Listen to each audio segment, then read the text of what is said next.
that story is real for a second, okay? Like your kid's like, oh, I would want to give the homeless people homes. And you're like, no, you're a Republican now, bitch. Fucking dumb baby, dumb bitch ass baby. Fucking dumb baby, dumb bitch ass baby. Fucking dumb baby, dumb bitch ass baby. Fucking dumb baby, dumb bitch ass baby. You wanted to help those who are marginalized? Fuck you, dude. I need you to be a fucking paleo conservative right now.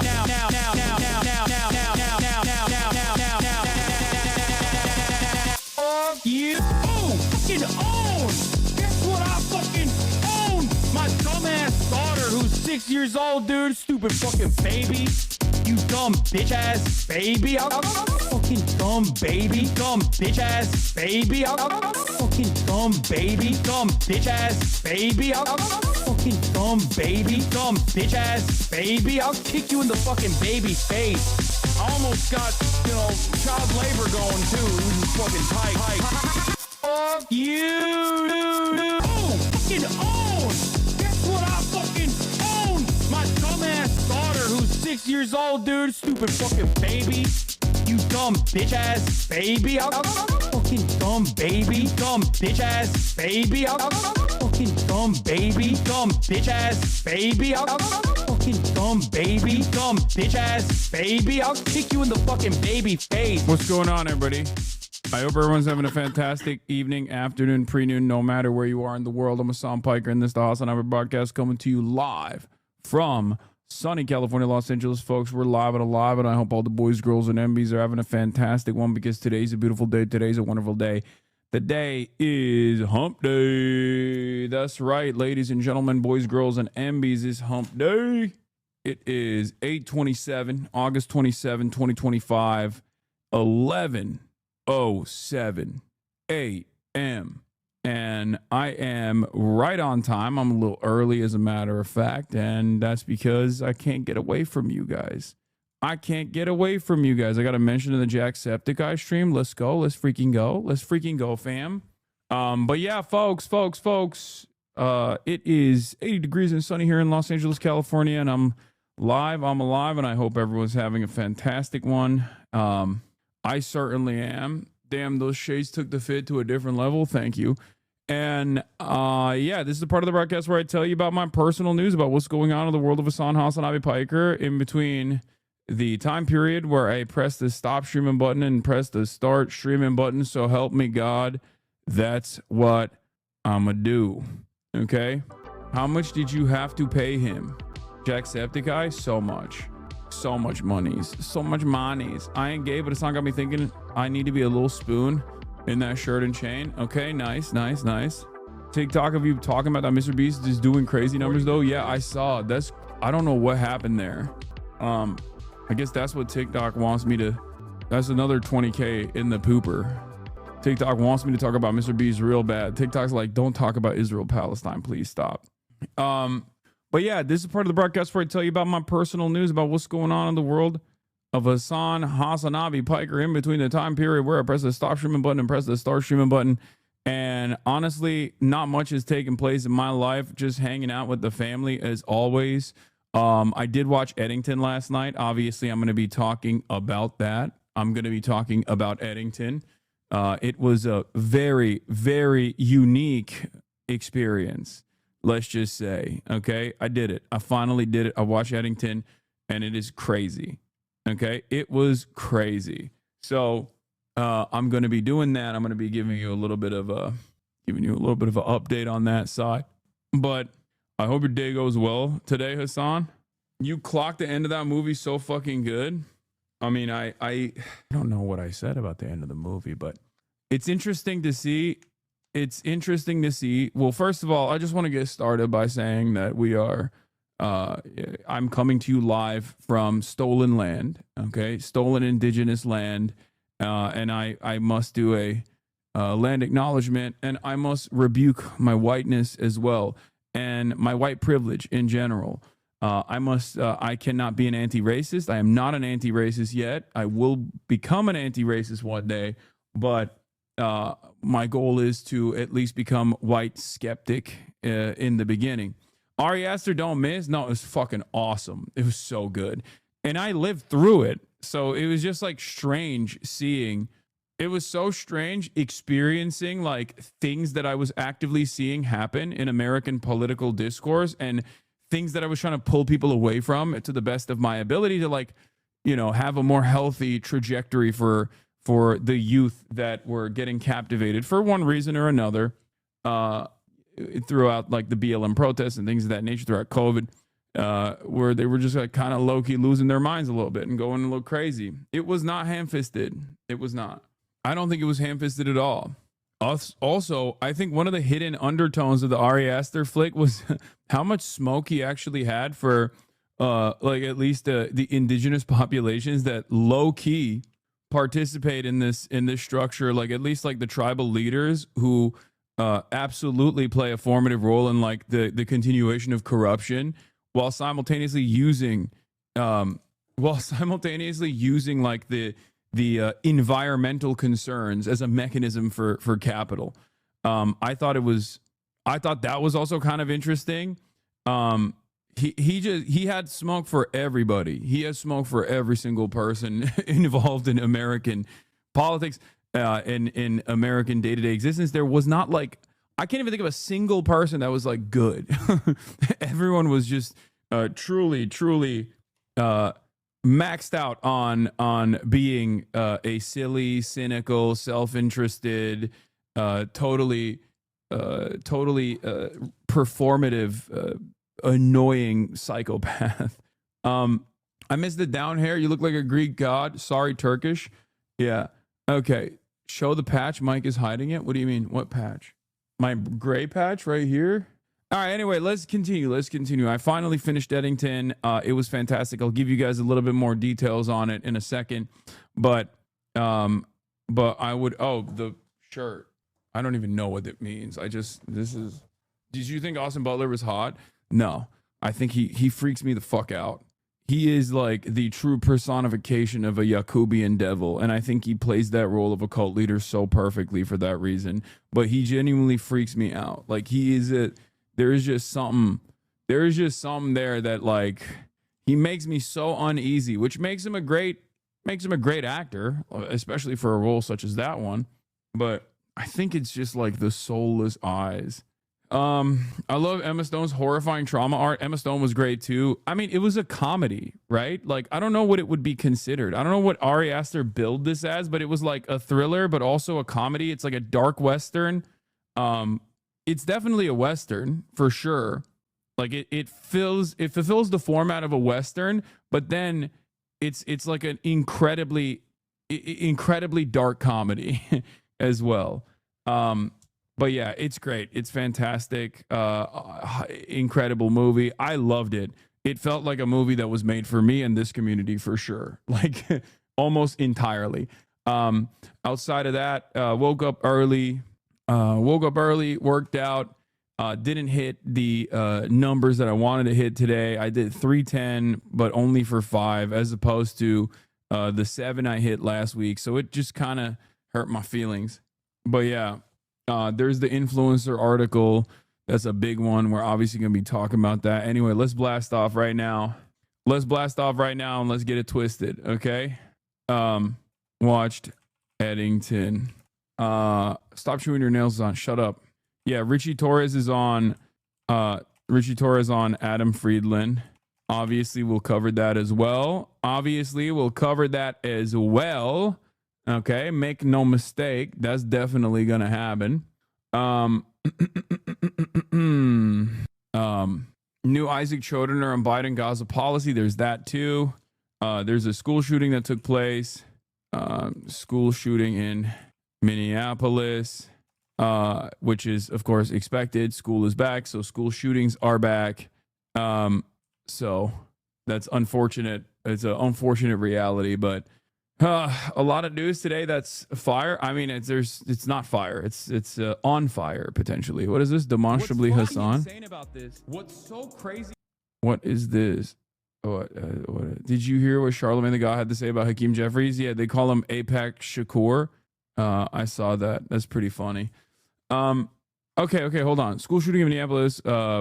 DNC strikes Gaza resolution. Dems pay influencers. Watch anything Richard Torres on Friedland. Gaming later. Get in now.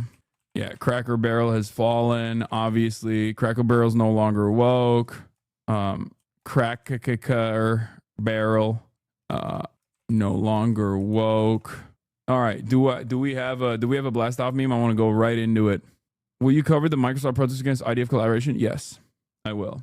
What is this? He already passed on it because it's 2 hours. You need to watch it. Lindsay Ellis video, Miss Rachel in Gaza. Yeah, Lindsay Ellis is great. Miss Rachel is great. I'm most likely not going to watch that because it's 2 hours and 20 minutes long. So I feel like it's just a little bit, it's a little bit longer than I normally would. Playlist if you need it. Thank you for the playlist. Yeah. Okay. Do we have a blast off meme at all? Okay. Treat euthanasia. Okay. Love that. All right. We'll just use that. Fuck it. YOLO. Whatever. I gotta stop saying YOLO. That's such a fail-ennial thing to say. I hate myself. Okay. We're blasting off. We're blasting off. I already used the meme. First meme I found because I'm trying to go right into it because there's a lot of news to cover. What is this? Yo, this shit's annoying, but are you planning on playing Peak? Yes. But you guys need to not be like that. I'm going to be honest. Like, if you come in here at like barely 11:18 and you just start blasting Peak requests, like, I'm going to lose it. It's not going to be good. Okay. It's not going to be good for any of us.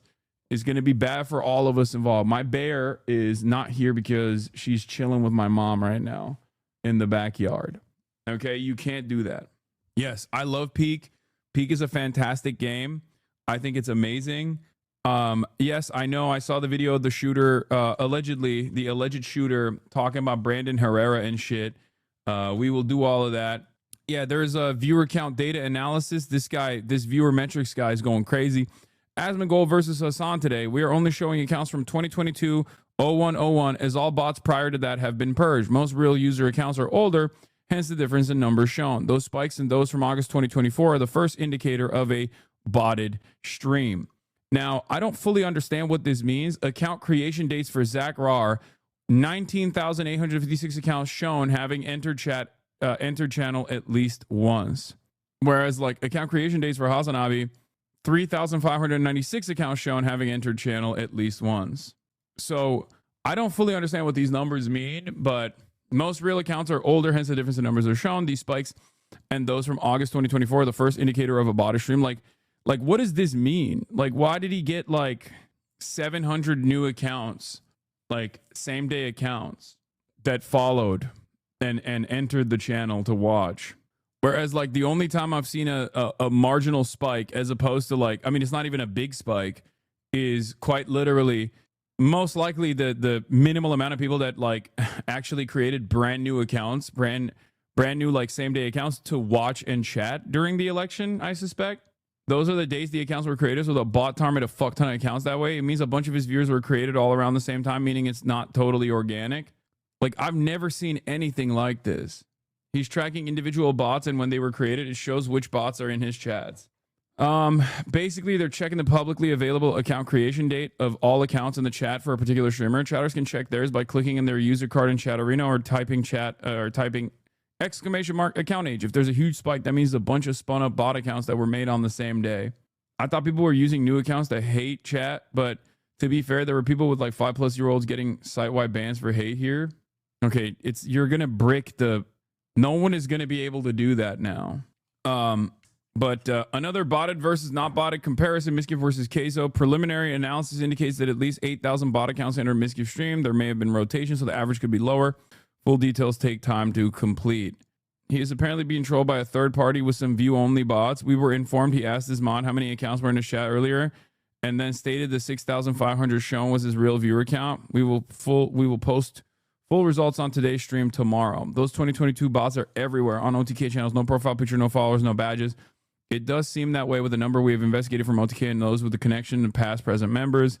So yeah, I don't know. I don't fully understand it, but I Account creation day should be relatively flat over time. Major events such as the November elections for Hasan shows only a minor increase. There is no scenario in which 3,000 plus legitimate users from a few days in January 2023, that first spike in Asmongold, enter your stream.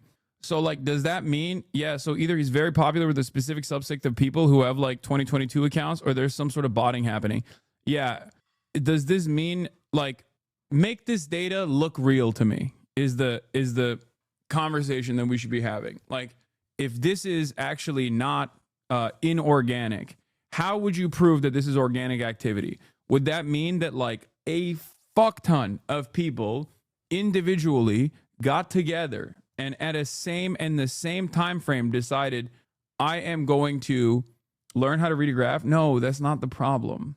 Are you just reading chat? No thought between the ears? Okay. Chatters, I don't think you're understanding. I am, one, reading the chat, but also two, explaining this information to you. Okay.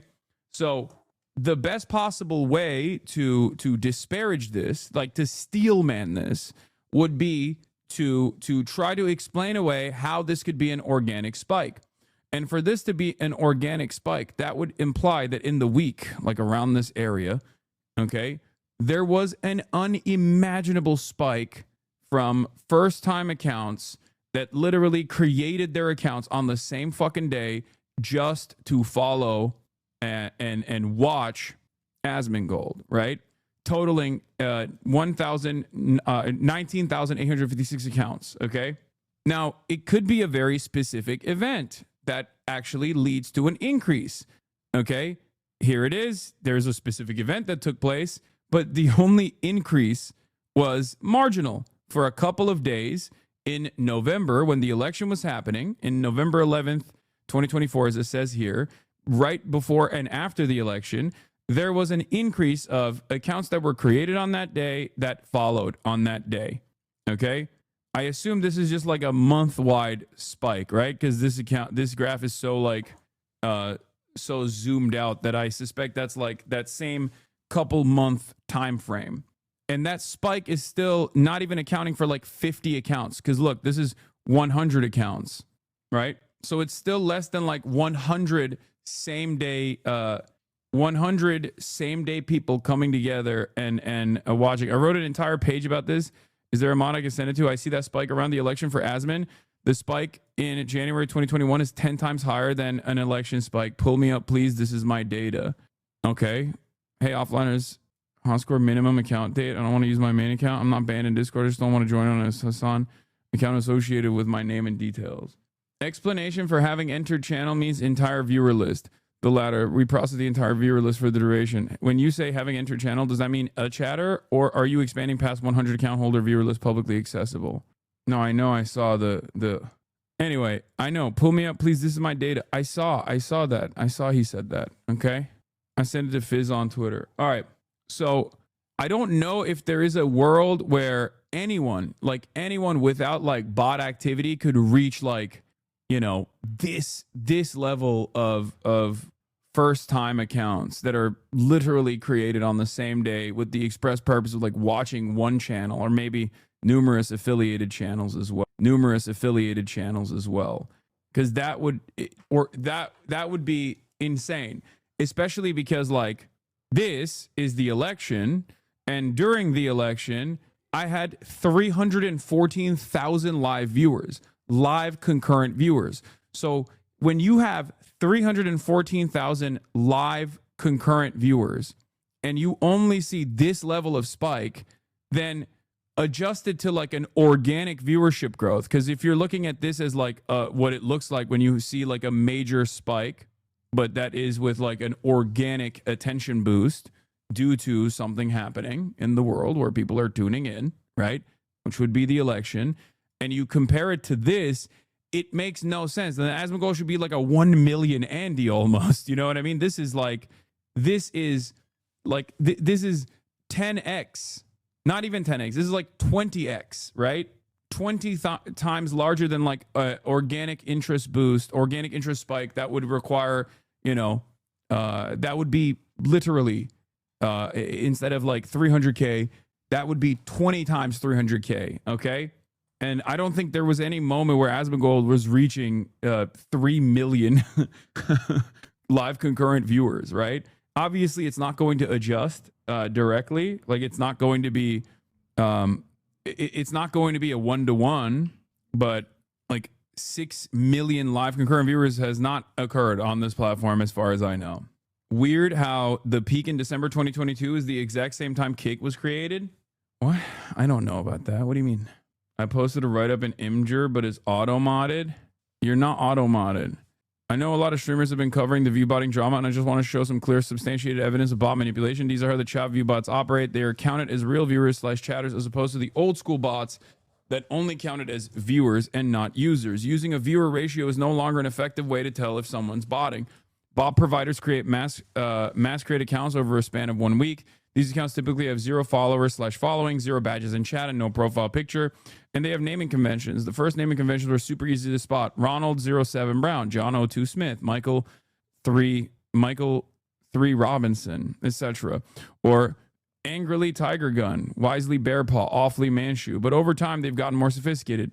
New bots use lead speak in account creation like Asmongold with numbers, or end up gibberish that resembles a word, Umagogi, OPEC, X yak, etc. These bots can be programmed to say common phrases like based or spam W at random intervals. Some can now recognize an emote that is being spammed and spam it along with actual chatters. So I guess with artificial intelligence, the bots have also gotten like better at faking. Yeah, look, they're doing it right now in the chat. The ultimate flaw with these bots is that the provider had to create accounts in bulk, so all the accounts will be created in a 1-week span. When they need more accounts, they mass create more accounts, creating another group of bots, all created in a 1-week span. We know this because I will have like a fucking influx of followers. So a lot of these accounts, in order to make themselves look like normal accounts, will just in one day go and mass follow a bunch of top content creators on the platform in an effort to look like they're like a real platform. And I see it. I'll see it on my follower tab, on my activity feed, right? Sometimes just go and I get like 1,000, 2,000, 3,000 new followers.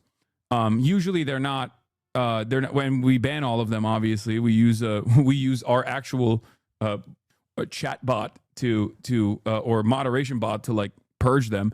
But the reason why they do that is because not because they're going to come in and like watch me give me fake views, but like they do that, I think, to like masquerade as a real account to the best of their ability, right? Anyway, when a streamer is live, you can scrape every account name, associated account creation date, and create a graph.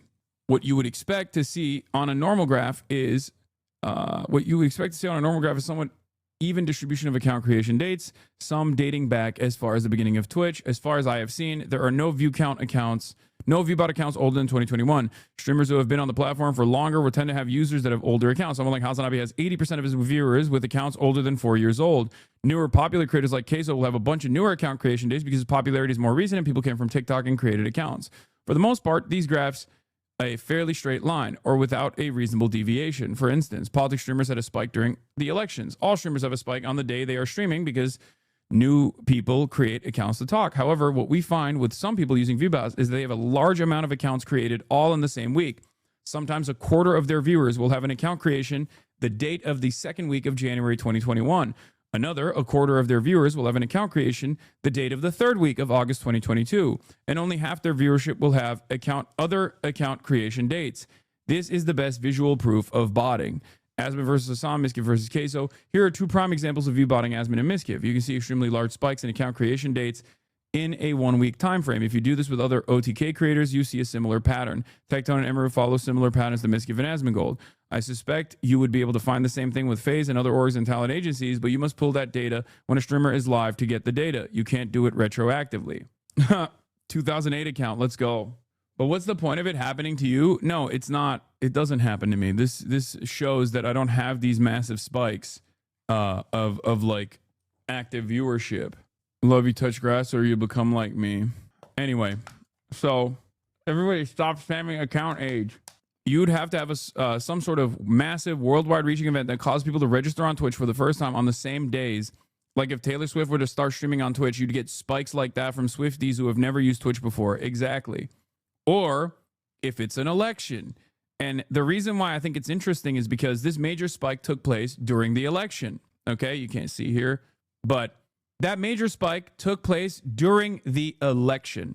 Okay, and that is a entire month-long process where like I had 300,000 live concurrent viewers on the day of the election, and then like around 100K.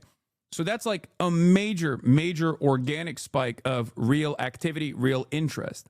And in that process, if that is a minor blip, then obviously this kind of massive amount of new accounts created and followed and enter the chat is like, this is a much larger event. Like, it would have to be like, this is astronomically larger than the amount of like organic increase that you see of first time accounts.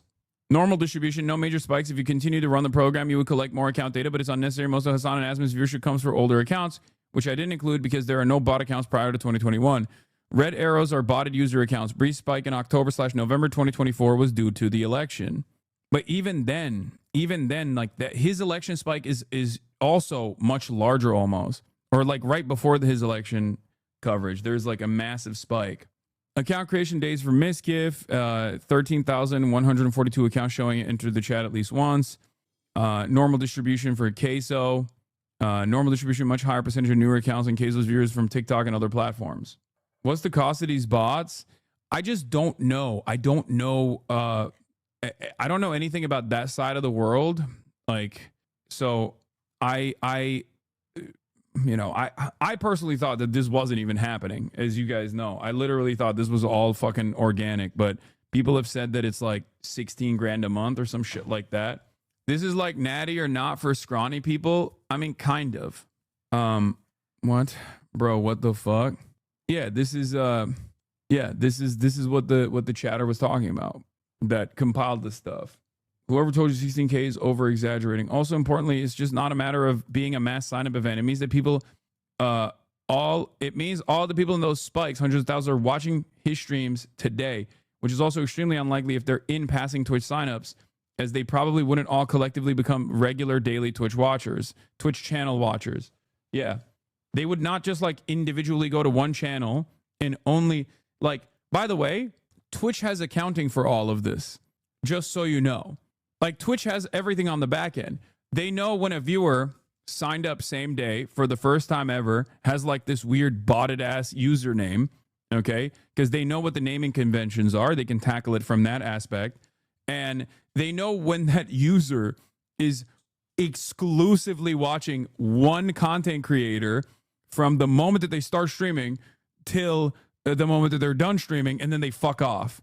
Like, that level of loyalty is not real. It's just so, it's just not human. That would be crazy. Yeah, it's not following date. It's the account creation date of the people that are watching. Twitch knows this all on the back end already. You said your numbers would have been higher if I let it run longer, but since there were no spikes, it was pointless. 80 cents /bot/month. But you can use it on multiple accounts. Yeah, it's not following date. It's the account creation date that people are watching. Twitch knows this is all on the back end already. Does Twitch think I'm a bot if I only engage with your content on this platform? Lamau? Okay, you want to know why Twitch knows you're not a bot? Super simple fucking solution. None of you motherfuckers watch me when I play video games. Okay? That's it. That's the easiest solution to the fucking bot question, is that if you are a super loyal fucking viewer of mine, where you're like, I don't give a fuck about any other content. Hasan makes unique content. He does political commentary in a very specific way that appeals to me, and I only want to watch him. I'm a 30-year-old, whatever, right? And I'm just here to watch him and nothing else. I'm not interested in anything else. The moment that you fucking tune out when I switch categories from just chatting to game, everybody understands that you are not a fucking bot. You behave like a bot. You behave like an NPC, but you're a real human. A bot doesn't behave like that unless you direct it to. A bot is watching from start to finish. That's why it leads to like this major increase, major spike in viewership out of nowhere, and then it just stays there. I don't know if they've like figured out a way to drip feed it to make it look more organic, but anyway. Twitch also tracks which platform you're logging into. Also, non-gaming watchers using Android or Apple TV, automatic human. Yeah. Your gaming is the greatest, longest running gag on this channel, along with your British accent and zinning. Yes. All right. Well, that's all there is for the bot conversation. It's interesting stuff, and hopefully we'll find out more. But yeah, we got the Taylor Lorenz article about the Dems paying lib influencers. Don't worry, I'm going to be looking into it as well. Also, I got a Jacksepticeye mention, so that's cool. Let's take a look at what that was about. This is the Order of Lenin. It is an honor of the greatest magnitude, given along with the title of Hero of Socialism to only the finest workers. Hero of Socialism? Awarded to me in recognition Hassan of Piker? contributions to society. Yeah, that's right. I wish I got a Order of Lenin badge, bro. Are you kidding me? Are you kidding me? Oh my God. Upholding the immortal science of Marxist Leninism. Other content creators are so thrown off by how random and political MGS is. Fucking normies. Dude, that's so funny that, like, are people playing Metal Gear Solid for the first time ever, or are they playing it as an older individual and therefore have a better understanding of how political it actually was? Because that's like, Metal Gear Solid is good because it's politics. There's never, like, the entire world is politics. Hideo Kojima is an incredibly political person. He is a massive Ameriboo, loves American cinema, and he loves global affairs, global politics. Like, every part of Metal Gear Solid is built on this idea that, like, capitalism and imperialism go hand in hand and they're destroying the planet. And you know, there's espionage. Metal Gear Solid 3 especially is like a perfect depiction of the things that were taking place during the Cold War, like in a fantasy universe for sure. But I actually skipped the long cutscene. That's crazy. And Metal Gear Solid is literally all about politics and the ever-shifting loyalty of states. To be fair, I didn't understand the underlying politics when I played for the first time when I was 13. It was only after I read more into it and I realized the message. Most people are coming around barely. So, like, when people, let's say most people our age encountered like Metal Gear Solid in their adult lives, right? The Metal Gear Solid that they encounter was like, what, 4 or 5 or whatever. Even then, it's all about private military contractors and like how much like the profit incentive has actually seeped into warfare, and how that has changed society for the worse. Like these guys are all PMCs. Like, they're all mercenaries. They're PMCs. They're fighting. They're fighting at the behest of mega corporations, or at least like those who are in shadowy back rooms wheeling and dealing to improve their profit margins. It's all about forever wars, resource extraction. Yeah, Metal Gear Solid 4's main plot is someone trying to take control of AI to launch nukes. And also, I mean, you got Metal Gear itself is like the most Japanese way to basically do a nuke equivalent, right? That's what Metal Gear is. It's just like a personified version of a nuke. It's a nuke mech. It's a mech nuke, but it's supposed to be supposed to be a stand-in for nuclear weapons and nuclear arms proliferation. Did you say nerds?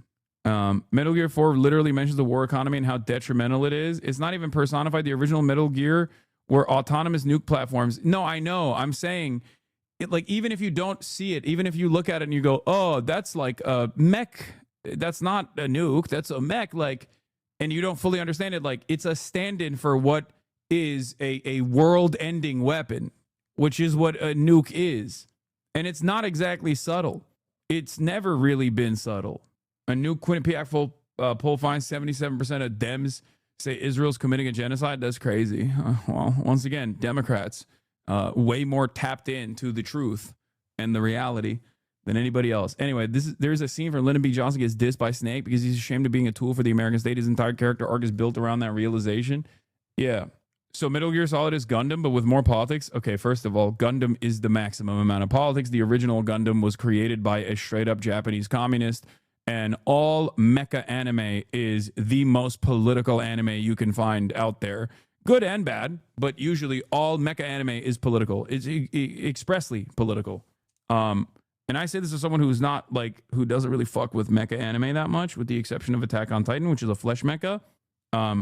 Why does everything have to be political? I just want a game. I mean, you can enjoy it, and that's also perfectly fine. Okay. That's what art is. Art is you can consume art whichever way you want to, right? Like, you can do that. You can consume art however you want to consume it. Maybe you just want to watch it and feel good. Maybe you want to play this game and do cool espionage shit. Buy a place. Bye. Or maybe you want to understand what the art direction was for the person who made this work and what their worldview looked like and how they tried to describe that worldview to you. But yes, especially as it pertains to Metal Gear Solid, it's incredibly political. The entire thing is describing Hideo Kojima's worldview. And what is this? Call Austin now? No, I'm not going to call Austin show right now for the crumble cookie gay guy. Okay, we already covered it yesterday. Jay Mershon. Anyway, my ex is a lesbian liberal who blocked me because I said it was a genocide. Nice, cool. Bro, legit, when I was playing MGS as a teen, I wasn't thinking of political themes and Marxism and shit. It was just a sick-ass game. I only realized that stuff now and older. Yeah. Talk Minneapolis, please. I'm going to do that in a second. Okay.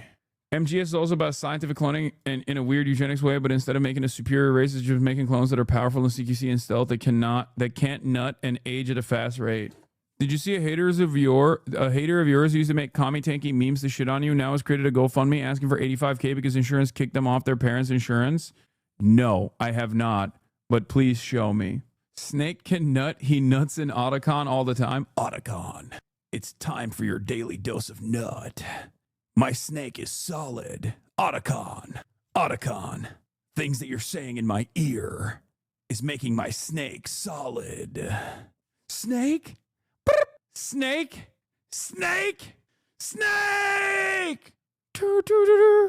Okay, all right, I'm done. Oh, this is the guy. Dedicate hours a day making fun of communists on the internet. You're so poor in your capitalist country. This is the guy, the tanky guy. Dear followers, I'm currently struggling with my medical bills, and I would deeply appreciate your support. If you would kindly share and retweet this as much as possible, it would mean the world to me. Every bit of help counts. With great tanky takes. I just feel bad, man. She literally complains about how she can't even find a basic service work while posting anti-Soviet propaganda. She probably coasts by wishing she was European and living in a social market economy. Tough luck. You're not getting that in the U.S. by punching to your right. Unfortunately, America has a healthcare system that values profit over people. The insurance my father had that I was on at the time is refusing to pay for one of my stays at the hospitals, a total cost of $84,000. I struggle to find work. Many places won't hire me as they seem to think people are born fresh out of the womb with a retail experience. I'm trying my best to find some kind of stable income, but it's been incredibly difficult. Oh, I mean, this is sad as fuck, bro. It's sad as fuck. But it also goes back to what I always say, which is like, how are you going to advocate for capitalism without having any capital? You know what I mean? Like, how? How do you just sit around and actively radicalize yourself to an anti-communist, anti-socialist framework in a country where like literal social democratic provisions are treated like a terrifying prospect by the powerful institutions that require maximalist profit driven, like maximum super profits. It's all they care about. And in this fucking incredibly reactionary environment, you have found yourself actively fighting against like people in the margins that have no say over the grand design of society. And you've singled them out and made them your enemy when they just want what's best for you. This is what I mean. It never makes sense to me that people do this. Like, I get why wealthy people do this. I get why super wealthy people will spend a good deal of money and a good deal of time making sure that there are propaganda initiatives that are out there actively getting other working class individuals to refuse to reckon with the shitty hand that they've been dealt, to assume that their conditions are actually good, to assume that like any alternative vision for how society could be developed is actually scary and bad. But I never understand how people themselves engage in this reactionary, anti-socialist, anti-communist perspective. It's so sad. It's so sad when people do this for free 99 is what I mean. But of course, the first story that I'm going to start off with before we get into the special report on the mass shooting that took place in Minneapolis today is actually one that was written by a friend of the show and friend of mine, Taylor Lorenz. Okay?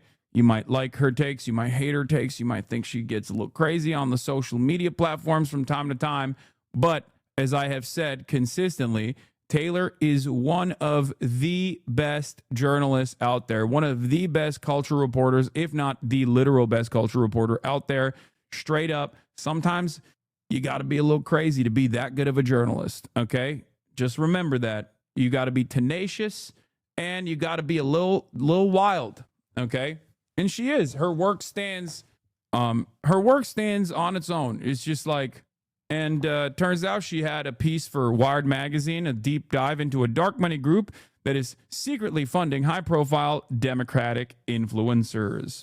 And I obviously have a lot of additional information to offer as someone who is a progressive content creator, a socialist influencer, if you want to call it that, who has been approached in the past as well. So I can give you guys a little bit more details on this kind of thing too, on top of what she wrote. And there's obviously a bunch of stuff that she was not able to add in to this piece because, you know, it would have been far too expansive. But here it is. A dark money group is secretly funding high-profile Democratic influencers. I'm going to go on and remove paywall here so I can read this article. A recipient of that money? No, of course not. An initiative aimed at boosting Democrats' online offers influencers up to $8,000 a month to push the party line. All they have to do is keep it a secret and agree to restrictions on their content. In a private group chat in June, dozens of Democratic political influencers discussed whether to take advantage of an enticing opportunity. They were being offered $8,000 per month to take part in a secretive program aimed at bolstering Democratic messaging on the internet. Wait, what? $8,000 a month honestly seems like a small payout if they actually supposed to be high-profile influencers. The economy really is falling apart. Are you kidding me? $8,000 a month is an incredible amount of money for whatever their deliverables are. What the fuck? Do you have $8,000 a month that you have to spare?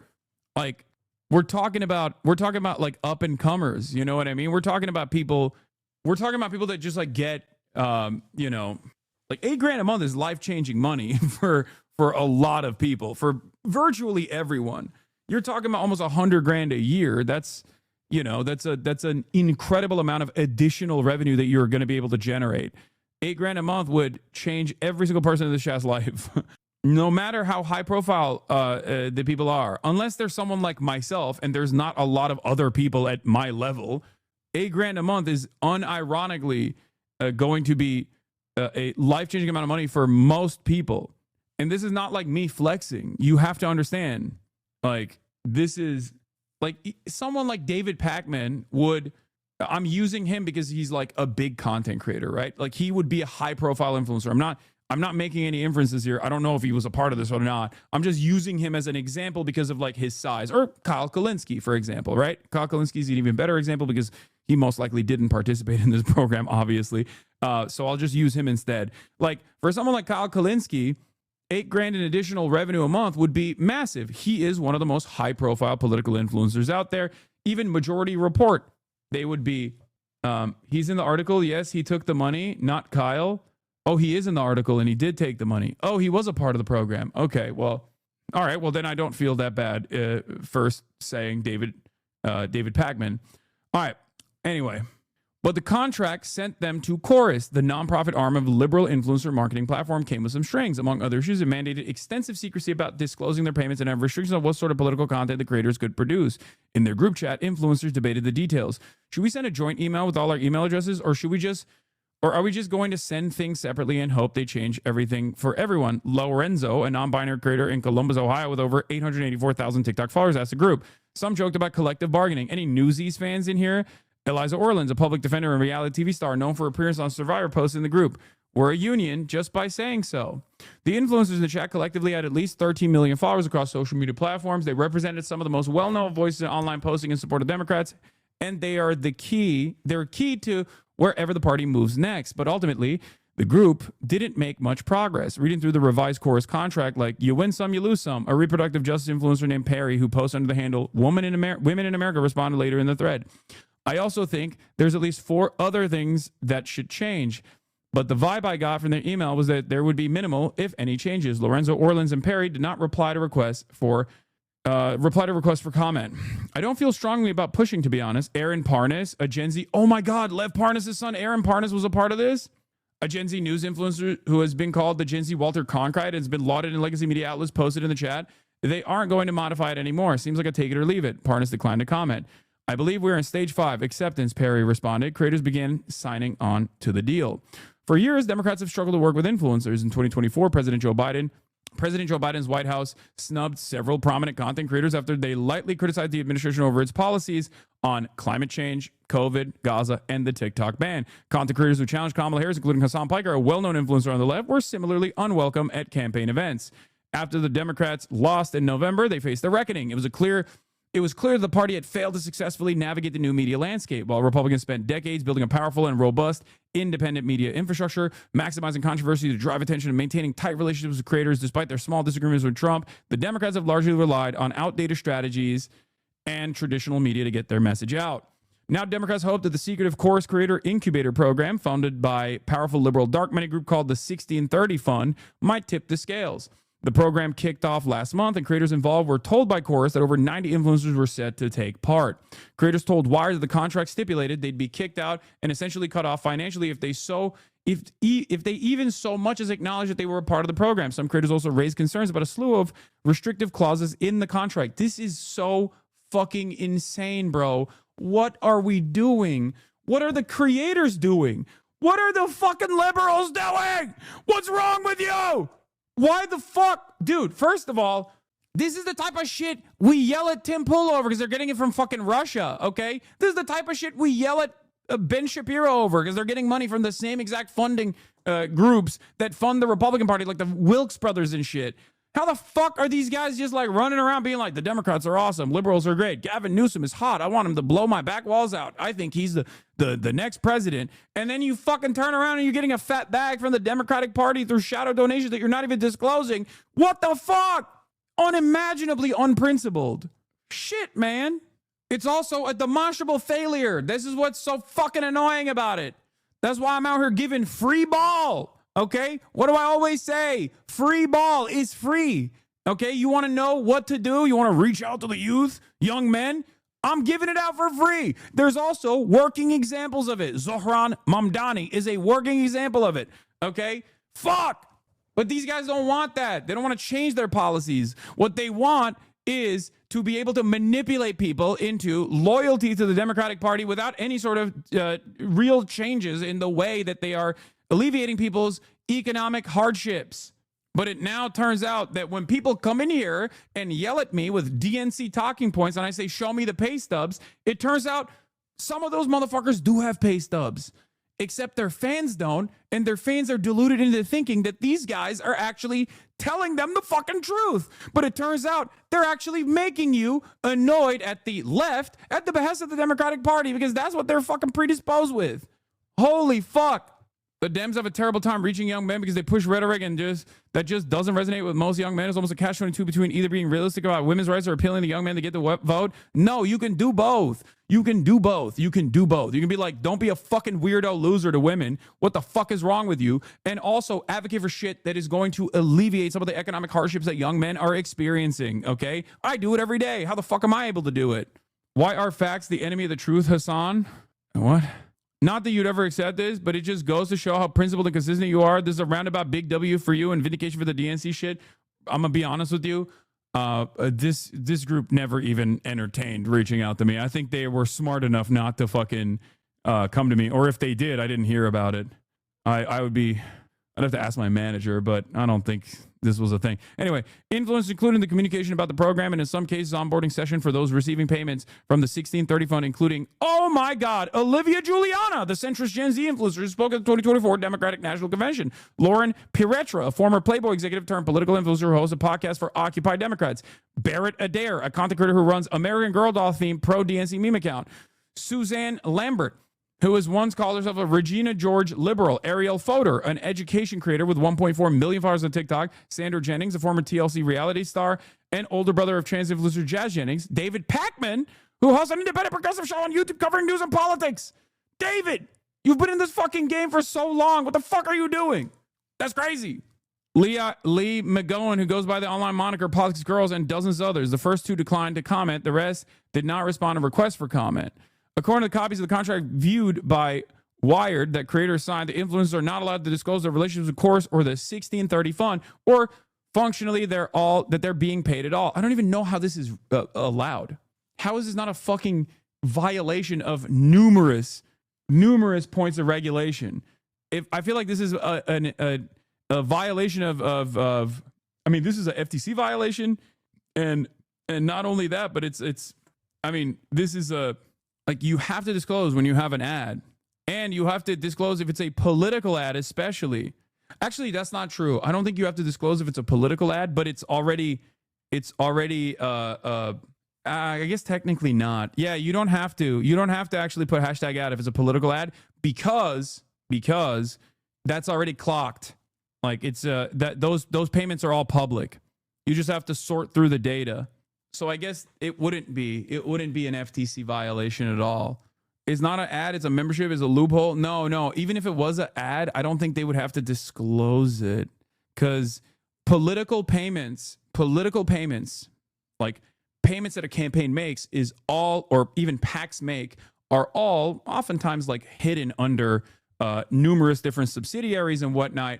But payments being made from a political group like a PAC or whatever, you don't have to. I don't think you legally have to disclose that it's an ad that you have. But and the only reason why you don't have to legally disclose that you're doing a hashtag ad, if I'm not mistaken, I might be wrong, okay?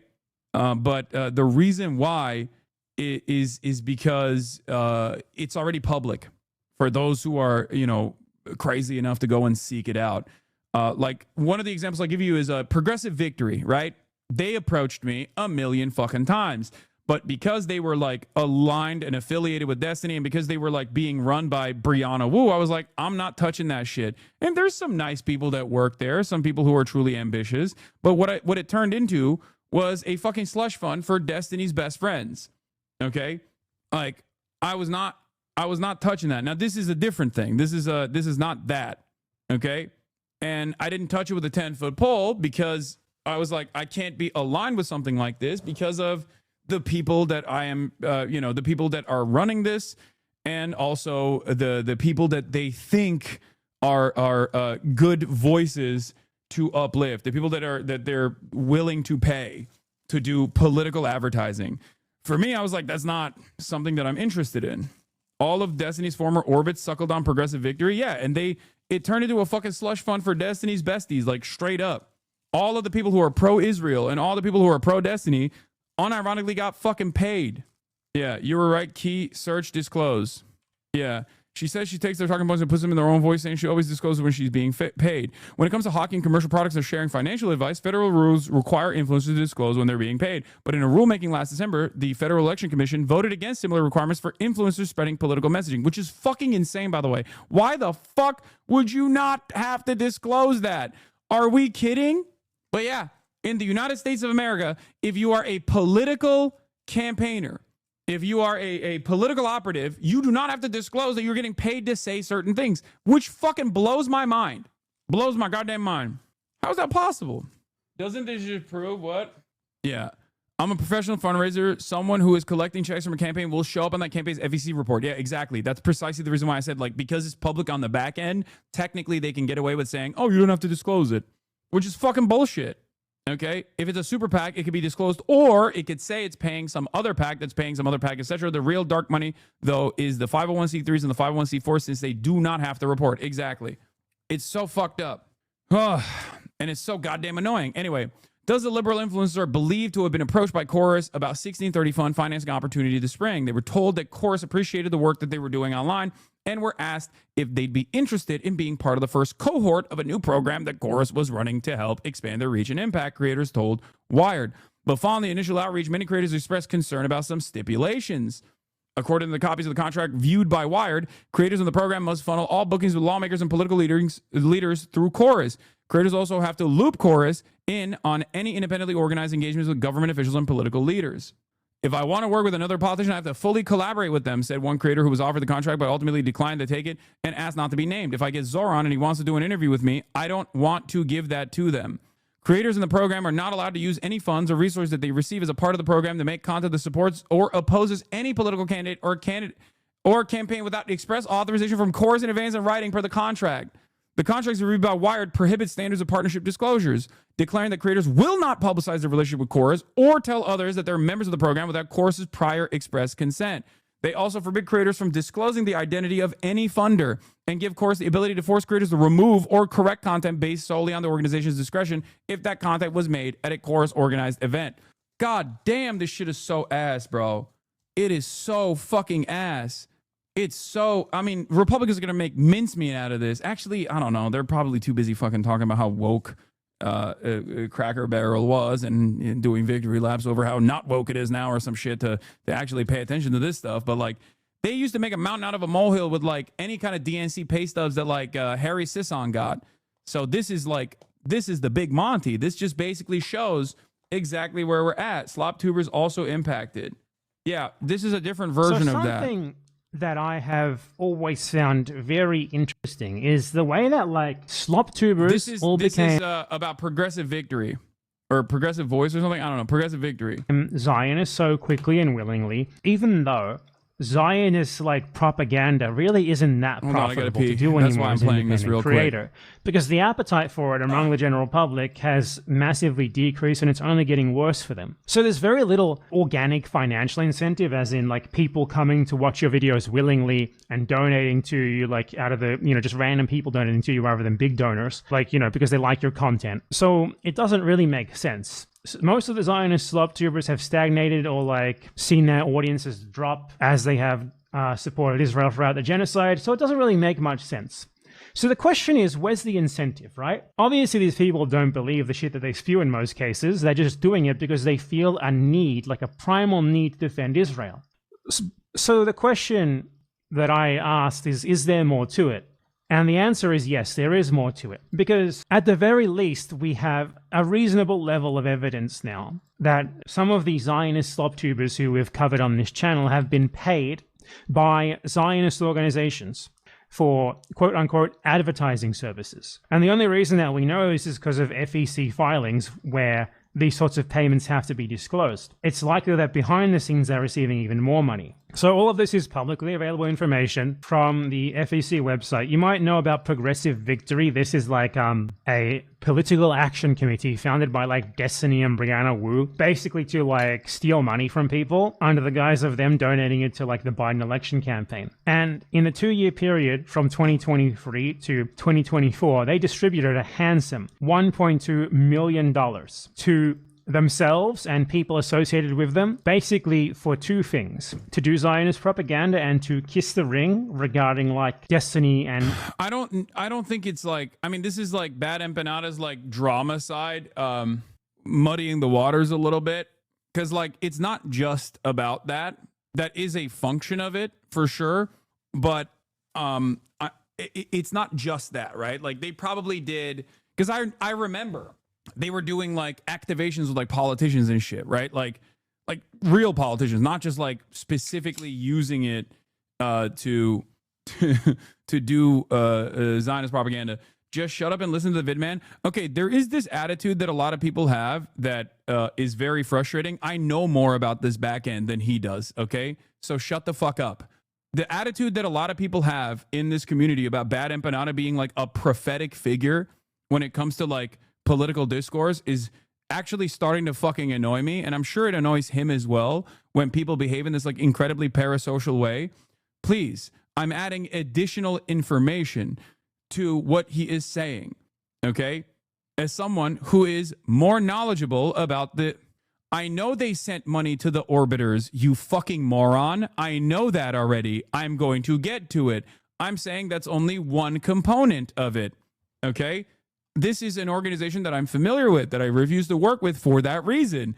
Shut your stupid fucking mouth up, okay? I know more than Bad Empanada on this, and I know more than you on this too. Please, shut your stupid fucking mouth for one goddamn second before immediately going, oh, the Bad Empanada knows more than you. Like, shut up.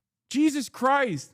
Oh my God. I can't even fucking talk about like a organization that is tangentially related to the Taylor Lorenz article that we were talking about. It's just another PAC that's like operating as a PAC within the structure of the Democratic Party that like does like some canvassing events, some other events, like conducting interviews with like politicians and shit, while also simultaneously they were, you know, it was mostly being used as a slush fund for Destiny's best friends. Okay.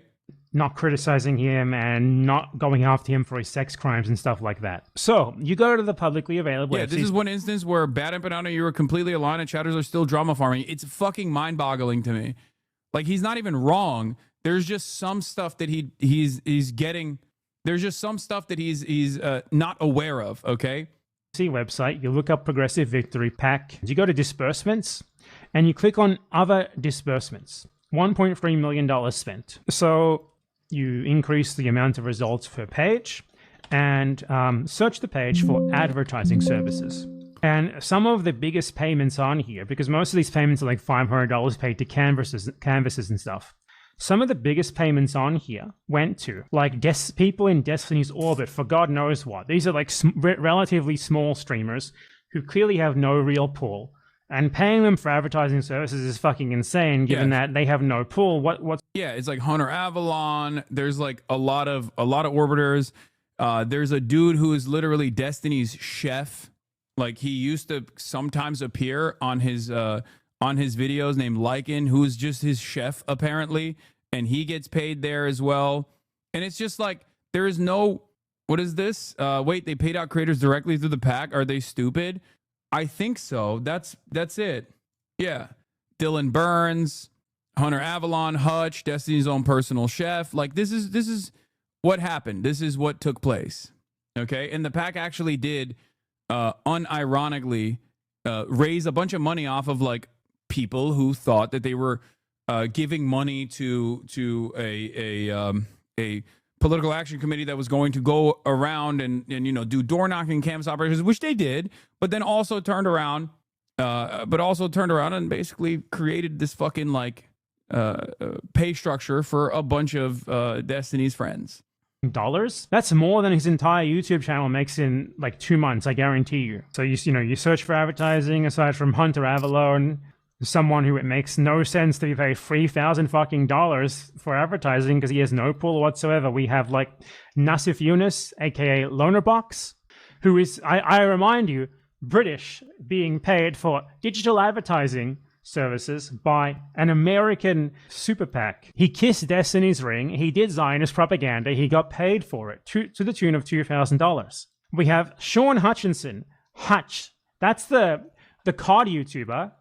Yeah, like, these guys get like, they have no viewership. Like, there's no real justification for like tapping into these dudes and giving them like $3,000 or $1,000 or even $500 to just like go to an event and sit there and talk about how great the Democratic Party is. It's just like a waste of funds unless it is actually created to you know, just like pay out your friends.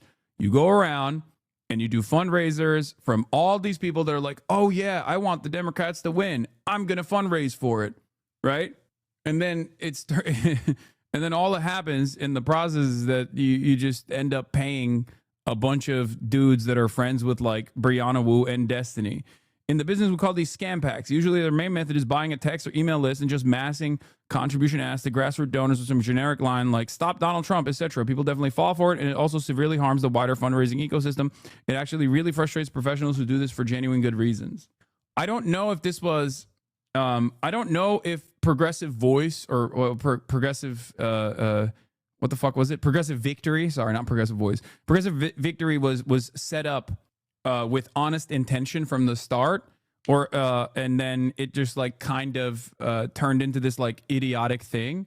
Okay, it turned into this like slush fund for the besties, right? Of a sex pest, or if it always was supposed to be this way, and then it got led astray. I don't know. But I do know that they actively tried to work with me as well on numerous occasions. And I didn't work with them for this reason, because I was like, there's no way Like, I've seen some of the people that you guys have worked with. I'm not interested because that's fucking insane. It shows me at the very least that you guys are not making the right decisions. You know what I mean? Like, you're just not making, there's people within the leadership structure that like are very clearly making idiotic fucking idiotic choices. Like, even if I'm aligned ostensibly with the goals that you're trying to fucking push for here, it just doesn't make any sense. YouTuber Sean Hutchinson, Hutchie, just like my friend Nassif Yunus here, who moved into doing pro-genocide propaganda for Israel, received a generous $2,000 payment from this PAC, despite the fact that he gets... Wait, first of all, this is not the article that Taylor Lorenz wrote about. This is not the same group. This is a different PAC. This is just a different PAC that I know more about because I noticed what was going on, what they were doing, and I thought, you know, this is suspicious. It's like 20 fucking viewers, and no one watches him or cares about what he says at all. Like, this is someone who actively, intentionally spreads narratives that cannot be justified in fact. I covered Progressive Victory last year and didn't get much coverage. Brianna Wu set this up with Destiny with the express purpose of getting him a higher profile within the DNC and push progressive voices out, yourself included. Am I thinking of a different PAC then? Because PV did reach out to me quite a bit. I thought they did. I think they wanted to work with me to like legitimize themselves to the best of their ability within the Democratic Party infrastructure to make themselves look like they got more motion than they actually do. Unless I'm thinking of a different PAC.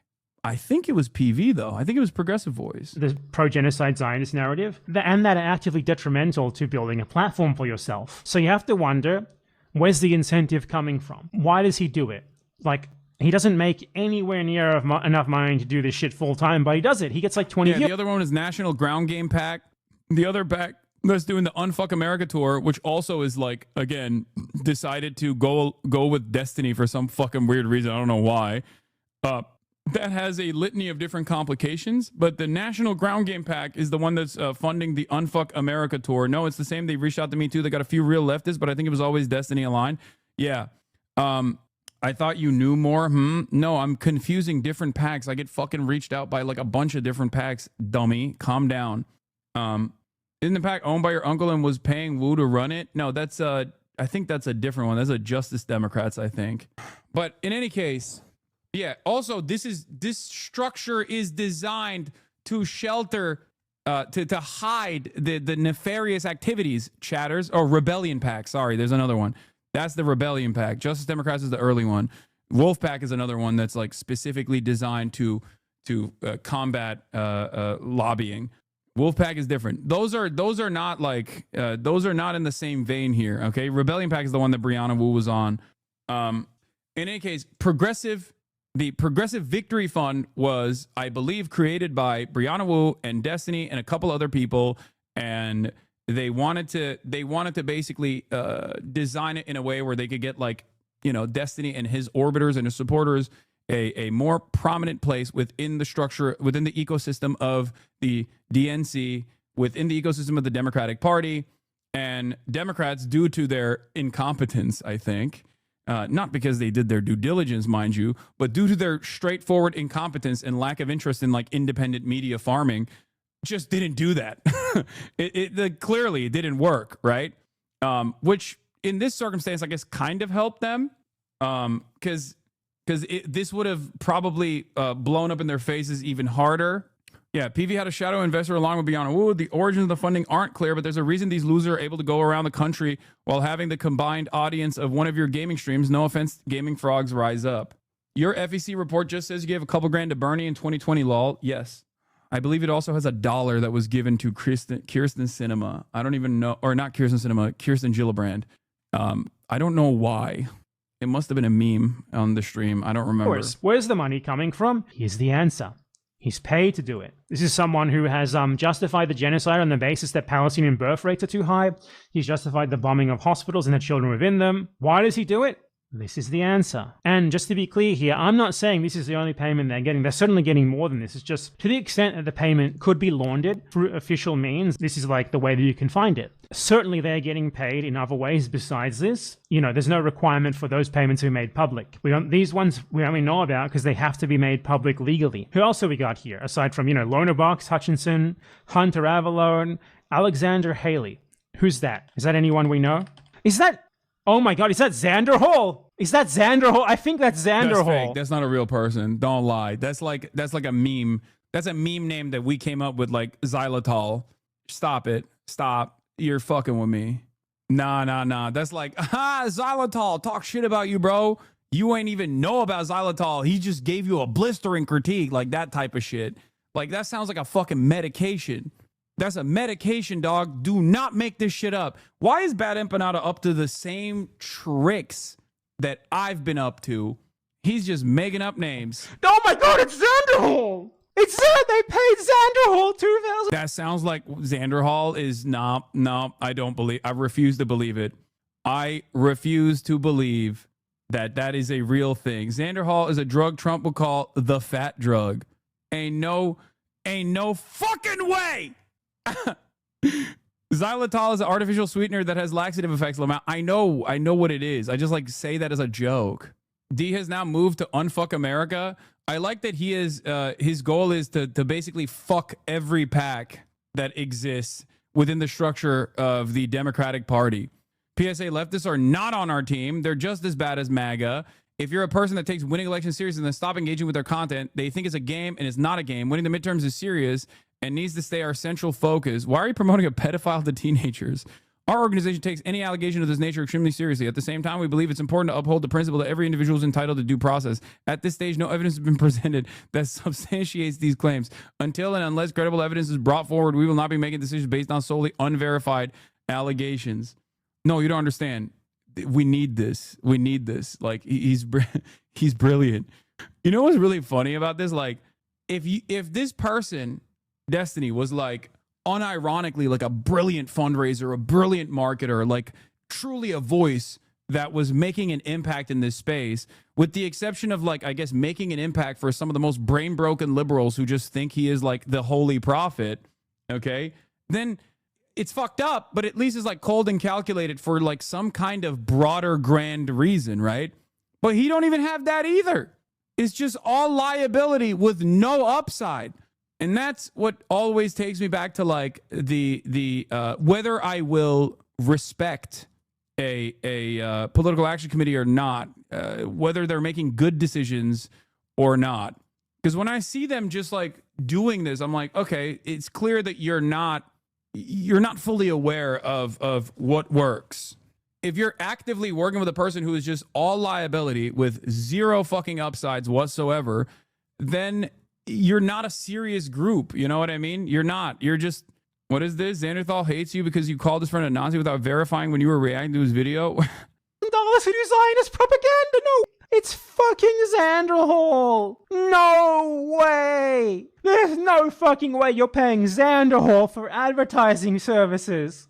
Holy fuck. This makes it so obvious that this is just like a grift for Destiny to get people on his side, defending him from the sex crime allegations and like spreading Zionist propaganda, because like all of Destiny's favorites are on here. All the people who are mysteriously quiet about Sean the Black, the funniest lore is that she only ran to Destiny after racism allegations of her own causing Dean Withers to drop out of the tour's top spot. Ay, bro. Brother. Yo, I got haters I didn't even know existed. I got haters that I'm just like fucking making jokes about. Progressive Victory supported Zoran though. No, that's why I said like they're not singularly focused on the reason why they also try to work with me is because they want to gain legitimacy. They want to gain legitimacy. You can't just only fucking be a slush fund for a debate pervert with a questionable background. Then obviously everyone's gonna be like, what the fuck are you doing? You have to be a legitimate force in order to gain prominence within the Democratic Party's infrastructure, its machine. Guy Cohen was a pretty fly for a white guy actor. Does I'm really important now? He says he is unpaid for content. Are you seriously not upset about the communal stable that is Cracker Barrel veering woke? Like, that isn't cultural abbreviation or something? Both of your top haters pay the people around them to be their friends? Yeah. And also loathe me, which is crazy. Like, these kinds of relationships should be defined by, like, ideological commitments. A true commitment to fighting for what you actually believe is correct. It's so crazy that, like, there is this space now filled to the brim with people who are getting like $500 here and there or $1,000 here and there who are actively working not to like bring more people from the right to the liberal side even, which is something I do as well for the record, but instead just like actively spend almost all of their time yelling about the more marginal left flank of the Democratic Party. This is so fucking psychotic. It's expected, though. Yeah, notice all of them are the ones that are silent on Gaza. Gaza is a great way to filter these pieces of shit. I think that might have been one of the requirements, unironically. Okay, there are some real... I'm done with the Bad Empanada video. He's just, like, making jokes about the people that got paid, obviously, including Destiny's private chef. This is the part here. Donations to pay my friends pack. The guy used to be like, it's Destiny's personal chef. It's someone who, like, this is the guy who Destiny pays to cook him food. And he got paid $500 by Destiny's fucking, I take your donations to pay my friends pack. The guy used to be like a StarCraft gamer, one of Destiny's friends, went by the name Lycan. And now he is Lycan Cooks, and his job is to cook for Destiny.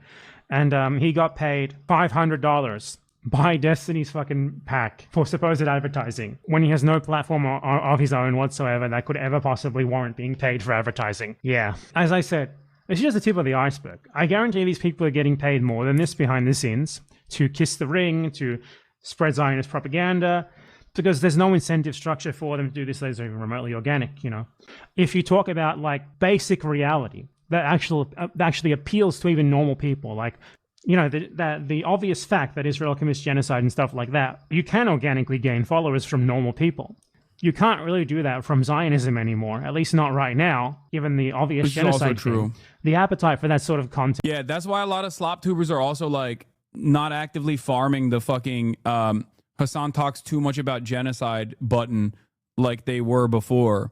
Because like there's obviously different forces that motivate these people, and one of them is like organic audience development, right? They're content creators first and foremost. They're mercenaries. They don't give a shit about politics. That's fine. But like, at least they have to have some semblance, some capacity to read the room.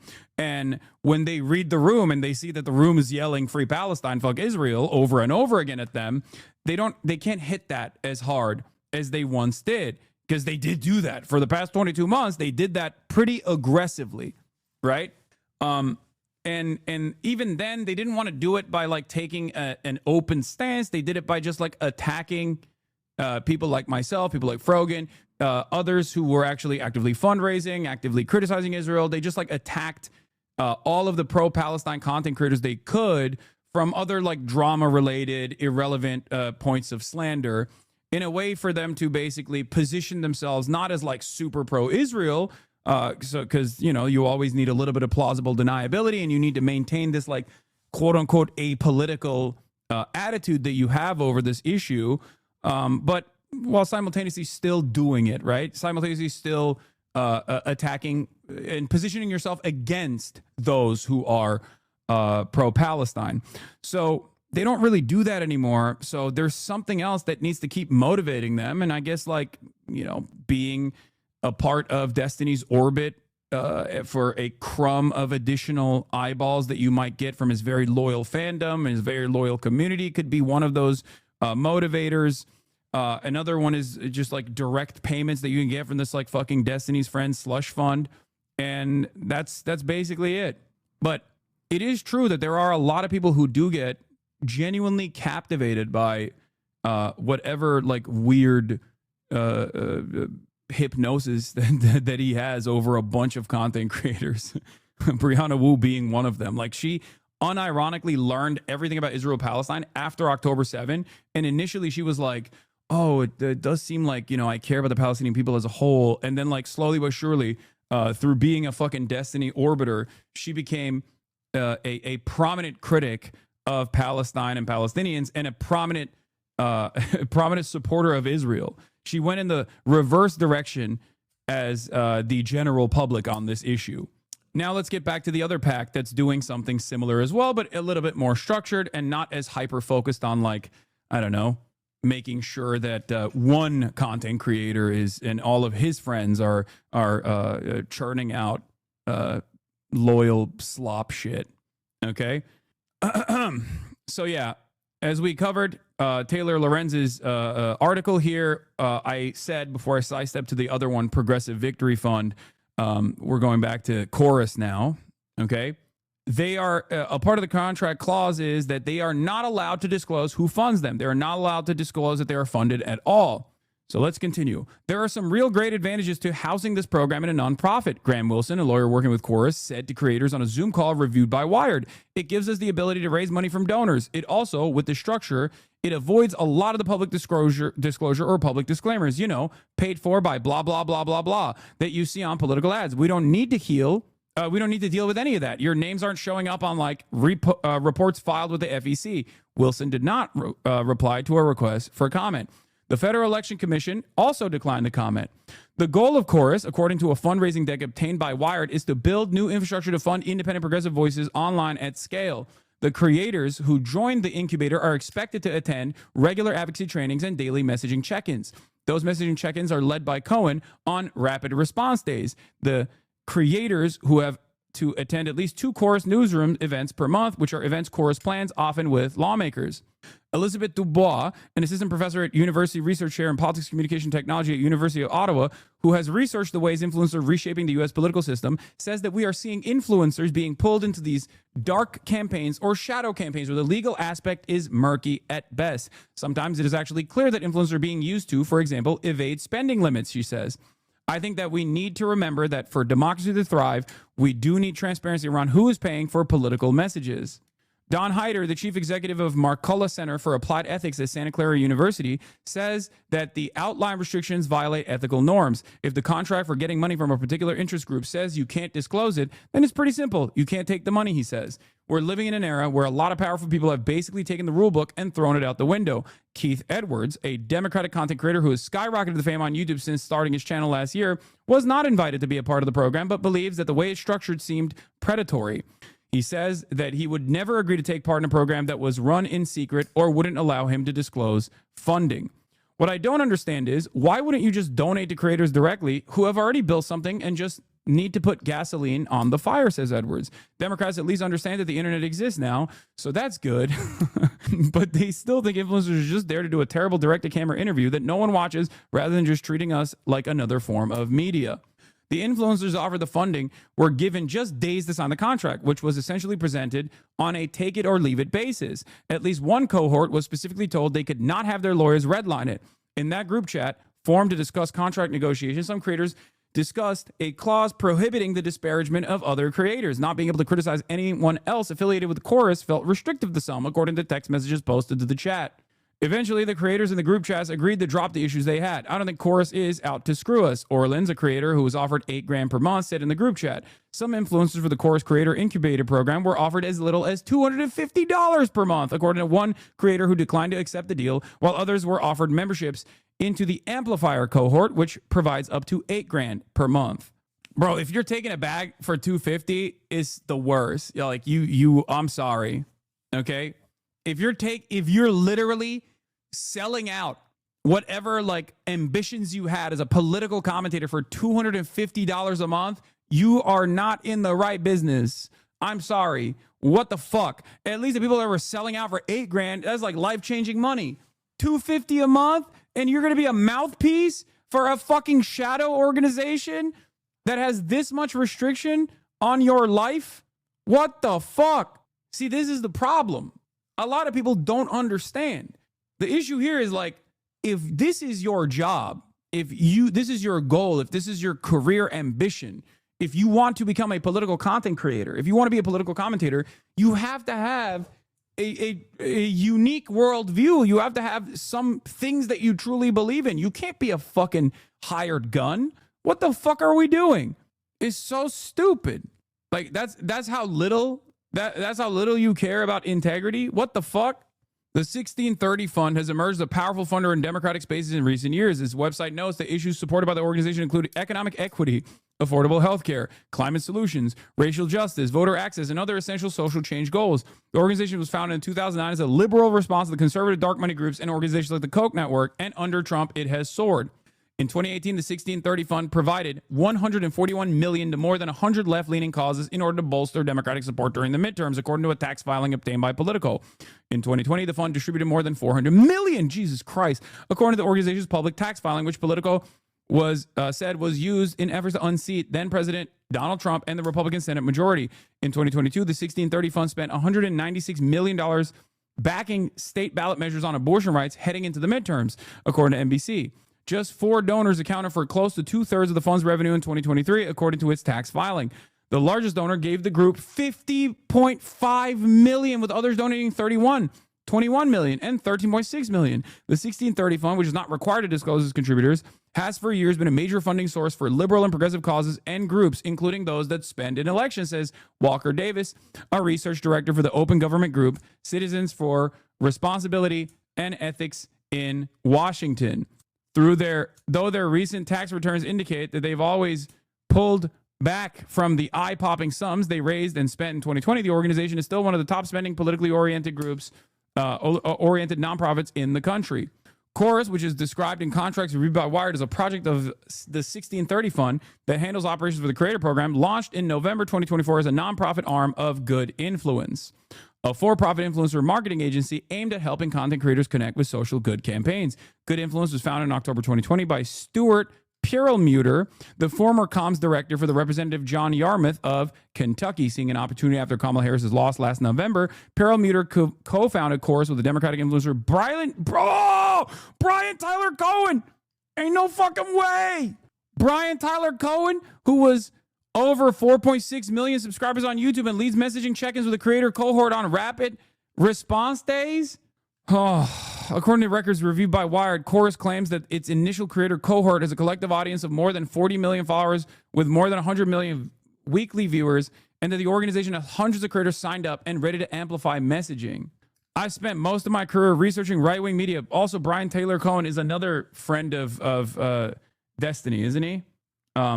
Again, I am noticing that like a lot of these guys who are invested in like, whether it's for genuine ambition and good reasons because they truly believe that the Democratic Party is the savior of mankind, or whether it's like a cynical way to try to amplify your worth within the confines of the Democratic Party machine, or if it's just to make money, regardless of whatever those motivations are, it's very clear to me that these guys have one pattern.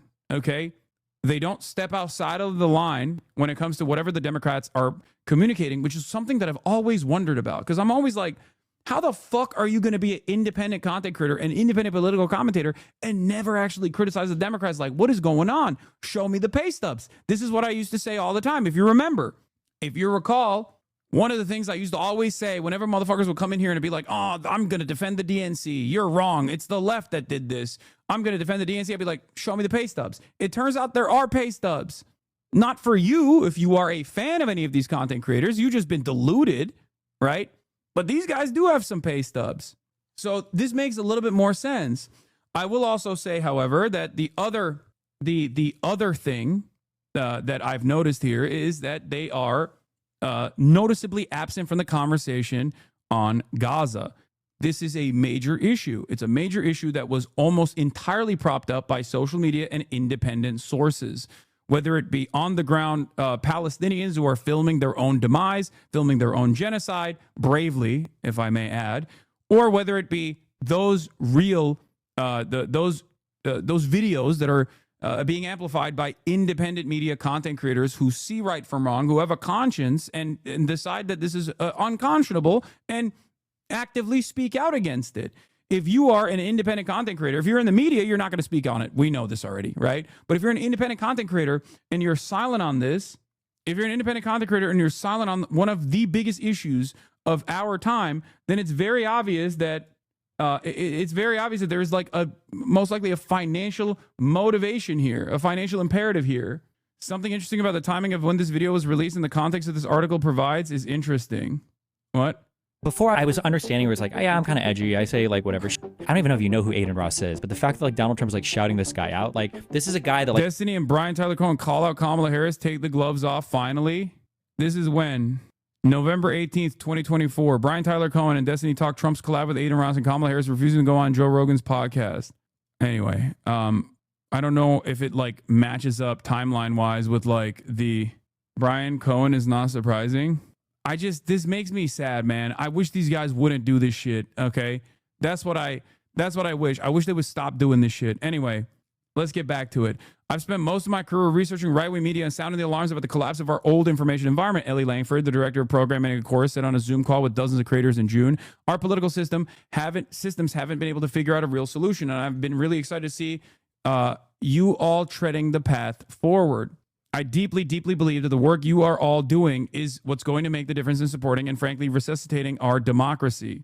Already creators in the program are creating content together. In a weekly series called Good News in Politics, 6 creators in the program shared a collaborative video running through political wins. Follow these creators, bringing you hope instead of doom scrolling. Sandra Jennings, E. Orleans, Jess Craven, Tono Latino, Gemma Talks, the Zactivist they posted. While some creators have been eager to work with Chorus, others distrust the organization. This spring, Chorus faced a wave of backlash from prominent content creators whose images were included in the firm's fundraising decks without permission. I was including some of the Chorus decks, like we have access to V. When you do not, said V. Spihar, a liberal content creator with over 3.5 million followers on TikTok. That's also kind of scummy. The faces of several well-known influencers were featured prominently on the Chorus website beneath a giant donate button. However, users who clicked the button were taken to a fundraising page for Chorus. Instead of anywhere, their dollars would go directly to the creators featured. Progressive YouTuber and former media staffer Media Matter staffer Kat Abu-Ghazalek, who's running for Congress in Illinois, was pictured on Chorus's website and included in fundraising decks without her consent. She asked that her image and name be removed and no longer used for fundraising purposes. Spihar and other content creators have accused Chorus of attempting to establish themselves as a gatekeeper to democratic political leaders. What we need is for people to invest in independent media, and that it doesn't necessarily mean investing in a consulting group that is going to become a middleman for independent media, says Spihar. They took what you said unironically, say about wanting to be a proud mouthpiece of the regime and applied it to whatever dog shit the DNC is churning out while lining their pockets handsomely. Yeah. My mother-in-law is a big-time Gen X liberal, and we'd regularly get into debates about Genocide Joe that always ended up with her begging me to vote for blue no matter who. She obsesses with Aaron Parnas and Brian Tyler Cohen, and now I got to debate her on this. Christ, I'm exhausted. What do you mean? This is not a debate. You can just, like, accurately tell her that, like, there is a reason why the information that you're getting might not necessarily be the full scope of reality, and there's obviously a financial imperative associated with that. This is, like, the easiest thing to communicate to people, okay? This is the easiest dub of your life, not to like dunk on your mom or anything like that. But I mean, the reality of the matter is when you have instruments of the party making these ridiculously stringent rules that straight up tell you what you can and can't say, and they pay you for it, then all of a sudden you're not a political commentator. You're not an independent voice at all. You're simply a mouthpiece for whichever slush fund that exists. In this circumstance, is just like Chorus. I don't even think that they had a lot of credibility to begin with, but now they definitely don't have credibility at all. This basically proves why so many of these liberals online, that's why I always tell you, like, don't listen to the fucking liberal voices on TikTok or on YouTube or whatever. They do not reflect the broader sentiment of the population. The broader base of the Democratic Party, for example, is literally 92% on the fuck Israel side, okay? 77% of Democrats acknowledge that Israel is doing a genocide. 77%. None of these guys actually talk about that. None of these guys actually openly state it. How the fuck could you be an accurate reflection of the Democratic Party's base if you are speaking zero moments about the one singular issue that Democrats have a supermajority opinion on? Democrat voters, I mean. That's it. Only 8% of Democrat voters want to continue supporting Israel. Only 8%. This is not a real issue at this point. 92% say no more. If you got a content creator who is, no, but have you considered that you're purity testing? This conveniently absolves me of giving any justification to unjustifiable shit. Yeah, like, I'm not a purity tester at all. As a matter of fact, a lot of people yell at me for that reason. A lot of people in my community yell at me all the fucking time. They say, Hasan, how dare you align with like this person or that person? They're not pure in their politics. And I understand that because I understand that normal people in the real world have a totally different framework than we do in this community. This community is an echo chamber. This community is far more radical than the average person. Our goal is to get those other people, the normies, to also see the world with a better analytical framework, dialectical materialism, okay? That's the goal here. So obviously, in an effort to expand the echo chamber, in an effort to reach out to a broader audience, there are going to be people that I collaborate with, that I work with, I talk to, that I'm not going to be fully aligned with. Having said that, however, I don't think this is a purity test. Okay, this is not like a purity spiral. This is just like straightforward paid propaganda. This is paid shilling, a paid shilling that unironically creates that same closed circuit that forces Democrats to not actually look at what the real issues are and actively choose to solve them. And instead, it's the Democratic Party trying to employ people to actively propagandize to an audience that thinks they're getting real information, like real unvarnished truth from independent content creators online. And the only thing that they're doing is basically the same fucking regurgitated CNN talking points that political consultants deliver in mainstream news. And that's what's really fucked up about it. Okay? They think that it is actually not the Democrats, the party itself, that is the problem. It's the voters that are not invested enough in harm reduction narratives and whatever the fuck motivates people to go out and vote for the Democrats. This is devastating because it's also consistently led to the Democratic Party's demise over and over again and led to two major defeats against a fucking incompetent charlatan fascist like Donald Trump. It's terrible. It's completely unacceptable. And this is straight up a part of the problem. This is a major part of the problem because this is emblematic of the issue that is at the core of the Democrat Party, okay? An inability or a lack of interest in actually listening to the demands being made by voters, which is undemocratic inherently. This is anti-democracy. This is anti-democratic process. The fact that they are, instead of like taking a cold, hard look at all of their failures in the aftermath of this massive defeat against Donald Trump again, instead of looking at that and maybe changing the way that they operate, the fact that they are still saying, no, we just got to like dunk on the vote, we got to influence the voters better is insane. Show me the pay stub. If you are currently working at the behest of the DNC, show me the pay stub. I mean, I'll still shit on you because you're an immoral piece of shit, but show me the pay stub. Are you a DNC employee? Because if you're defending the Democratic Party's malfeasance, its negligence, its malpractice, at this stage, you're a fucking psycho. You're the biggest cuck I've ever seen in my entire life. I want the Democratic Party to be more like Republicans, okay? Not in the way that they, not in ideologically, obviously, but in the way that the Republican Party actually gets shit done. Why can't the Democrats fucking get shit done? Why? Oh, our infallible institutions, like, oh, we must defend them. Like, that's so stupid. That's so stupid. Shut the fuck up. I don't think promoting voter apathy is helping either. Dude, I am a political commentator with very limited influence, okay? Very limited influence on the internet. If you think that I can create voter apathy, but the Democratic Party's fucking malpractice in the face of so much injustice, when they have both the fucking Senate and the Congress and the White House, you are fucking fundamentally broken. You are the reason why the Democratic Party keeps fucking losing voters, okay? You're an idiot. I'm sorry. Look at that. When is that from? Is that from this past week? No, this is long hair, Hasan, so clearly it's not from this past week. Oh, that's right. This is from May 5th, 2022. Wow. Some things never change. My hairstyle might change. My audio processor might change, and then my voice comes across as deeper now because I got that pirate software on lock, the voice deepener. Okay. It's not like my balls dropped. It's just that my software changed. Don't paint my nails no more. Don't have that kooky ass haircut no more, looking like a goddamn hippie. Having said that, the message remains consistent.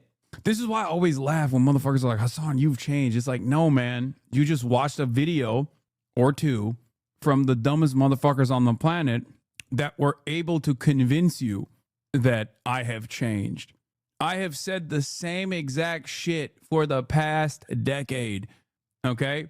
Either you were not paying attention or your attitude changed.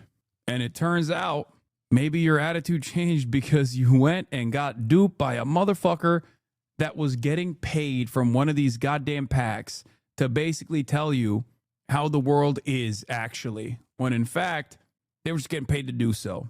Anyway, you have changed. We don't get Hell's Kitchen / Kitchen Nightmare content. You don't even run ads at the top of the hour. What happened? That's because the Piker Broadcasting Service is funded by you, the viewers, for you, the viewers. That's it. The only way to support the show is by subscribing, which you can do for $6 or for free with a Twitch Prime. If you want to do so, you can gift subs as well. That's it. That hasn't changed either, motherfucker. I used to do top of the hour ads because I had a contract by Amazon. I no longer have one, so I don't run ads. It's that simple, baby. This is literally how they made TikTok think MP is racist. Who's MP? Xylax with a 200 bones. Goddamn. Your consistency is dead on when you say you haven't changed. But whenever you make this point that you never change ever, doesn't that leave room for recognizing how much you've learned on top of the good takes you've been consistent on? Sure. I mean, I'm saying that my first principles, the fundamentals that motivate me, have not changed. But how do we pay some greedy middleman if we can only pay you and not a PAC? Yep. That's why it's so funny when these guys who literally run these like fucking slush funds and shit, who run these slush funds, who are actively trying to like work within the confines of the Democratic Party, will then turn around and be like, he's bad, he's a grifter. It turns out half the reason why they're saying that is because they have something inside of them. They have an insecurity that they are grifting, and they kind of recognize it, so they have to disparage people who are not doing that. They have to disparage people who they are ideologically in opposition to, because they're like, oh, he can't be just advocating for these things for no reason other than the fact that he believes in it, because I'm not advocating for the things I believe in because I'm getting paid to say these things. That's it. Another day of HasanAbi vindication here. Yet another day.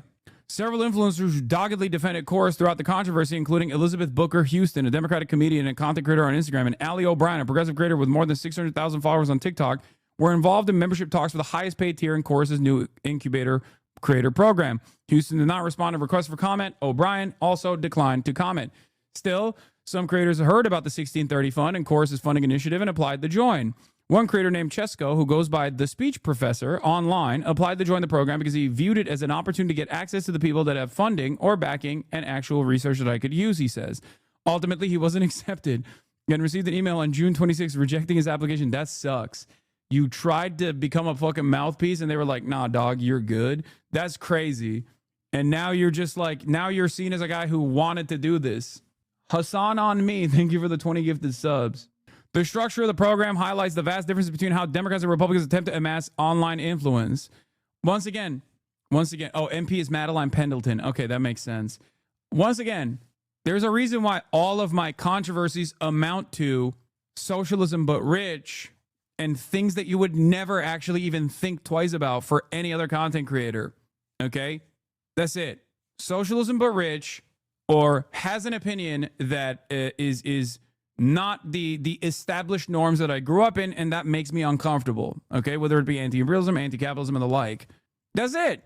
It's never shit like this. Have you noticed? It's never shit like this. So they have to try and make other shit up. Perhaps there's a reason for that. The structure of the program highlights the vast differences between how Democrats and Republicans attempt to amass online influence. Republicans have spent decades building up a powerful independent media ecosystem, though the right-wing influencer world is far from transparent. In September 2024, a federal indictment alleged that Russian state-sponsored network RT, Russia Today, was covertly providing millions in funding to Tenet Media, a company working with major right-wing influencers including Benny Johnson, Tim Pool, Dave Rubin, and Lauren Southern. In 2024, the National Republican Congressional Committee spent nearly $500,000 on work with CreatorGrid, an influencer marketing company whose website says it connects Republican candidates with the internet's most powerful conservative influencers, according to the analysis of campaign finance filings from the Washington Post. Now, make no mistake, The Republicans already have an ecosystem that is even worse than this. It's called PragerU. It's called Turning Point University, TPU. It's called massively funded networks of propaganda. So they already have a direct hands-on approach on the Republican side. This is the Democrats both coming late to the game and also doing it in the shittiest way possible. Not Turning Point University, sorry. Turning Point USA. Toilet paper USA. Toilet paper. Okay? It's just that there's a reason why we look to these content creators and call them grifters outright, because they fucking are. And now it seems liberals are also getting in on the grift. Okay? At least before, the Democrats were so unable to make adequate investments into the digital landscape that most of the people, I thought, that had this like pro-Democrat Party alignment were just kind of fucking stupid or misguided or naive, right? Like they just genuinely were like, no, harm reduction is real, because it is real, right? So they were just like kind of naive. It turns out, nope, they were getting funded too. So my apologies to a lot of the people who I've shitted on by saying you're doing this for free. It turns out you weren't doing it for free. You were doing it for like $250 a month or maybe $8,000 a month. But it turns out some guy looked over my shoulder just now and yelled at me for watching you because you interviewed the Hezbollah guy, lol. I did not interview a Hezbollah guy. I would. I have not had the opportunity to do so. I did interview an academic who is a historian of Hezbollah, but yeah, that experience that chatter just explained is a byproduct of this shit. Is a byproduct of the endless fucking smears. They must be confusing Rashid al-Haddad, yeah, and he's not even a fucking Houthi. He is just a Yemen teenager, but it doesn't matter. But do you understand? Do you get it? Because this kind of like smear, this kind of propaganda, it just like cycles around, it circulates, and it does have an impact on a lot of onlookers, a lot of people who would consider themselves to be apolitical, people who even would consider themselves to be pro-Palestine, really, who still find themselves swept away by this kind of propaganda because they're just like not super tapped in. Okay? Stephen Buckley, a digital media sociologist at City St. George's University of London, says that these sorts of programs have been happening for the right wing for ages. Yeah, it's true. But Hyder said that the structure of the 1630 fund deal raises the question, is it ethical to match the tactics of your opponents? I don't think it's necessarily unethical, but this goes back to the same problem. I always advocate to fight fire with fire. I tell the Democrats to behave like Republicans, but just not on the policy side, just not on the ideological side. I want the politics of the Republicans, but with the policies that actually do uplift the working class. And this is the problem. It goes back to the Gavin Newsom equation, right? Gavin Newsom wants to bring 5 new Democrat seats to the House of Representatives through a process of redistricting. I think that's a good thing. Okay. However, I still worry that those 6 seats will now have 6 new pro-Raytheon, pro-Israel Democrats. And that is what's frustrating, because that's not going to solve anything. That's just going to put more Democrat asses in seats, sure. But those seats need to be filled by people who actually do have convictions, who do want to fucking help the working class. Otherwise, you're just going to go back to that same cycle of eking out a marginal victory over the Republicans every fucking 4 years, and then losing in the long run to a even worse fascist that you are actively capitulating to. We can't have that.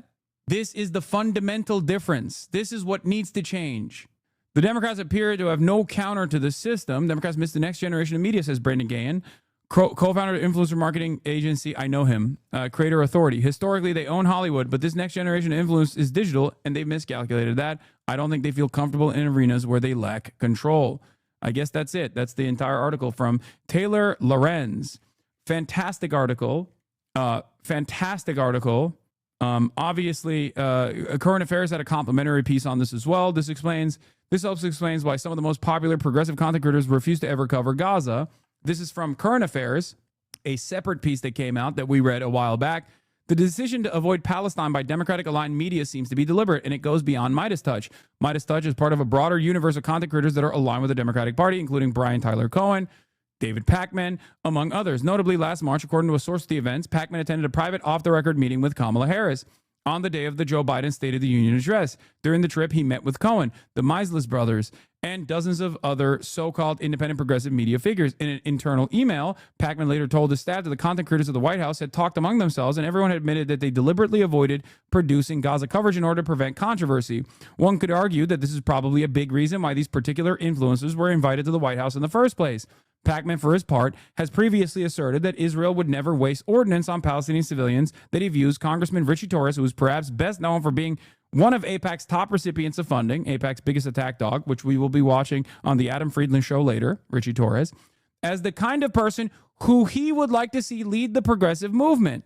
Current Affairs also reported on the campaign, Harris campaign coordinators, i.e. indirect payments to influencers through the agency, special appearance from Cohen in there too. The New York Times has reported that the Harris campaign spent $2.5 million on 3 digital agencies that work with online influencers, and it appears that the influencer in this video may have been one of them. They were just fucking melting money. It's literally all connected. 1630 funds, Future Forwards, which funded Progressive Victory. It's a lib circle jerk.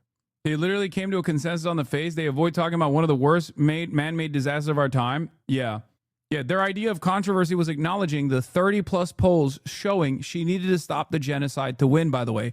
Here are 34 polls that show a ceasefire and weapons embargo to help Kamala Harris win. This was on the 21st of September, 2024. It was a compilation of 34 different polls that showed that this issue would be a mover and a shaker, and this is just the tip of the iceberg. I talked about this quite a bit because not every single person was as invested in Gaza as others were, right? They could recognize right from wrong. That kind of animosity towards Israel didn't expand overnight, of course. That led to like the Zoran victory, for example. That didn't happen overnight. That was already there in the lead up to the election, even though it was being actively sheltered. It was actively being pushed aside by top level Democrats in the establishment for obvious reasons, because they wanted to continue the maximum genocide that the Joe Biden administration was doing. Now, having said that, the reason why I say this is the tip of the iceberg is because this was emblematic of the problem of the Democratic Party's inability to address real issues that their fucking voters were experiencing. This was just one of those issues. It was a very big one, as Ta-Nehisi Coates correctly pointed out. How can you expect the Democrats to save democracy when they won't even stop a genocide? How can you expect a party that will turn a blind eye to a genocide that they are contributing to actually not turn a blind eye to the democracy, the democratic process falling apart? And he was right. This is why it is mind-boggling to me that there are still people who are actively either deluded by these other content creators that are getting paid by the Democratic Party to actively advocate for the Democratic Party's inevitable demise, or the death of American democracy as it stands, the theoretical democracy that we are supposed to ostensibly defend here. And one of those examples, I'm going to use 2 examples here, okay, which is this one. This guy, Sneer Review. We are so cooked it's not even funny, I said, who then quote retweeted me to say, bomb, Kamala Harris. To which I responded with, 22 months into the Gaza Holocaust and pro-Israel libs still try to act as though the Dems didn't throw the election by pivoting right, refusing to listen to the anger people had about numerous issues, including the genocide, and losing yet again to an incompetent fascist. They are deluding themselves. They are fucking deluding themselves. They're actively and deliberately deluding themselves. They don't want to listen to the truth. They don't want to listen to reason. They don't want to make a proper analysis as to why they lost a otherwise winnable election. Is tough, but it was winnable. Every election is. It blows my mind that people still try to do this shit, especially when third-party voters, if every single third-party voter turned around and voted for Kamala Harris still would have lost the election. So there isn't even like votes that you could have secured from the fucking margins there. So constantly fucking yelling about the left being a spoiler in this election is idiotic. It's just not true. There is no amount of left commentary from myself and every other fucking leftist commentator on the planet, right or wrong, by the way. Doesn't matter if our criticisms are right or wrong, but there's no amount of criticism that we could present that could outflank the multi-billion-dollar messaging campaign that Kamala Harris blew up with shitty message. And it's so indicative of their lack of interest in actually solving some of the problems that currently persist, whether it be Trump's active bouldering towards fascism, for example, then actively fighting against a guy who is trying to do his very best to combat the administration. If you're a fucking liberal, you should actually run around and say, I'm so sorry. I was wrong. You were fucking right. Now I'm going to stand side by side with you because you already correctly called this shit out. And even if you don't have to do that, because you don't, okay? You don't have to do that, obviously. Even if you don't do that and you don't have to do that, the least you could do is shut the fuck up and not try to consistently say this wrong thing that makes you feel good as though you did your very best and now you're tired. Now you can sign off. As people are getting black bagged and kidnapped, you can just sit on the sidelines and yell about the left. If only the left voted for Kamala, this would not be happening. It's so stupid. It's also simple. The problem is simple. Democrats run away from their base. They despise their base. Republicans run towards their base. They fear their base. That's it. That's it. Democrats actively try to convince their base that the things that they are demanding are actually bad and they should suck it the fuck up and vote for them anyway. Republicans don't do that. Republicans will find active issues that have grassroots backing, no matter how insane it is, like QAnon, and will find a way to make that a part of their platform. Okay? They do that. The greatest version of someone behaving like this is Zohran Mamdani. He went out there, he asked people what their fucking problems were, and he said, I'm going to solve them. There it is. You don't have to be a card-carrying communist to be able to do this, okay? You just have to listen to people. You just have to listen to their demands. You just have to listen to what they want, okay? I try my very best not to fucking fight with Democrats at this moment, but they make it so goddamn hard when they just like put the crosshairs on someone like myself instead of actively fighting in unison against the Trump administration, and also maybe taking a cold, hard look at why they lost. Okay? It blows my mind. It's just so fucking frustrating because this is just a demonstration of this person's lack of interest in fixing any of these problems. He just wants to appear right, and he knows he's wrong. Okay? He knows he's wrong. He knows he was wrong. He wants to be pro-Israel, and he wants to still present himself as a progressive, even though Israel's doing a genocide, and the walls are closing in. So he just like actively tries to attack someone who was correct from the start, someone who is doing a lot more than he is in terms of trying to fucking fight against the Trump administration currently. Yeah, it sucks that Kamala blew the election so bad by running as a Republican. That's a very stupid thing to believe. Wasn't he right about Harris allowing genocide, though? No. Not allowed to criticize Kamala Harris for becoming a warmonger because a few of your followers might decide not vote for her. Probably a lot of his followers, actually. Again, fantasizing about a reality that did not exist. These guys want me to sit there and fucking lie to my audience, okay? That's it. They want me to do for free what these other content creators are doing for $250 a month or $8,000 a month. There's no amount of money that would cause me to do that, okay? Because that's not my goal. My goal isn't to like be a shepherd, no matter how much some fucking hammer and sickle meme accounts on Twitter who were prominent community members here at a certain point and then, got actively radicalized beyond my perspective might say. My goal is not to be a shepherd of the Democratic Party, okay? I'm a shepherd for good policies that alleviate the tension, the stress, and the harm that the American working class is experiencing. And the working class broadly in general around the world.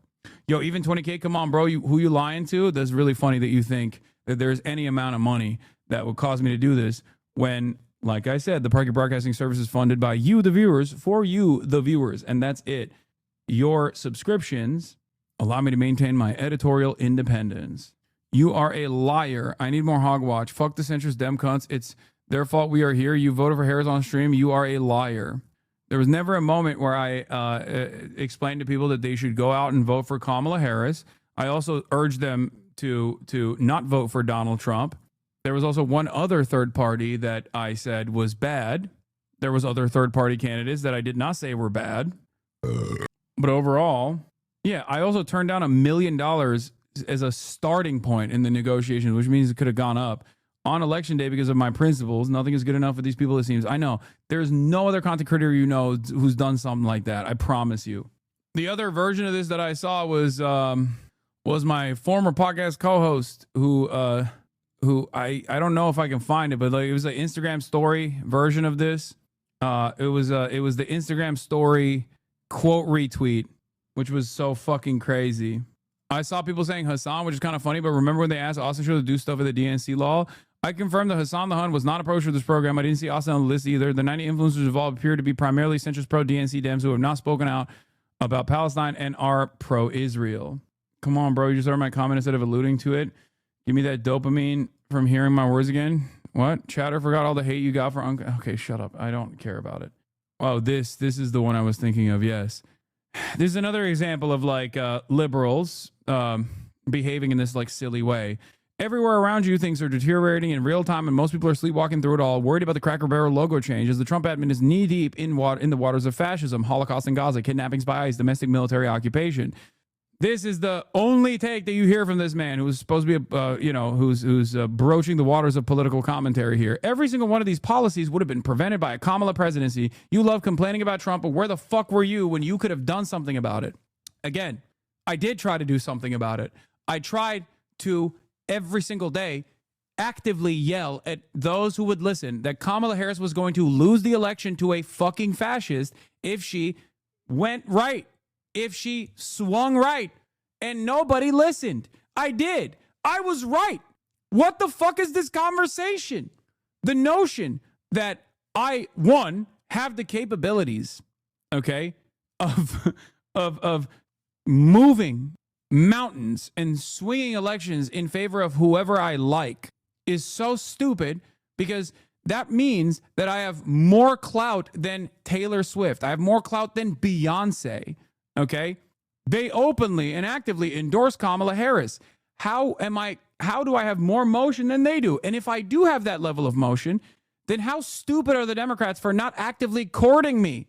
If I had that level of motion, how the fuck were the Dems not courting me and courting Liz Cheney instead? It's perhaps because nobody thinks I have that level of motion. This is just cope. Okay? And as far as my criticisms of the campaign, they were correct. They are the reasons why she lost. I did not want Donald Trump to win. These guys just simply cope.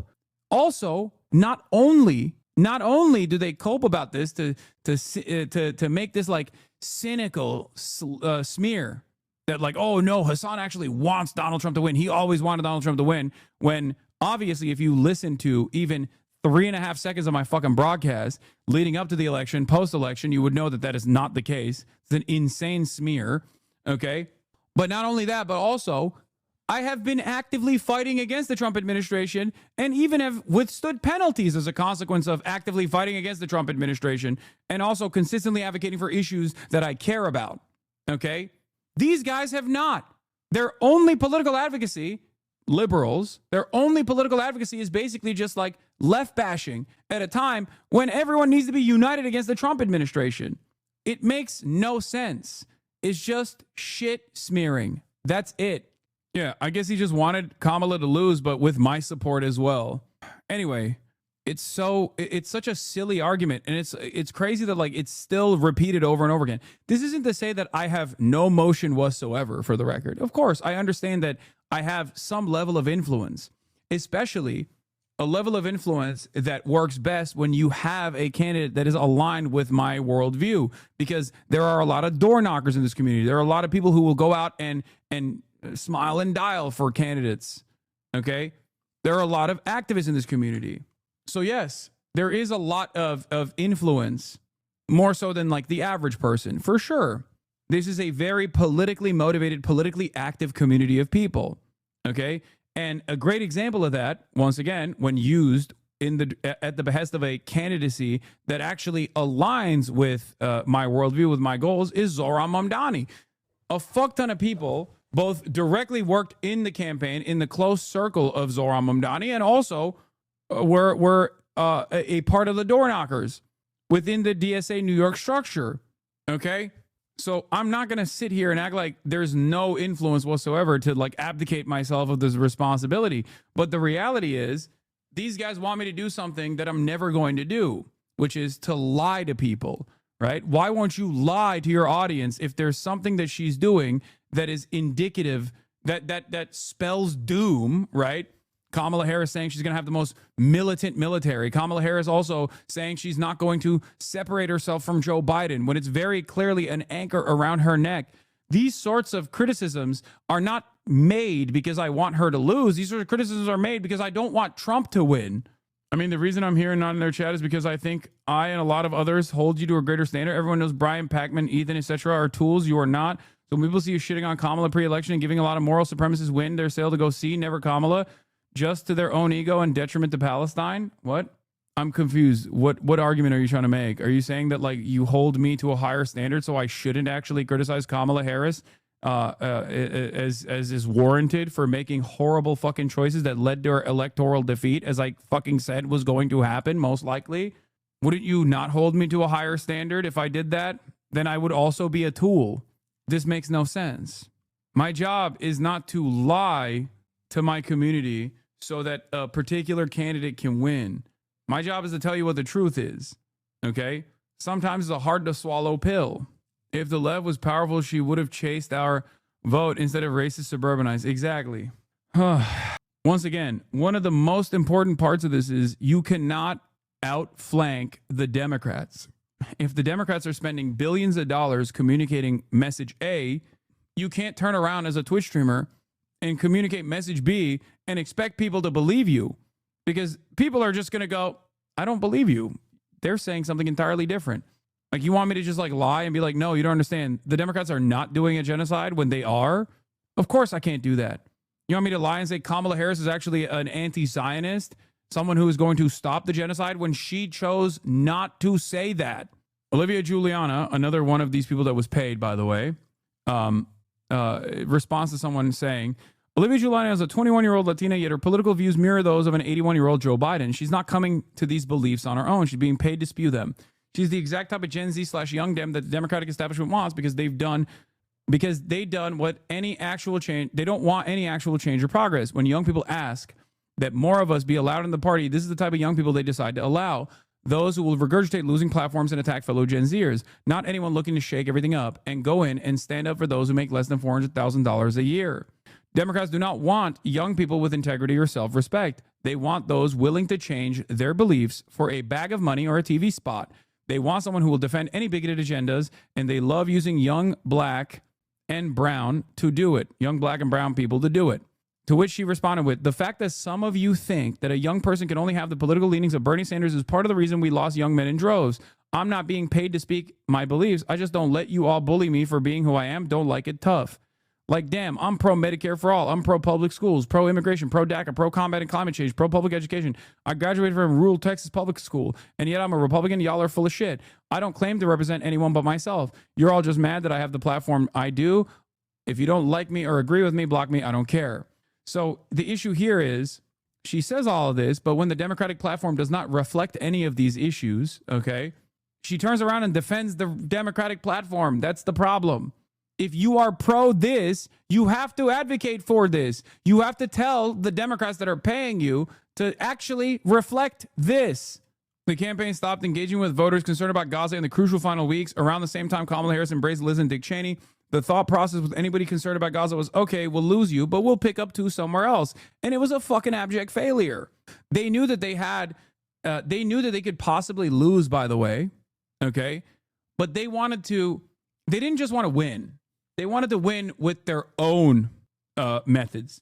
They wanted to win in spite of the anger and resentment that people felt towards not only Gaza, but towards the immigration process that was becoming increasingly more reactionary, that the Democrats were championing Republican policies of 4 years past, and it failed. Anyway, this is the other group, Unfuck America, I guess, and they're also another group that's like actively working with Destiny, and you know, they're left bashing. That's when a group within the DNC structure focuses on left bashing, I'm out. You know what I mean? That's ridiculous. There are plenty of fucking people who actively take up arms against me on the left, who present themselves as far more radical, far more truthful, far more honest. Okay, I spend very little time yelling at them. Why? Because they hold no institutional power. Okay, Reached out to about joining the Unfuck America tour. It's exploitation, and please do not confuse that for allyship. This message is not for that girl because I have no fucking idea who she is. She was not invited to the Unfuck America tour. Clearly that message was just from a random supporter. But I want to give an example of why we need to stay away from people like this as we head into the midterms for 2026. As you all know, the whole point of the Unfuck America tour is not just to clap back at Charlie Kirk. It's to get voters registered for 2026.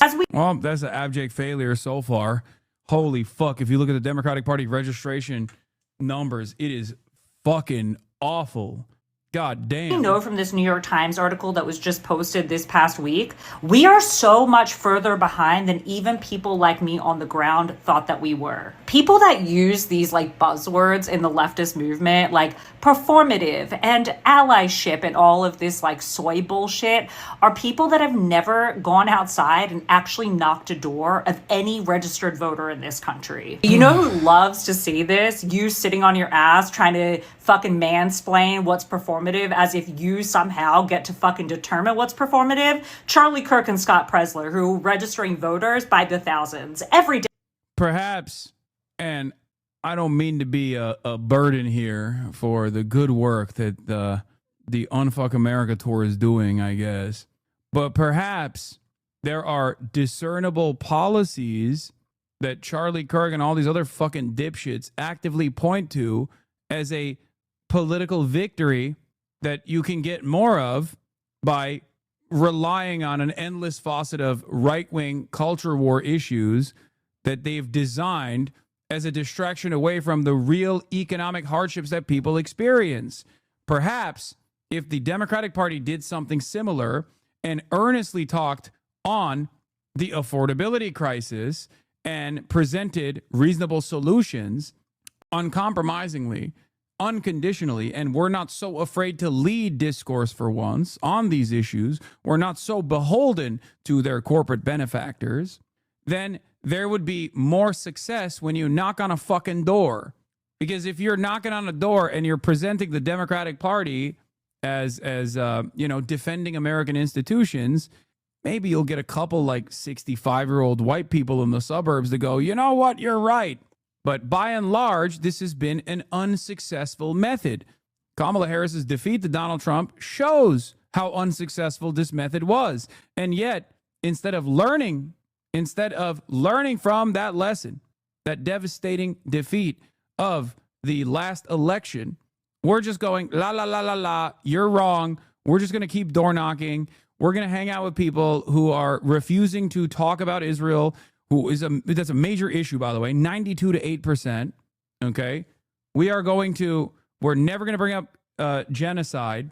We're never going to bring up a bunch of the things that went wrong with the Democrats and the way that they communicated, the way that they capitulated the right-wing framing on a lot of these issues. We are too afraid to lead. We are too afraid to demonstrate courage when communicating on some of these problems that everyone is experiencing. And we're going to hope that we can win. Well, good luck. In swing states, mind you, like the one that you live in. So I am begging you, stop following these people. Stop engaging with their content. Stop allowing them to make money off of outrage while we are suffering because of policy. And let me leave you with this. There is no allyship in losing elections. There's nothing pretty about that. Know who is actually on your team. And for those of you who actually want to take this seriously. Yeah, once again, your entire goal is to silence the left flank, which is not going to work because you have no motion, right? But it's crazy. Hey, guys, there is an active threat to every person's existence right now. But you know who I care about the most? Leftists, activists that are taking it up to the streets and actively combating against this administration's horrible agenda. Those are the real villains. Don't listen to them. Don't listen to people who demonstrate moral consistency. Please don't do it. Listen to me instead. Someone who's getting paid by the Democratic Party to drive up voter turnout and failing to do so. Who the fuck wants a regurgitation of Chuck Schumer, but in like the TikTok sphere? Who the fuck was like, oh yeah, I really want to hear from Hakeem Jeffries, but this time from the mouth of like a 25-year-old TikTok Zoomer. That's what I needed. That's really going to do it this time. Please go to our website, unfuckamericatour.com, sign up to volunteer, sign up to donate. And as always, if you have questions after watching this video, send me a DM and I will help you out. Do people like her even get paid yet? This is a person who like runs that gets funded by a Democrat Party super PAC, or just a PAC, a political action committee from that is funding the Unfuck America tour. I know it was an iconic moment, but honestly, the way you responded to the person in that vid that was saying you weren't socialist enough is the model example of how to appreciate someone outflanking you. Yeah. And also, this is another problem. Them politicians' popularity is going to go to zero if they continue to refuse to acknowledge the obvious fact that the U.S. is presently sponsoring a genocide. You can't be the party of reality, human rights, and decency if your head is in the sand here. This is after a new Quinnipiac poll came out saying 50% of voters say Israel's committing a genocide in Gaza. That includes 77% of Democrats, 51% of independents, and 20% of Republicans. 60% of voters oppose sending more aid to Israel, which includes 75% of Democrats. Who are the 2% of Democrats that are like, Israel's doing a genocide, but we have to keep sending them aid? Bernie Sanders. 66% of independents and 37% of Republicans oppose sending more aid to Israel. By the way, the public filings of D's PAC, oh, you mean Progressive Victory, shows that they have made multiple payments to basically every one of your haters. They are unfucking America by paying commentary slop tubers. That's a different one. Unfuck America is a different group that the Molestini is working with. The whole tour has been a mess. Z can't account for money and was racist towards black creators. This was Christian Divine's vid about the racism aspect of it. I don't care enough about the Unfuck America shit, so I'm not going to cover that. I genuinely don't care. I don't think it has like that much motion in general. I think it's one of those things where it's like it was big on TikTok for a brief moment, but it's just not worth the coverage here. Like, I mean, like I said, they've already shown what their ambitions look like by actively presenting Molestini as a major warrior for their cause. Speaking of the Democrats, by the way, 77% of Democrats say Israel is committing a genocide. What have the Democrats done so far, however? Because this past couple of days have shown some interesting developments on that front. As you guys know, the DNC was supposed to get together and they had a resolution for Gaza and what to do with Gaza, right? The DNC had 2 resolutions on Palestine. One call for an arms embargo on Israel, a 2-state solution plea from Ken Martin to undercut the first. The panel denied the arms embargo and passed Ken Martin's 2-state solution. Once the embargo was off the table, Ken Martin withdrew his. Even a 2-state solution, which was literally planted to specifically cut away from the arms embargo demand, was then withdrawn after the DNC's resolutions panel considered 2 measures Tuesday morning at the committee's summer meeting in Minneapolis, a proposal introduced by Chair Ken Martin that echoed language in the party's platform on the issue, and a resolution backed by progressives that call for a suspension of military aid to Israel. I had to listen to some Zoomers telling me Hasan spreads misinformation on Scotty Sire's stream today after Scott said that he wanted to watch a Hasan stream to educate himself. I told Scott not to listen to the haters and inform himself. I know. It's so... like, this is the other thing, okay? So many people have basically geared their fans into actively spreading misinformation about someone like myself. And if they were to unironically spend all of that time and all of that effort on, I don't know, advocating for policies that they care about, they probably would have more motion. That's what's so crazy. It's crazy. There's like a lot of people just have no interest, no investment in politics at all. And the only way that they can actually inform themselves or keep interested and keep invested in politics is by simply doing drama. Okay. And there are a lot of content creators who will literally just feed into that because they themselves are also not really fucking invested in anything. They just want clout.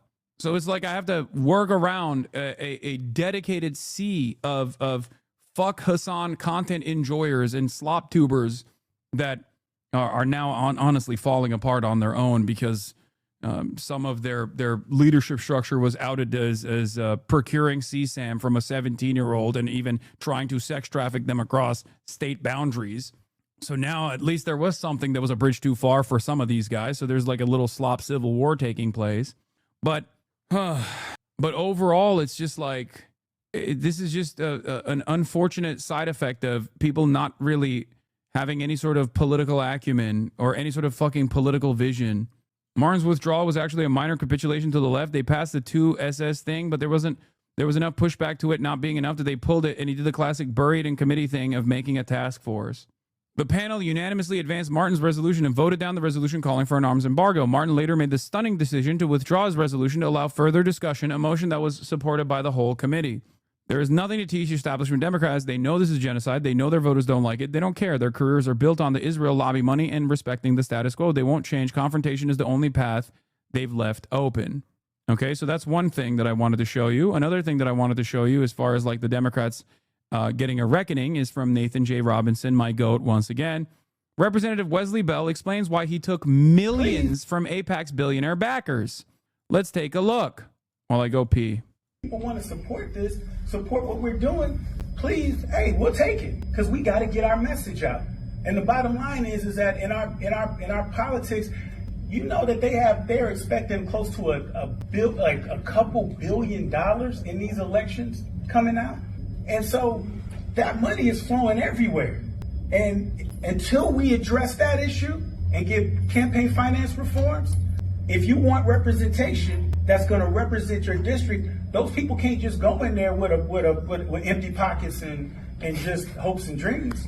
We got to understand there's a game being played. Politics is a game that's being played, and we can sit back and be righteous and say, no, we're not going to do it that way. And we can keep losing. And you know what? That's what we've been doing. That's why we've lost, even though we have the majority as far as Democrats, registered Democrats, and registered Republicans. We have a minority of states, state houses in the country. They have a majority, just had a super majority in the state house in Jeff City. They got the House, the Senate, and the presidency in Washington, D.C. Listen, we can't just sit back and just be like, oh, well, we just going to just keep doing what we doing, and no, we're not going to get involved. No, we can't do that. And so I hear what you're saying, and that's why I stay accessible. I'm going to come out in the community. I'm not going to shy away from tough stuff. Yeah. Now, U.S. Rep for Missouri's 1st District, Bell, won after his campaign drew over $8.5 million from pro-Israel lobbying groups that supported Israel's genocidal campaign in Gaza, including AIPAC's United Democracy Project, to unseat pro-Palestinian progressive Cori Bush. Okay? Nathan J. Robinson says, a reckoning is coming for the many, many Democrats who were bribed into supporting a genocide. People know what these politicians did, and they're not going to forgive it. Some, like John Fetterman, barely even needed to be bribed. They come to their genocidal politics honestly, through sincere conviction. Others needed a sizable check in order to get there. They end up in the same place, though. I can't believe how easily tricked people are. It's unfortunate, but it actually fucking worked. And AIPAC, with its pervasive, disgusting influence over American politics through the most sinister methods, were able to literally farm unimaginable amounts of money into a fucking primary and take out an anti-Israel candidate from the equation who was a far better congressperson than this fucking dipshit ever will be. I don't know how liberals don't actually look at this and get more mad at the party for allowing this to happen. Like, I just don't get it. I don't get it. I genuinely don't understand how you have more smoke for like leftist content creators or whatever than the motherfuckers who did this, the motherfuckers who actively pushed for this, knowing full well that this would cost them the election. How are you not mad? I'm mad every day. I'm mad every fucking day. I'm obviously first and foremost mad at the Republicans, but I'm also mad at the liberals who let this happen. Every fucking 4 years, this happens. Every 4 fucking years. You mirror their hypocrisy? What do you mean? What does that even mean? Oh my Lord. So I just don't get it. That's why they hate you? You mean I highlight their hypocrisy, not mirror?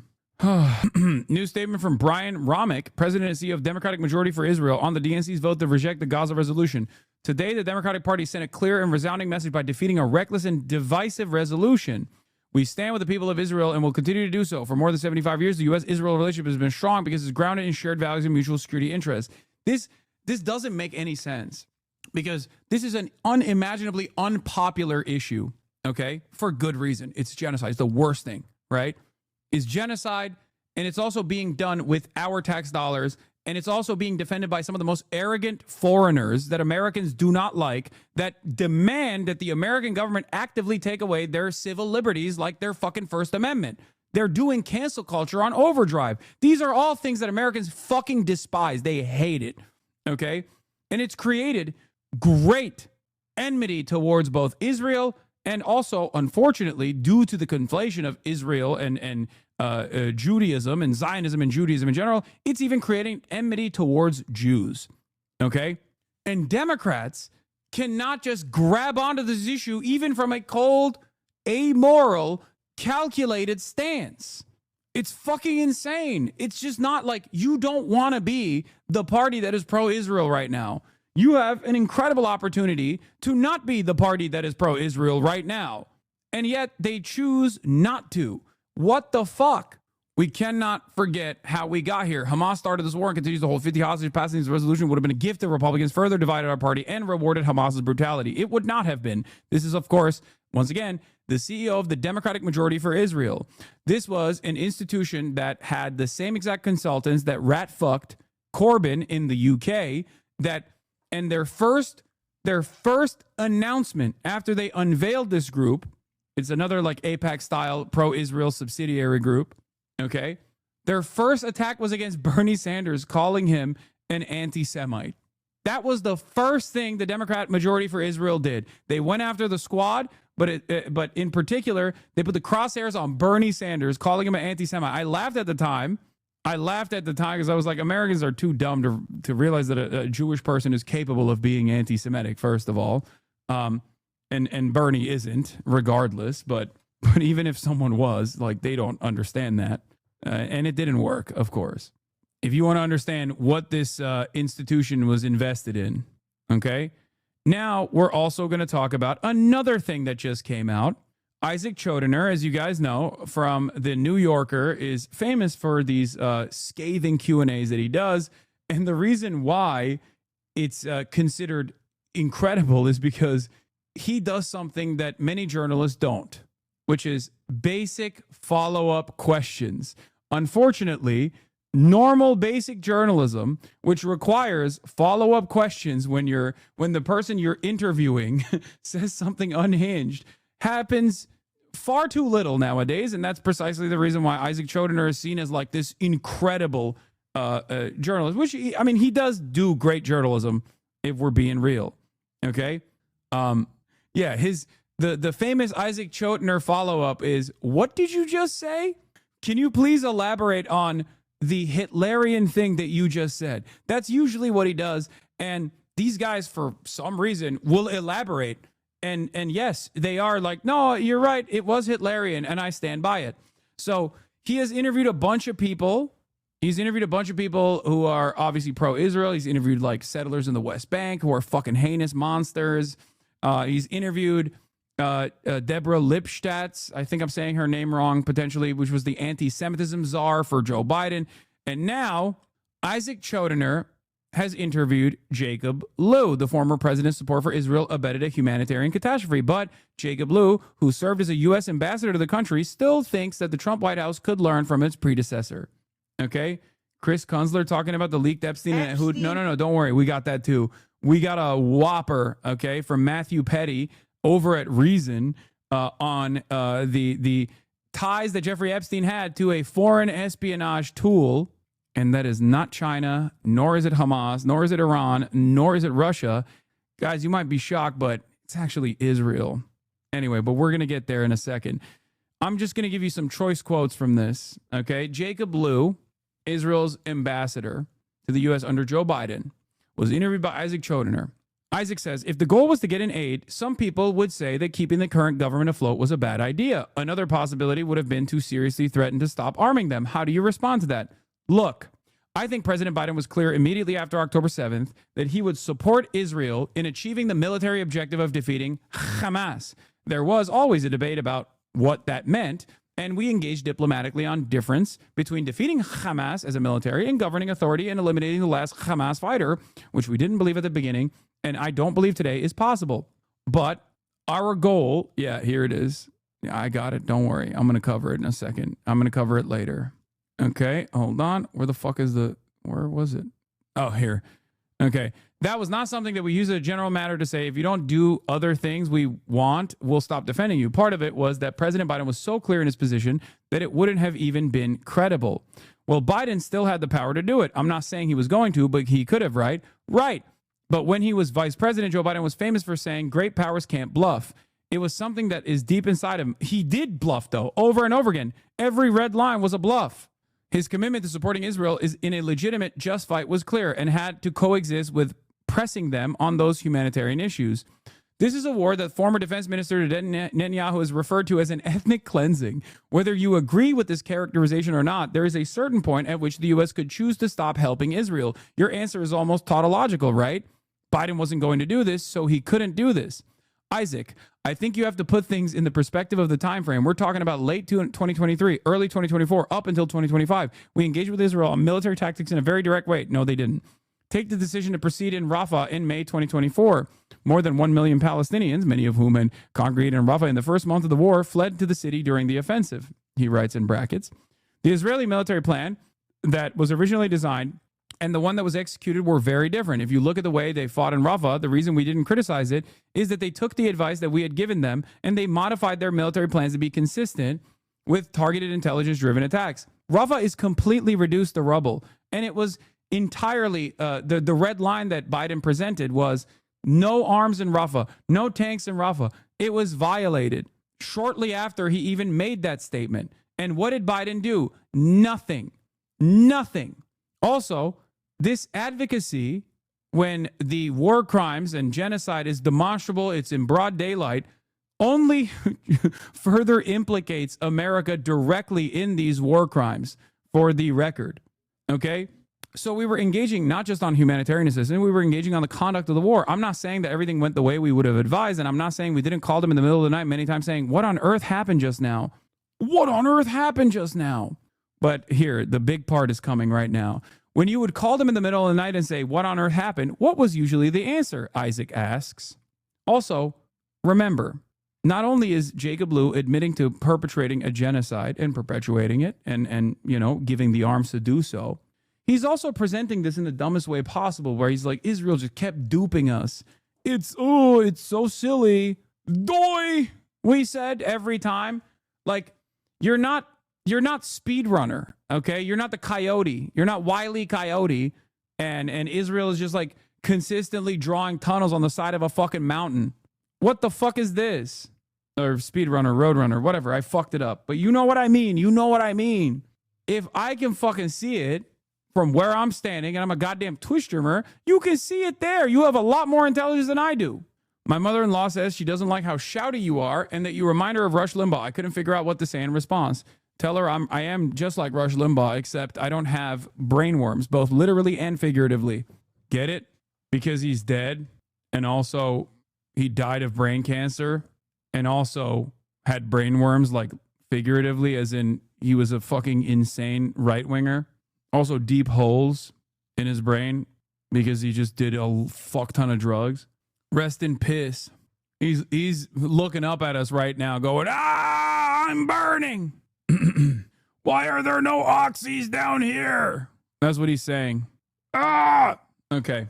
The general pattern, Jacob Lew responds, was that in the moment, stories were inaccurate and that the Israeli military and government establishment were not in a position to fully explain it yet. We could almost never get answers that explained what happened before the story was fully framed in international media. And then, when the facts were fully developed, it turned out that the casualties were much lower. The number of civilians was much lower, and in many cases, the children were children of Hamas fighters, not children taking cover in places. To which Isaac responds with, sorry, what did you just say? To which Jacob Lew responds with, in many cases, the original number of casualties, he cuts him off and he says, no, I meant the thing about who the children were. They were often the children of the fighters themselves. And therefore, what follows from that, he responds with, what follows is that whether or not it was a legitimate military target flows from the population that's there. Hold on, Mr. Secretary. That's not, in fact, correct, right? Whether it's a legitimate target has to do with all kinds of things like proportionality. It doesn't matter if the kids are the kids of. He stops him. Jacob Lew stops Isaac from even further elaborating on his question to say if you're in a command and control center, that's different than if it's a school that's emptied out and innocent civilians are taking shelter there. If you're the commander of a Hamas unit and you bring your family to a military site, that's different. I'm not saying everything fits into that, and I'm not saying it's not a tragedy. To which Isaac responds with, it may shine a very poor light on Hamas, but who the kids are does not make a difference in terms of international law. To which he responds with, yeah, he's not saying it's not a tragedy. He's just saying he supports the tragedy. Exactly. For the record, this is literally just Nazi speak. I just need you to understand. Like, this is what happens when you're a Nazi, okay, and you just don't think you will ever be held accountable for being a Nazi, so you're just open about it, you know? Like, this is it. This is you being like, I'm a Nazi, and this is good. Killing children of enemy combatants is A-okay. It's a tragedy, but I like it, okay? You call it a tragedy, I call it awesome. And anyway, and this is not the first time he said this, okay? It is not the simple question that it originally appears to be when the initial report makes it sound like the target was just an empty school that families took cover in. In some cases, I'm not aware of the full explanations because when I left, we were still asking questions to get more detail and saying to them that they have to be able to explain these things. He's literally saying we would offer them protective cover and then demand they at least get their shit straight by at least bringing up one Hamas militant or just someone that they lied was a Hamas militant or some shit. Okay, so that we could just say, you see, those children had to die. I'm not going to say that none of them fall outside of the bounds of things when there should be disciplinary action against some of the officers involved. I don't know the answer to that. Of course, once again, it's okay to murder children if their parents are your enemies is a precedent set by the Obama administration when Lou was Obama's chief of staff. Robert Gibbs says, Anwar al-Awlaki's son, killed by drone strike, needs far more responsible father. Okay? And also, if you want to see his fucking quote, he said the exact same shit in the Times of Israel all the way back in January. People tend to focus the day something happens. The media that is presenting a pro-Hamas perspective is out instantaneously telling a story. It tells a story that is, over time, shown not to be completely accurate. It is verbatim the same quote he gave the Times of Israel. 35 children were killed. Well, it wasn't 35 children. It was many fewer. The children who were killed turned out to have been the children of Hamas fighters. Not in every case, but we try to keep that information flowing.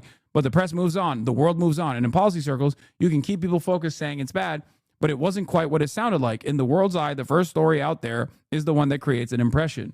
That's him saying the same shit in January to Times of Israel with a little tweaks because it's Times of Israel. So he said, the media is presenting a pro-Hamas perspective. He didn't say that to Isaac Chotiner a couple months later because it's American media. And if he were to sound like a fucking psychopathic Israeli person, then, you know, people would probably respond a little bit negatively to that. So he just like tweaked it a little bit, you know? Nice. Anyway, the investigations editor of The Prospect, also in the aftermath of this interview, came out and got a quote from the State Department. State Department folks told me Lou was way, way more genocidal and influential than Blinken. Naturally, he also ran the fucking Treasury Department under Obama. And of course, once again, those target standards are obviously not equivalent. You only can get away with making it seem as though that is a reliable targeting standard when you know that your enemies, non-state actors, have no capability of retaliating in kind. Okay? That's why, for example, Israeli journalists who are IDF veterans and embed themselves with the IDF can get away with saying, oh, the journalists that were killed are Hamas, and their families were also Hamas. Meanwhile, those very same standards, if applied in retaliation to Israel, would justify nuking Tel Aviv. Obviously, I'm not advocating for that. I'm simply stating how insane Israel's targeting standards are. Okay? In many circumstances, those people that they're pointing to are not even Hamas, but it doesn't fucking matter. Just like his targeting standards of proportionality are so out of whack that if the position of the United States was evenly applied to the enemies of the United States, famously a nation that ships families around the world to accompany soldiers, that families on military bases are legitimate targets while the fucking military combatants are sleeping. And it's not just military members either. It's also politicians as well. Okay, politicians and their family members. It's academics and their family members. It's just straight up journalists and their fucking family members. You can kill anyone and everyone on the planet because the goals of Israel is not to conduct a war with the standards that were designed for war. I know all war is a crime. I'm not talking about that right now. The goal of Israel is something different. It's genocide. And that's precisely the reason why all of this posturing, all of this like proportionality arguments and whatnot fall by the wayside when you look at the actual targeting. When you look at who they're killing, okay? That's it. It's fucking ridiculous. It's objectively ridiculous. We'll get to Cracker Barrel later because there's a lot to cover here, okay? Because we got the Epstein shit too. Where Israel and the U.S. stance on an excuse on fighting Hamas comes from, by the way, directly from Israel. Eliminating Hamas. Insights from Sri Lanka's defeat of the Tamil Tigers. Oh, yeah, 100%. I mean, I know Arun is going to get very excited for me to point to this, but this is literally directly coming from an extermination campaign that already took place under similar circumstances without even the Western world actually. What? Hey, you'll get banned for saying that word again? What word? It's 1-to-1 for all the details that I have seen of it, at least. Okay, moving on and continuing with the incidents that took place. Let's get to the mass shooting that took place. Okay, school's back, and of course, when school's back, that means another thing that is associated with schools in the United States of America is also back, which is school shootings. Let's take a look. This is an ABC News special report. Good afternoon, everyone. I'm Kira Phillips. We're coming back on the air as sources now tell us at least 2 people have been killed, at least 12 injured, and 6 victims now being treated at Children's Minneapolis Hospital following that deadly shooting at Annunciation Catholic School. Like, this is not even a joke. Like, I'm not being unserious about this. I'm 34 years old, so it's been many, many years since I've been in school, right? So I don't know when school is in or out, and this morning's news reminded me that school was back in session. Like, I, as an American, far removed from schooling age, unironically learn about school being back, not from like back to school supply runs or whatever, even though I participated in one recently, but straight up from school shootings. It's fucking insane. Let's take you straight to the mayor of Minneapolis right now. Those families are suffering immense pain right now. Think of this as if it were your own. Every one of us needs to be wrapping our arms around these families, giving them every ounce that we can muster. These were Minneapolis families. These were American families. And the amount of pain that they are suffering right now is extraordinary. And don't just say this is about thoughts and prayers right now. These kids were literally praying. It was the first week of school. They were in a church.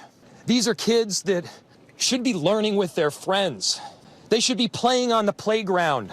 They should be able to go to school or church in peace without the fear or risk of violence, and their parents should have the same kind of assurance. These are the sort of basic assurances that every family should have, every step of the day, regardless of where they are in our country. I'm so deeply saddened, and I'm so sorry to the families that I know are suffering. Okay, I'm skipping Jacob Fry. I don't really care what he has to say. All right, let's get the details of what took place. Children that are at worst just before. I am the Minneapolis police chief. Earlier today, just before 8:30 a.m., our city experienced an unthinkable tragedy. Minneapolis police officers responded to a report of a shooting at a mass that was happening at the Annunciation Roman Catholic Church on the block behind me. This worship service was marking the first week of school for children that are attending the Annunciation Catholic School. During the mass, a gunman approached on the outside on the side of the building and began firing a rifle through the church windows towards the children sitting in the pews at the mass. Shooting through the windows, he struck children and worshipers that were inside the building. The shooter was armed with a rifle, a shotgun, and a pistol. This was a deliberate act of violence against innocent children and other people worshiping. Bro, they got yeeted so fast. Are you kidding me? Like, your mods are gone. What's going on? You know, with conversion therapy, this wouldn't have happened. Can't handle the facts. Trans people aren't mentally well. We need to zap their brains back to normal. He already got zapped out of existence. He's gone. He got a site-wide ban already. The sheer cruelty and cowardice of firing into a church full of children. Yeah, it's the shooter. I don't know what the shooter's gender is or whatever, but I have seen a bunch of Groyper posting from the shooter. So of course you're gonna have a bunch of the exact same people that have the exact same worldview as the shooter, who literally pollute the same circles as the shooter, who egg on people just like that shooter to do the mass shooting that they did, to turn around and be like, no, this was a woke libtard trans person. So, you know, it's the classic David the PP equation, right? When he went in and tried to kill Nancy Pelosi and then tried to kill Paul Pelosi, every single person that looks exactly like that fucking dude, who believes the exact same shit that that fucking dude believes, who knows that fucking dude online, probably anonymously, turned around and was like, nah, that's not one of us, dog. He's gay. He's woke and gay. That's not one of us. That's literally, it's just the method. This is the meta. This is what they do all the time. Is absolutely incomprehensible. Police officers from the Minneapolis Police Department immediately responded, entered the church, and attempted to provide first aid and rescue some of the children that were hiding throughout the building, while other first responders came and EMS responded to rush victims to nearby hospitals. Will it shock you when you find out that it's actually, once again, most likely another Terrorgram right-wing grooming victim? So interesting. It's another 09A, 9 angles, 716 Terrorgram situation. How? That's so shocking. I'm so shocked. Okay. Of course, the fucking dude was a Groyper. What are we talking about? Yeah, another nihilistic, terminally online Nazi with incoherent politics, a love for weapons, and an obsession with Russia, Germany, esotericism, and online memes. This has been like 70% of all shooters in the past decade. Of course, guns are the main problem, but we got to do something about this shit too. Yeah, this is literally how it works every time, bro. What the fuck? What does it have to be? 100% of the shooters until people go, hey, a lot of this like crazy esoteric Nazi shit that exists on the internet is probably leading people to just go out and do heinous acts of violence. Maybe we need to, I don't know, talk to our children, fix this problem a little bit. Young children, ages 8 and 10, were killed where they sat in the pews. Their parents have been notified. 17 other people were injured, 14 of them being children. 2 of those children are in critical condition. By the way, remember the Terrorgram, like Nazi, white nationalist, white supremacist shooters have literally been a woman, a white woman, and a black man. Okay, so it's not even, it's even the fucking school shooters at this point, at this stage now, as long as they're a part of that like far right coalition, doesn't necessarily have to be a white person. Okay. This is why I always say white supremacy has gotten more diverse than you even understand. The coward who fired these shots ultimately took his own life in the rear of the church. Our hearts are broken for the families who have lost their children, for these young lives that are now fighting to recover, and for our entire community that has been so deeply traumatized by this senseless attack. We will stand together to protect our children, our schools, and our houses of worship. This deliberate act of violence is just a sign of cruelty that is beyond comprehension. Our hearts are broken for everyone that's been affected by this tragedy. The target is unique because it's a Christian, it's a Catholic school. So get ready for the shooter was trans and the shooter was woke, and this was an anti-Christian act of violence.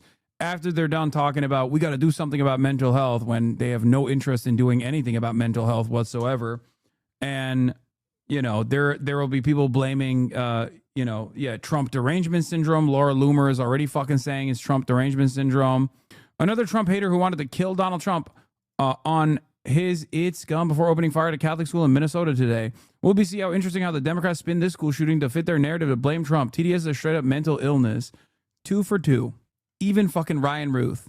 Both of the people that were apprehended in the election cycle for either shooting Trump like in the ear or killed in the process, or tried to assassinate Trump at the golf course were either former Trump supporters and Trump voters, or were literally fucking active Republican Party members. Like, what are we talking about? They were both Republican. Not that it fucking matters, but like these guys just, you know, they like Trump and then they get fucking bored, okay? And then they're like, well, I got a gun and a proclivity towards violence, so I might as well do something with it. That's it. They're just so, it reminds me of the synagogue shooting that took place, right? Under the first Trump administration. The dude was a massive Trump supporter, okay? And he went beyond Trump at a certain point and was like, you know what? Even Trump is not doing anything about these undocumented migrants that are coming in because Jews are doing the great replacement. And that's why he went into the synagogue in Pittsburgh. He got hopped up on fucking fumes off of being pro-Trump and being pro-Tucker Carlson, and he listened to what Tucker Carlson and Trump were saying, and he took matters into his own hands in this heinous act. As we begin the difficult path of healing, I want the community to know this, that even in the face of such evil, the Minneapolis Police Department and all of our law enforcement partners stand with our community. We stand with these families and with this parish. We will continue to be here for you. With that, the investigation, we will continue to be here for you. With that, the investigation is obviously in its preliminary stages, and I will attempt to take some questions to provide further information. Chief, what can you tell us about the suspect in this case? How old was he? Any kind of motivation? Also, these like esoteric far-right groups are becoming increasingly undecipherable in their political worldview. It's just directionally on the far right. But sometimes they're so fucking far right that they just like end up hating Donald Trump as well. Okay? It's kind of like Nick Fuentes, who hates Donald Trump now. Part of the reason why he hates Donald Trump is because of Israel. The other reason is because, you know, he's not deporting enough Mexicans. Okay? It's just like a literal fucking death cult. I don't know how else to describe it.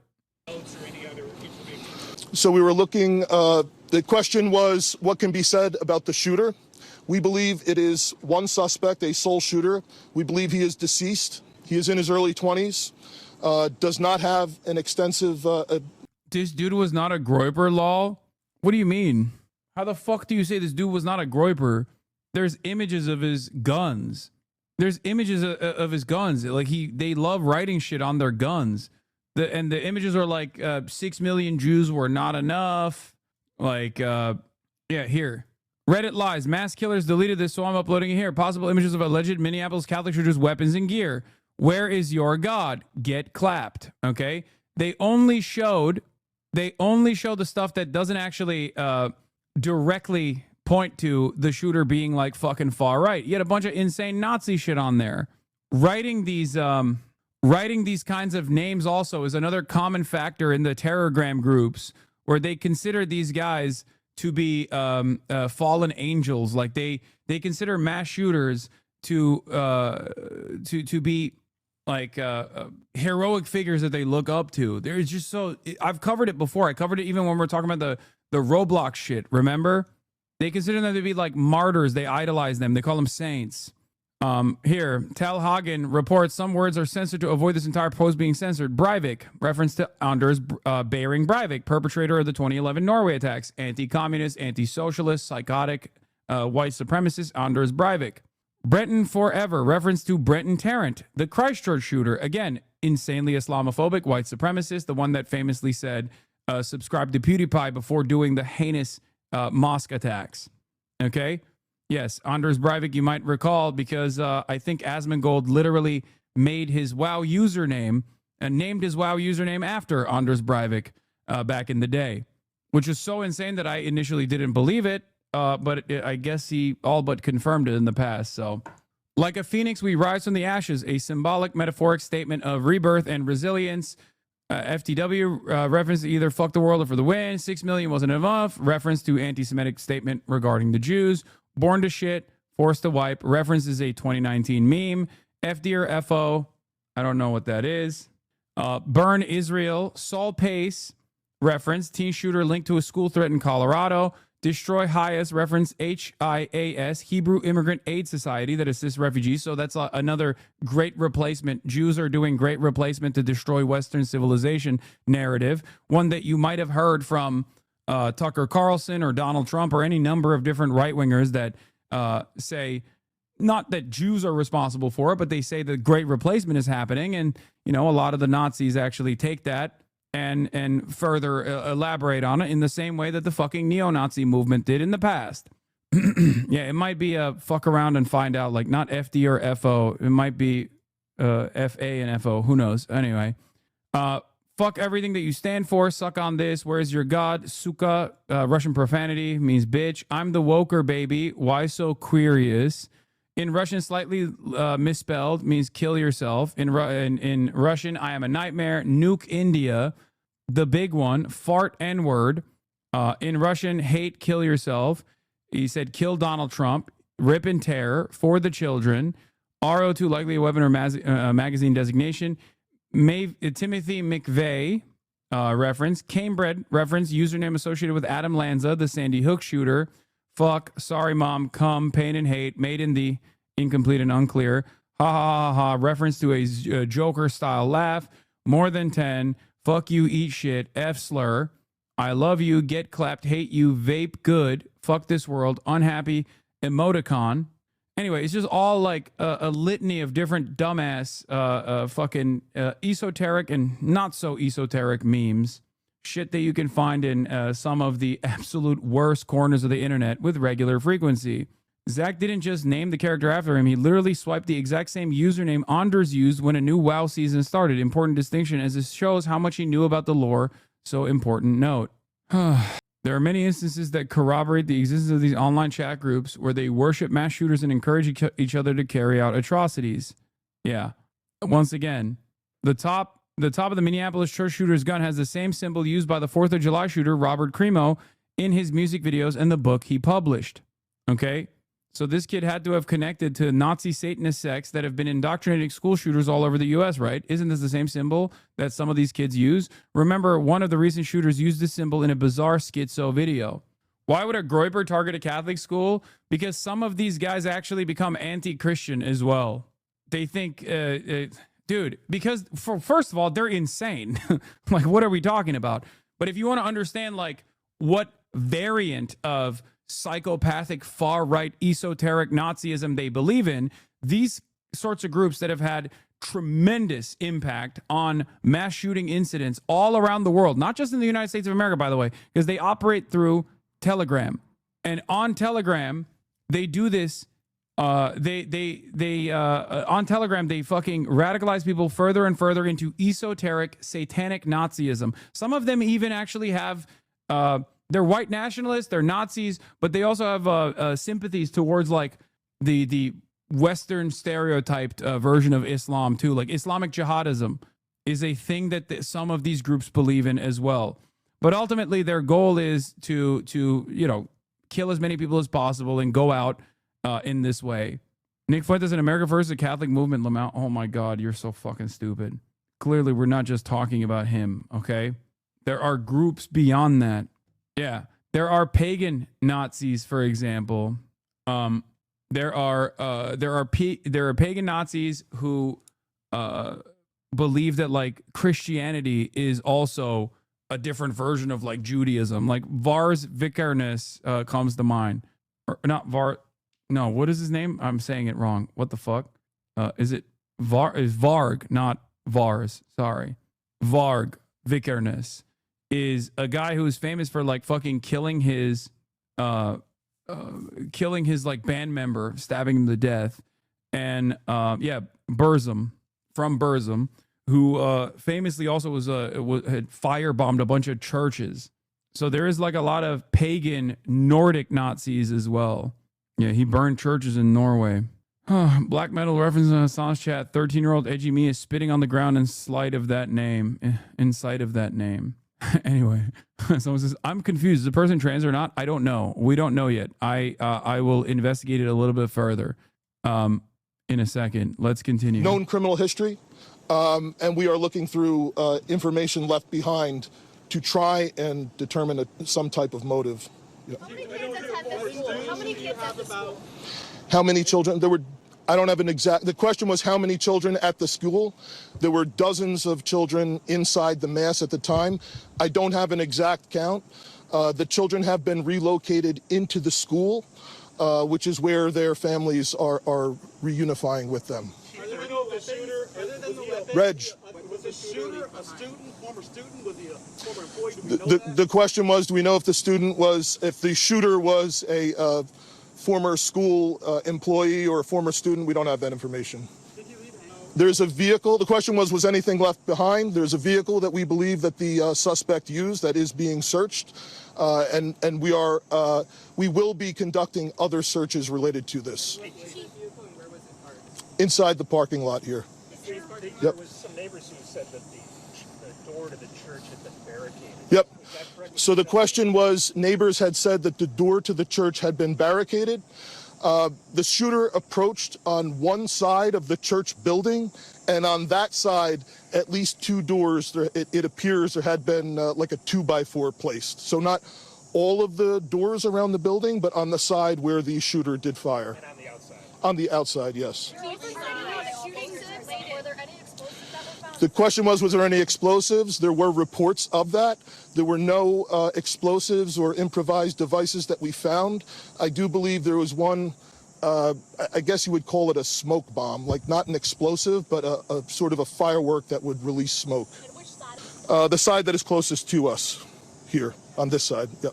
Was this incident related also at these nearby homes? I don't have specific information on that I can release. The question was, is he dead from a gunshot wound? The answer is yes. We believe he took his own life in the parking lot. Was this outside or both inside that he was shooting? The question was he shooting outside and inside? He was absolutely shooting outside of the building on the side of the church, inside through the windows. It appears he may have gone inside, but I don't believe we've located any casings inside the building.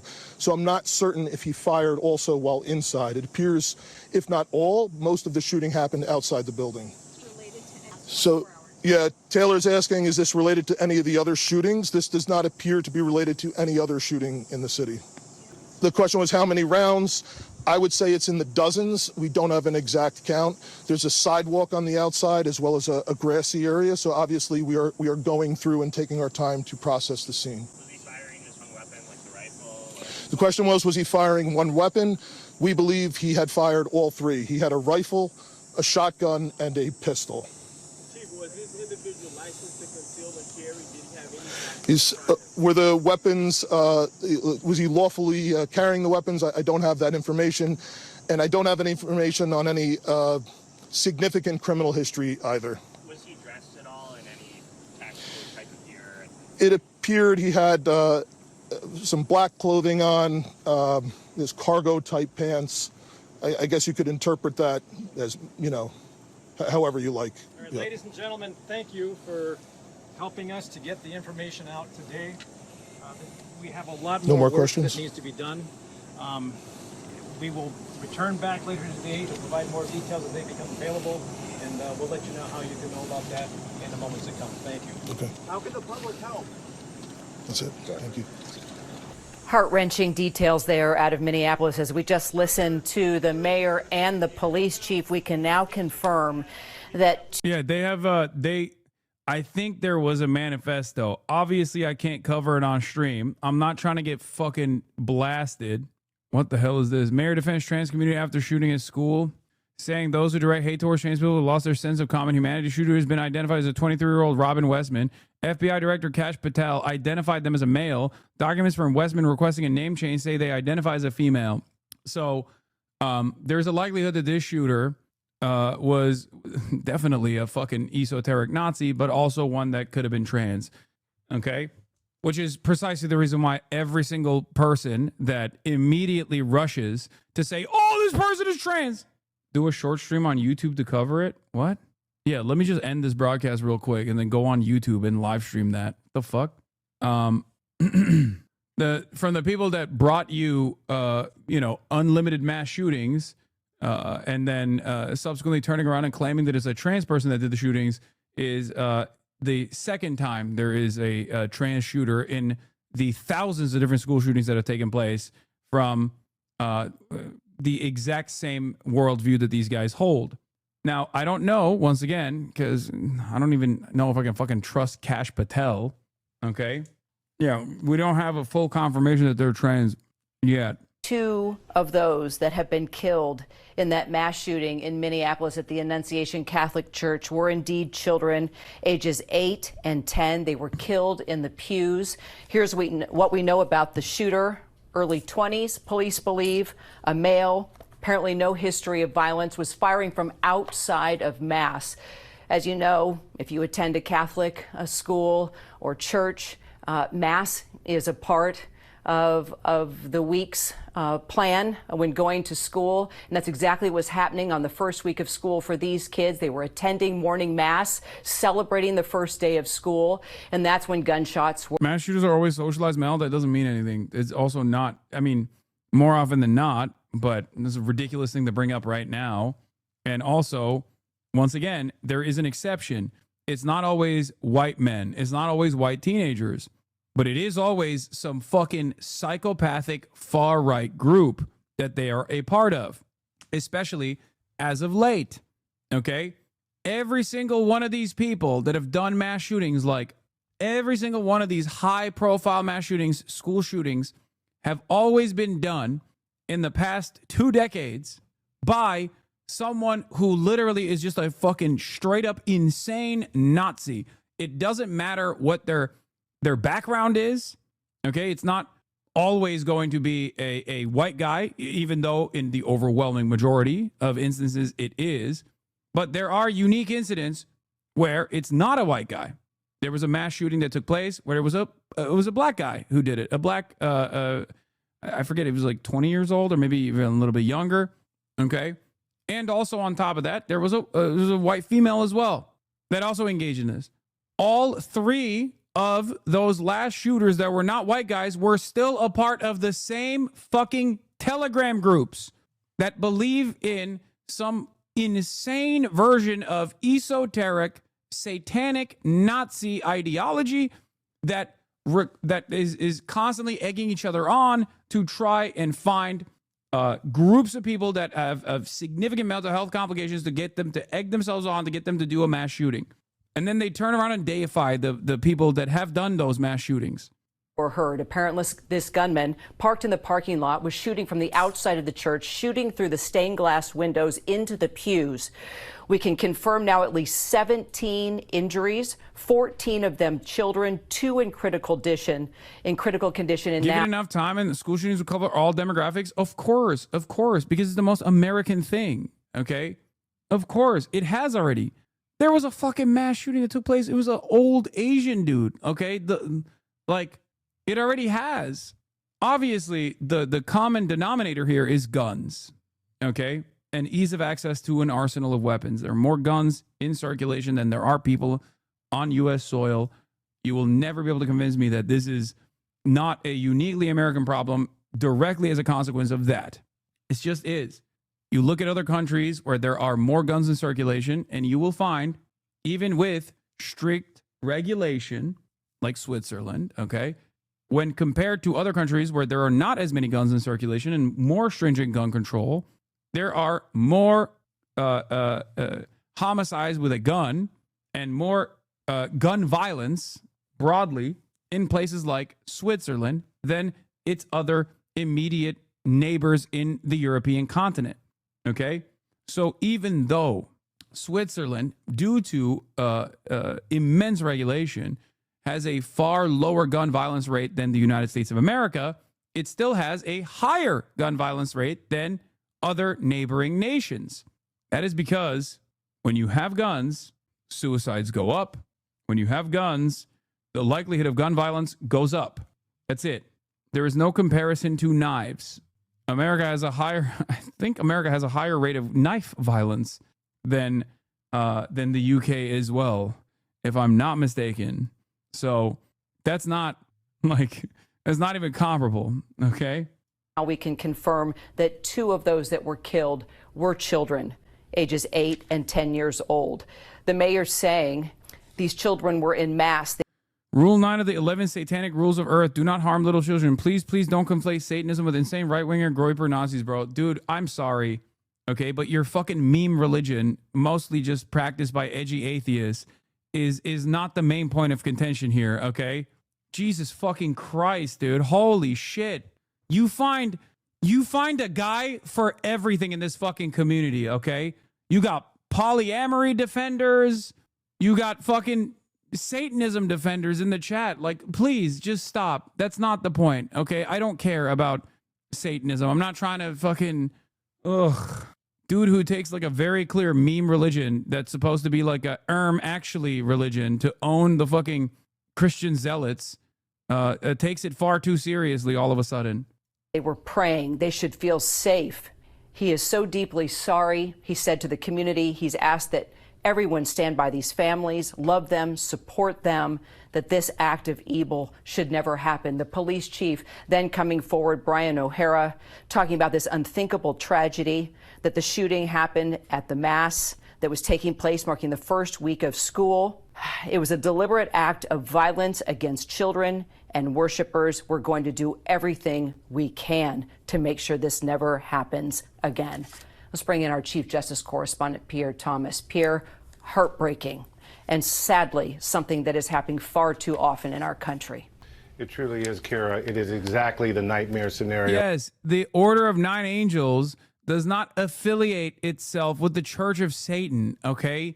Because the Church of Satan and the satanic religion broadly is just a fucking Reddit atheist religion, okay? It's a meme religion. What are we talking about? No, these guys are Nazis first and foremost. They're white nationalists, white supremacists first and foremost. Oh my fucking God. They're not like the fucking gay polycule guys that go and protest in the Missouri City Hall because trans people are under attack or some shit. That's what most Satanists are. Nine angles, sorry. That my sources not was nine describing. angels. Let's put this in perspective. Just around 8:30 local time, a man shows up from the parking lot armed with a shotgun, a rifle, and a pistol. And the early information is that he indeed used all of those weapons and began firing indiscriminately through the windows into the congregation, those children and the people there attending Mass. The shooter is described, as you said, as in his early 20s. They're still working on motive. He is dead, according to the police, of a self-inflicted, they believe, self-inflicted wound. This is part of an ongoing spate of shootings in public places. And we are increasingly seeing shootings that are sometimes political. Swiss person here, it's not true that Switzerland has more gun violence according to numbers, and the French or the Germans have more gun violence, homicides in Switzerland. There is no way that that is the per capita argument. I think you're pointing to the totality. I've never seen data. I've never seen data that says Switzerland has a lower gun violence, a lower rate of gun violence as opposed to France or Germany. Maybe I'm wrong. Maybe the data has changed. And for the record, Switzerland does have incredible gun control. Make no mistake. I'm also factoring that in when comparing Switzerland, that has a higher rate of gun ownership than many other European countries, when comparing it to the United States of America. So there is a way that you can actually avoid having these kinds of fucking insane incidents. But I'm pretty sure, I might be wrong. I would love to see the data. No, per capita, look up per capita. I would love to see the data because I've only seen the exact opposite of what you're saying. Send me your data and we'll look it up. In nature. Minneapolis just saw a horrific tragedy just weeks ago. No, that's a homicide number. Gun violence is not just homicide. Gun violence is not just homicide. Albania also has a super high rate of that because they have a super high number of guns in circulation. You're not factoring in suicide by gun. That is also a part of gun violence. Like any sort of incident that involves firearms goes up. If you look at the gun violence per capita, like all gun violence, which of course includes suicides as well, or accidental discharge as well. That might be the mistake. Suicide is a mental health issue, not a gun issue. People will just cut themselves or take pills, etc. Huh. Interesting. So why is it that suicide rates are significantly higher in states that have less gun control and more guns in circulation in the United States of America than states without? That's cool. Perhaps it almost feels like if you have a gun and you are suicidal, then you have an easier method. I don't know. Just think. Do we fight fucking wars with knives? No, we fight them with guns. Do we fight wars with pills? No, we fight them with guns. You know, guns are pretty effective at killing. There are numerous points of failure when people attempt to commit suicide by other means. And there are even points of failure with a gun too, but it just like fucks your life for permanently regardless. But involving members of their state legislature who were shot down and family members. So law enforcement, FBI is on the scene. We have the FBI director, the attorney general, president of the United States, all commenting on this. But we're in the midst, make no mistake, of a concentrated period. Yeah, the research on suicide shows you need to have barriers to suicide that take the time to bypass so you can talk yourself out of it before it happens. Guns are much more effective more quickly than other options. That's precisely the reason why the Veterans Affairs Office and their solution to the 22 a day veteran suicide number was literally to offer them a low-cost, gun-safe lock and key. Literally.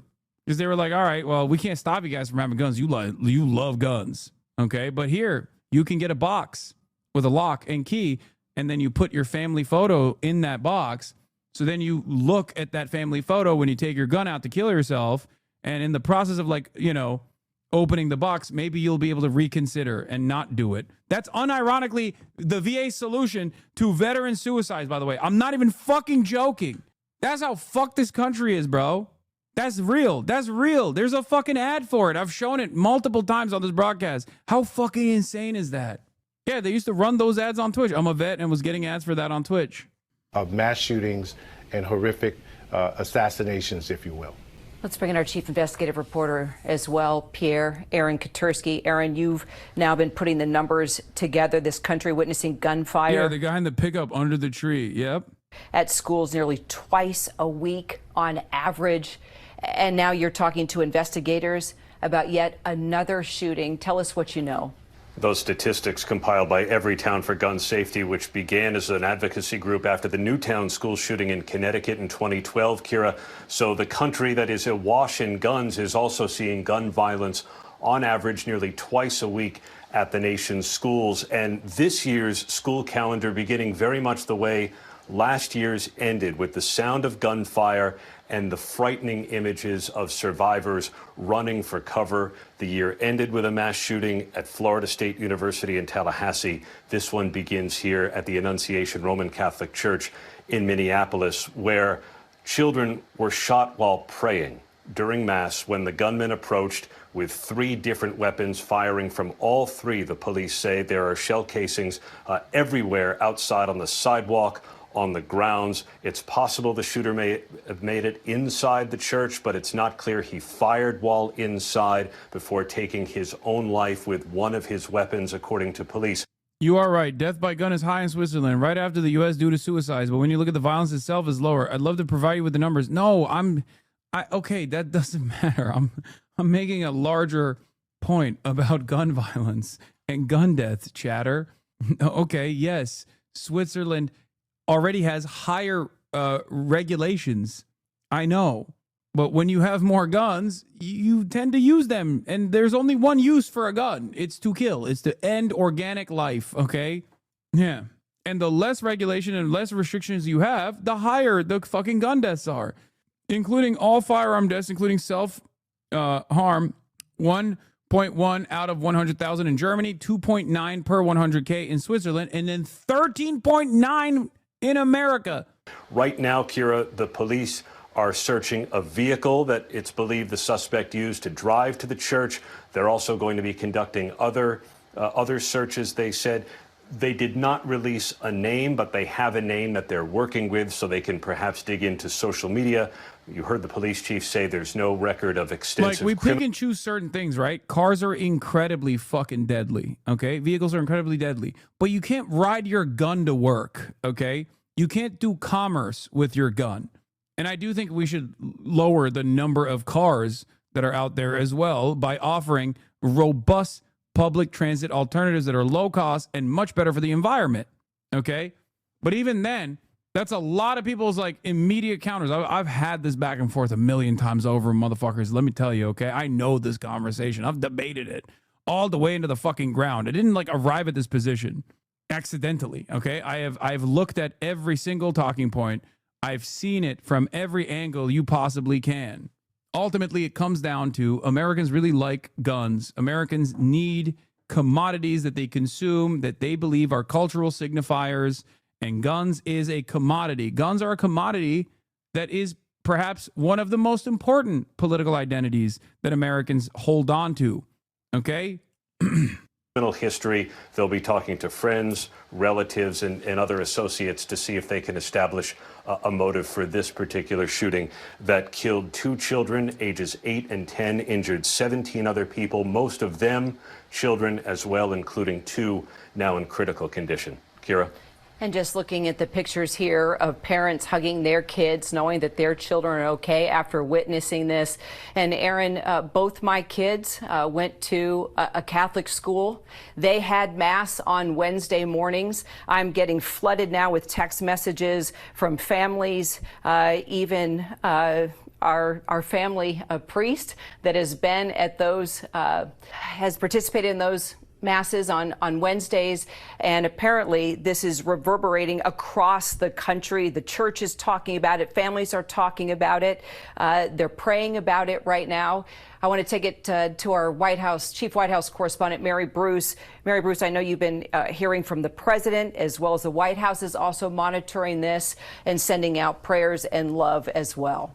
Well, Kara, I can tell you we've just learned that President Trump has spoken with Governor Tim Walz on the phone. The president offering his condolences. Governor Walz thanking him for his support that he has offered so far. We haven't heard from the president in person yet. He's spending the day behind closed doors here at the White House, but he did take to social media, the president saying he has been briefed on the tragic shooting in Minneapolis, adding that the FBI quickly responded, that they are on the scene, saying the White House will continue to monitor this terrible situation, adding, please join me in praying for everyone involved. The president here is expected to shortly be sitting down to lunch with the vice president. J.D. Vance also posting briefly online, we're at the White House monitoring the situation in Minneapolis. Join all of us in praying for the victims. But as you heard from the mayor there in his heartfelt remarks saying, you know, praying isn't enough at this point. These children were quite literally praying when they were gunned down. An 8 and a 10-year-old, 8 and 10, shot while praying with their classmates in a church at school. As you mentioned, 14 other children injured, 17 in total. We are also hearing from members of Congress, members from Minnesota, offering what has become sort of the routine statements, offering their shock, sadness, and support. And from those Democratic members of Congress, calls again for more gun reforms. Of course, we have said this far too often. There simply is not the political will in this town, and there hasn't been for some time now, to take meaningful action on gun reforms. President Trump casts himself as a tough-on-crime president right now in Washington, D.C. Members of the National Guard are here on the street. The administration has taken significant steps to take control of the Metropolitan Police Department here, but he has not so far thrown really the weight and the heft of his administration behind doing something to meaningfully address this epidemic in this country. And so will Alex Jones say that this didn't happen, or did he learn his lesson? Okay, he doesn't need to say that anymore. Everyone else says it for him. You got to remember, when Alex Jones said it, he said it at Sandy Hook. That was a unique moment, okay? That was a unique moment because, like, people were shocked by it. We live in the post-Sandy Hook world. Nobody gives a fuck anymore. This is as commonplace as, like, the first bell when the school season starts, you know? You have to realize, like, Americans do not care about this. Like, they will go, oh, this is so sad. But we are an ultra-violent nation. It's a terrifying country, honestly. Yeah, I mean, this is it. And this exists in my mind forever. In retrospect, Sandy Hook marked the end of the U.S. gun control debate. Once America decided killing children was bearable, it was over. There is no amount of violence that our children in school will take that will cause Americans to turn around and say, okay, we got to do something about these guns. It's over. It's done. That's it. That's precisely the reason why all the conversations revolve around, like, door control, revolve around arming the fucking teachers and shit. We are reaching a point where we'll get called woke for wanting gun control, man. I mean, we have already passed that point, I think. I mean, look at Gaza. We just don't give a fuck. We literally don't care. We are an incredibly violent country. And eventually that violence finds its way back to our doorstep. Okay? If you think that that violence is just going to stay over there, you're wrong. I think, as we've been saying, it is the horrific reality in this country that every single parent has to worry about school shootings, especially this time of year when every parent holds their child's hand and walks them to school for the first day. They wonder, will they be safe? Is my child coming home?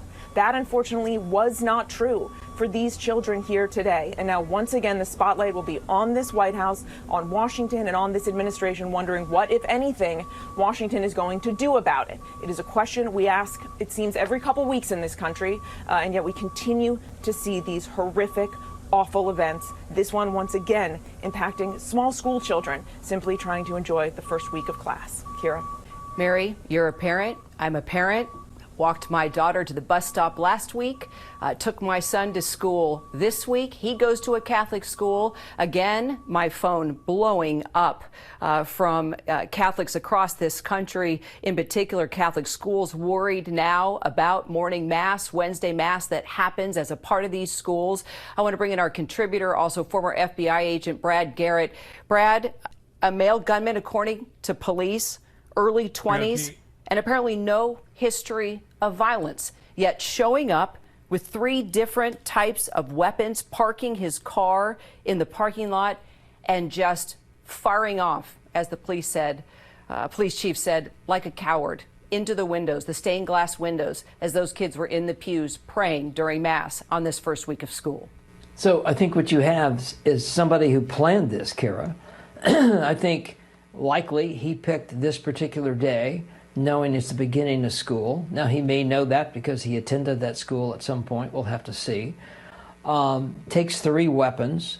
It'll be interesting to see what's the history of those 3 weapons, if it follows most mass shooters. And by the way, most mass shooters don't tend to have much of a prior record as to did he get these weapons lawfully. And you have to go to the driving force behind him to do this. What drives mass shooters? It's nothing new. It's rage and feeling powerless and feeling like you are the victim. You, the shooter, are the victim, and you're going to take your revenge out on others. I find it interesting that he fired outside the church, and still, we're not sure about inside, but it sounds like a vast majority, if not all, of this shooting occurred outside the church. Did he not want to really face the people that he's harming? Maybe. The whole idea of potentially a smoke grenade that the police chief mentioned, that also would suggest that he doesn't really want to look at what he's doing, or, use smoke to also disorient people. So that's another component of this. But, the question is, we ask this every week, it seems like now, how do you stop something like this? And the answer is you don't unless you know about it. And that really goes to how much. Yeah, we need more surveillance. Just kidding. They were on our radar. Okay, I will say this also. America is the only country on the planet where members of law enforcement actively demand that everyone have their guns at all times. There is no other country on the planet where you have members of law enforcement go, no, of course everybody's got to have guns. What are you fucking talking about? Like every other place, they're like, no, this makes our job much more difficult. It puts us in harm's way. We can't conduct regular policing when under the assumption that every single person has a fucking arsenal that they could deploy on us. It is so crazy. That's how cooked we are, that the dudes that normally would not want everybody to be armed, the cops, are the ones who are also actively petitioning so that everybody has weapons. It's great. Only country. Yeah, because cops don't want to be the ones responding to the shooting, just some random guy. It just doesn't make sense. Energy can we really put into identifying people that are troubled? That doesn't mean they're going to be a mass shooter, but people that need... One of the craziest parts about this is when motherfuckers are like, I feel so safe walking in insert European capital. And it's like, or Japan. Yeah, a big part of that is because it's nowhere near as scary when you just know no one has a gun. Like, why can't we have this here? It's like, I don't know, maybe because you keep saying everybody has to be gatted up out the fucking wazoo. That are going down a dark path in things that they say and weapons that they acquire. They don't say that about Europe, though, in like London and Paris. Yeah, those people are fucking insane, by the way. As someone who frequently visits both London and Paris, let me tell you, infinitely safer than many parts of America, both by statistics and also even vibes. Okay? Yeah, people are dumb as fuck for saying that. If anything, one of the most common memes is about how like Americans make fun of like hoodlums and shit in England. Yeah, he's all fucking shankies. Oh, fucking shankies, mate. Yeah, run your pockets, lad. Yeah, the roadman goes crazy, fam. And I understand that people don't want that infringed upon. But if you want to stop at least some of these mass shootings, you're going to have to know more about troubled folks in your community. Law enforcement is not really geared up to do that from a time and energy standpoint and training standpoint. They do their best, of course, but it's a real key component because clearly we just don't have the will as a country to do anything about the gun laws. One time there was a shooting in front of my house and my neighbors called the MPD. When they arrived, we asked them what took so long. And he said, oh, we specifically wait to try to avoid actually confronting the shooters. Sick. Great. They don't even do the job conservatives claim they should be doing. Yeah, of course not. By the way, that's legal. That is constitutionally protected. Okay? A police officer's a duty to render aid or refusal to render aid and put himself in harm's way is unironically constitutionally protected. Did you know that? The Supreme Court ruled that cops don't actually have to put themselves in harm's way at all, even if something is happening in front of them. Cops are not obligated by law to help you. They do not have to risk their lives. Cops are also protected when they feel scared. Not only do they not have a right, not only are they not obligated to protect you, but if they feel scared, they can shoot and kill you legally. Like, that's it. It's just about their feelings. It's not even a joke. They can shoot someone running away, unarmed, doesn't matter. If they feel like that person is a threat to both the cops or the community in general. And with 20 million plus AR-15s and 400 million plus weapons in general across the country, it just makes it, sadly, too easy for people like this troubled 20-year-old to commit these mass shootings.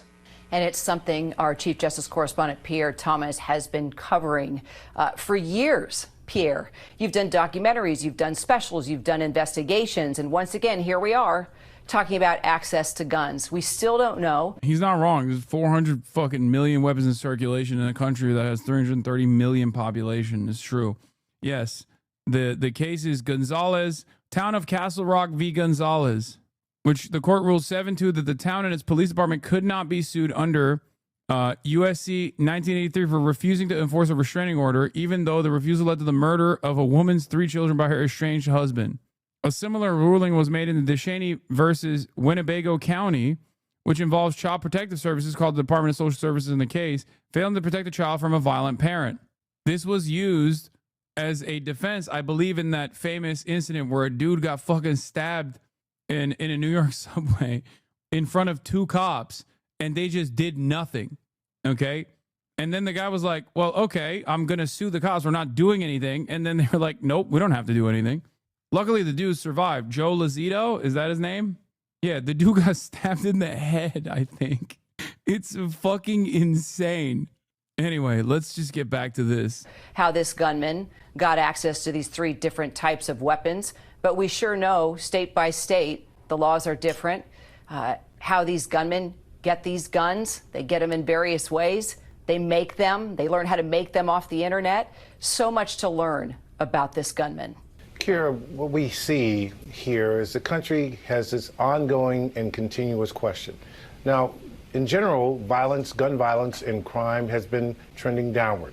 But that's cold comfort to the people who are experiencing incidents like this. And what we do know is that no matter what the trend tends to be, this country has a violence and gun violence chronic issue that happens over and over.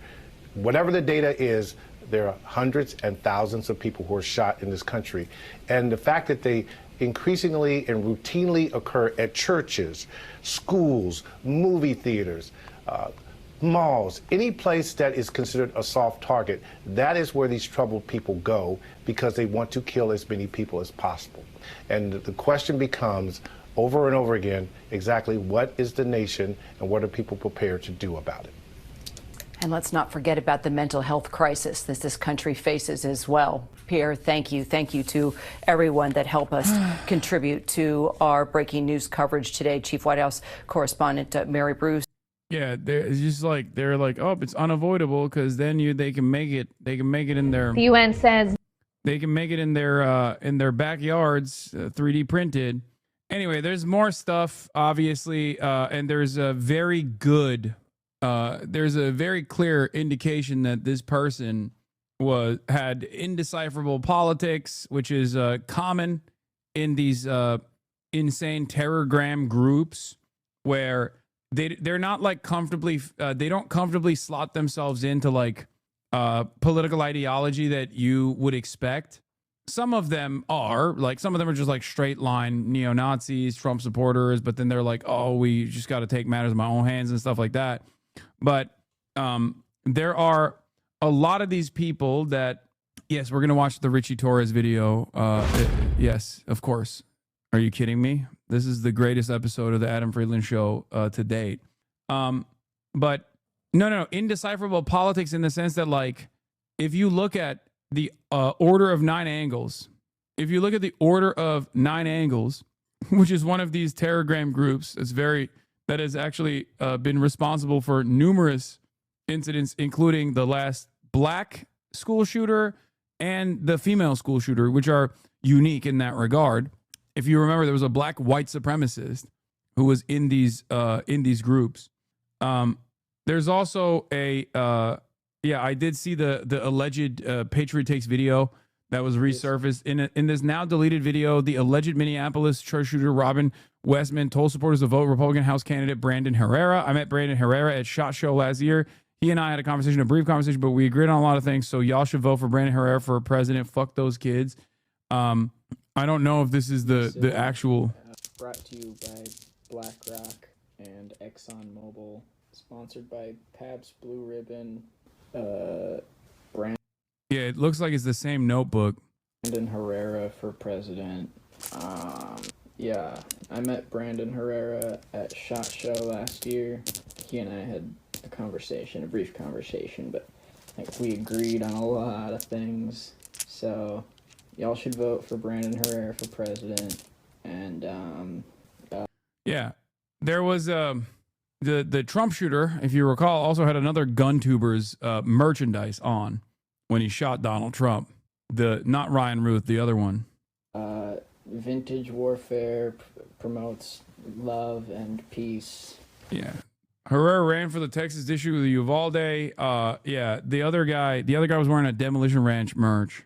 So yeah. I think, did Demolition Ranch quit YouTube after that, by the way? Yeah, Boy did a video with Herrera and then exposed Herrera. And they were actively harassed. Anyway, a fifth grade boy reportedly shielded his friend during the deadly Minnesota Catholic church shooting, laying on top of him to protect him from bullets. He was making sure I was safe. He got hit. One child is now hospitalized. The other is calling him a hero. Yeah, I think he's gonna be okay. And then my friend, he was like laying on top of me, like making sure I was safe, and he got hit. So that was really brave of him. And you have a nick on your neck? Yeah, that was, I don't even know what it's from. Kind of looks like debris or something. But that came from during this? Yeah. How are you feeling? You seem pretty put together here, but it's got to be tough. Yeah, I'm just like confused. Yeah, I mean, shock. So yeah, I mean, look, a country that allows this to happen to its white babies, why the fuck would it ever care about it happening tenfold to black and brown babies overseas? You know what I mean? That's it. These things are intertwined. They are interconnected. It's just not, this is a part of the same systems of violence that happens. That's what I mean when I say, like, Americans don't give a fuck broadly. They would rather have unlimited, unrestricted access to weapons than to try to stop mass shootings from taking place in the one country where it happens with regular fucking frequency. It makes no damn sense. All right? Just something to consider. Hold on. There was another thing that I wanted to cover from this. Oh, yeah. Why don't we call these shootings terrorist attacks? Because they're not Muslim. Don't worry. They'll call it a terrorist attack if it's a Muslim doing it. The only thing that stopped this by having U.S. troops deployed in every city, the only answer, we're so fucked. I work at a community college. It should not be a job I have to worry about being shot at. Hold on. Doors open. Doors open. Okay. Did we ever learn more about Thomas Crooks? No, we just kind of let that go. But yeah, don't let a crisis like this ever go to waste. Because now Kash Patel wants to, I'm hearing that Kash Patel wants to actually cover this from the angle of like anti-Catholic terrorism, anti-Catholic crimes, and using this as an opportunity to like even further institutionalize trans people, further push them away from existing in civilized society. Fantastic. God forbid we look for real solutions, you know? Yeah. They're calling the most recent shooter in Minnesota trans to ignore the fact that there has been an organized group of far-right suicidal school shooters, and this person is very likely going to be linked to them as well. 964. Very good thread. Definitely tying the 764 078 called, or 9 angles called as well. Not 07A, 09A. The Order of 9 Angles, which we've covered before when I was talking about Roblox. Because there was a fucking group that was a part of this Nazi Satanist / Islamic jihadist sometimes cult that wanted to do a hate crime or a mass shooting against like Christians. White dude whose name was like, I forget, it was like James W. Wilson or some shit in Texas, was a part of this fucking psychotic neo-Nazi cult. And he was talking about potentially murdering people on Roblox, murdering Christians on Roblox. And the FBI, no, it was Berger, sorry. It was James Berger, James W. Berger. This group has been, unfortunately, insanely successful in creating instances of terror all around the world. They're connected to an incident in Turkey. They're connected to numerous incidents, including these last two when you had a white woman and a black man. Both were white supremacist Nazis, of course, regardless of their background. But here it is. Minneapolis shooter, most likely also a part of the Telegram right-wing grooming cult. Anybody who's been paying attention to the past patterns among mass shooters for the past decade can easily tell the above due to a number of commonalities. This is extra thick Jew gas. He's a smoke grenade. Order of the 9 Angles, 716 affiliated shooters ranging from Pekka Avunian to James Holmes to Roslekau hold a common set of beliefs and symbology that they cannot help but smear everywhere like feces. White text on guns, okay signs, private references. Here, the cross associated with Robert Crimo. Crimo, of course, like Pekka and Holmes, and Roslekov, another Discord to kill Ruin, who claimed to have been an MKUltra victim and a false flagger. All this has been covered in great detail elsewhere, especially by this excellent Parapower thread. However, there is another layer of interesting connections. The shooter had a forum account in which they announced the shooting 3 weeks in advance, notably Order of the 9 Angles symbology in their bio there. From there, I was able to find their Twitter account. Their Twitter account is quite something. You don't see many leftist shooters talking about soy cucks and claiming vat-grown meat is a Zog psyop. Nor do you find them following and being followed by Telegram pedophile types. Yeah. Oh, I forgot. A lot of them are also pedophiles too. They're Nazi pedophiles. What I consider to be the absolute nail in the coffin, though, is this post. Very opaque. Most people would miss this. It's a reference to a Order of 9 Angles, TOB, 764 Tulpa figure called Drill Sergeant Gray. Esoteric satanic Hitlerite types are fond of him. It connects into a whole nexus of beliefs. Drill Sergeant Gray, for a lack of a better term, a demonic tulpa of a gray alien that these losers immanentize to yell at them until they clean their rooms or shoot up a school. Part edgy LARP, part psyop, part psychosis generation mechanism. Oh, did I mention how Order of 9 Angles was a Gladio CIA operation. Did I mention how there are unusual connections to Russia? So many of these guys love their white Cyrillic text on their guns. Did I mention how the Christchurch shooter vanished into an Order of Nine Angles connected training camp in the Ukraine? Did I mention how an esoteric satanic Hitlerist movement that was originally controlled by the CIA has spun out of control and now exists as 764, a shooter grooming network? Yeah, they have, this is like an international grooming operation to try to get people to do like ISIS-style lone wolf incidents, but at the behest of esoteric satanic neo-Nazism. Many of those groups, you would assume, are filled to the brim with like actual, actual feds. But it turns out maybe this person was not on their radar. But yeah, the Annunciation Catholic school shooter thought that they were dying of lung cancer from vaping and other means and seemingly intended to commit suicide in the sanctuary. Initial assessment is this is another Order of Nine Angles, 764, Telegram Discord to kill deep event. The people that this shooter actually posted about all over the guns were all famous, unfortunately, famous neo-Nazi, white supremacist mass shooters. Pekka Eric Avunian, the Hitlerite Finnish school shooter. James Holmes, the schizotypal Aurora theater shooter who wanted to eat souls. Adam Lanza, Sandy Hook. Vladislav Rosiliakov, Bible-burning abuse son of a Jehovah's Witness, a member of the Claybald and Harris fan clubs online who shot up and bombed the Kirch Polytechnic College. He also talks about the ammo being sponsored by BlackRock, ExxonMobil, PBR, and right-wing congressional candidate and gun-tuber, the AK guy, Brandon Herrera, for president. Describes meeting Brandon at SHOT Show and says, sorry to her family, but fuck those kids.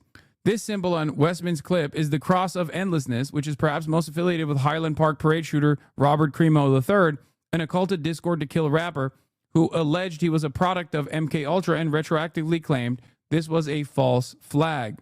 Yeah. Oswell, another, in air quotes, trans anti-Semitism manufacturing Free Palestine false flag for good measure, smacking of the Joel Osteen church shooting on Super Bowl weekend in 2024. There's also Anders Breivik reference in there. Robin was a neo-Nazi edgelord for sure and probably has Order of Nine Angles, digital underground neocultures link as hypothesized. Says Hart Breivik. How does this job not depress you?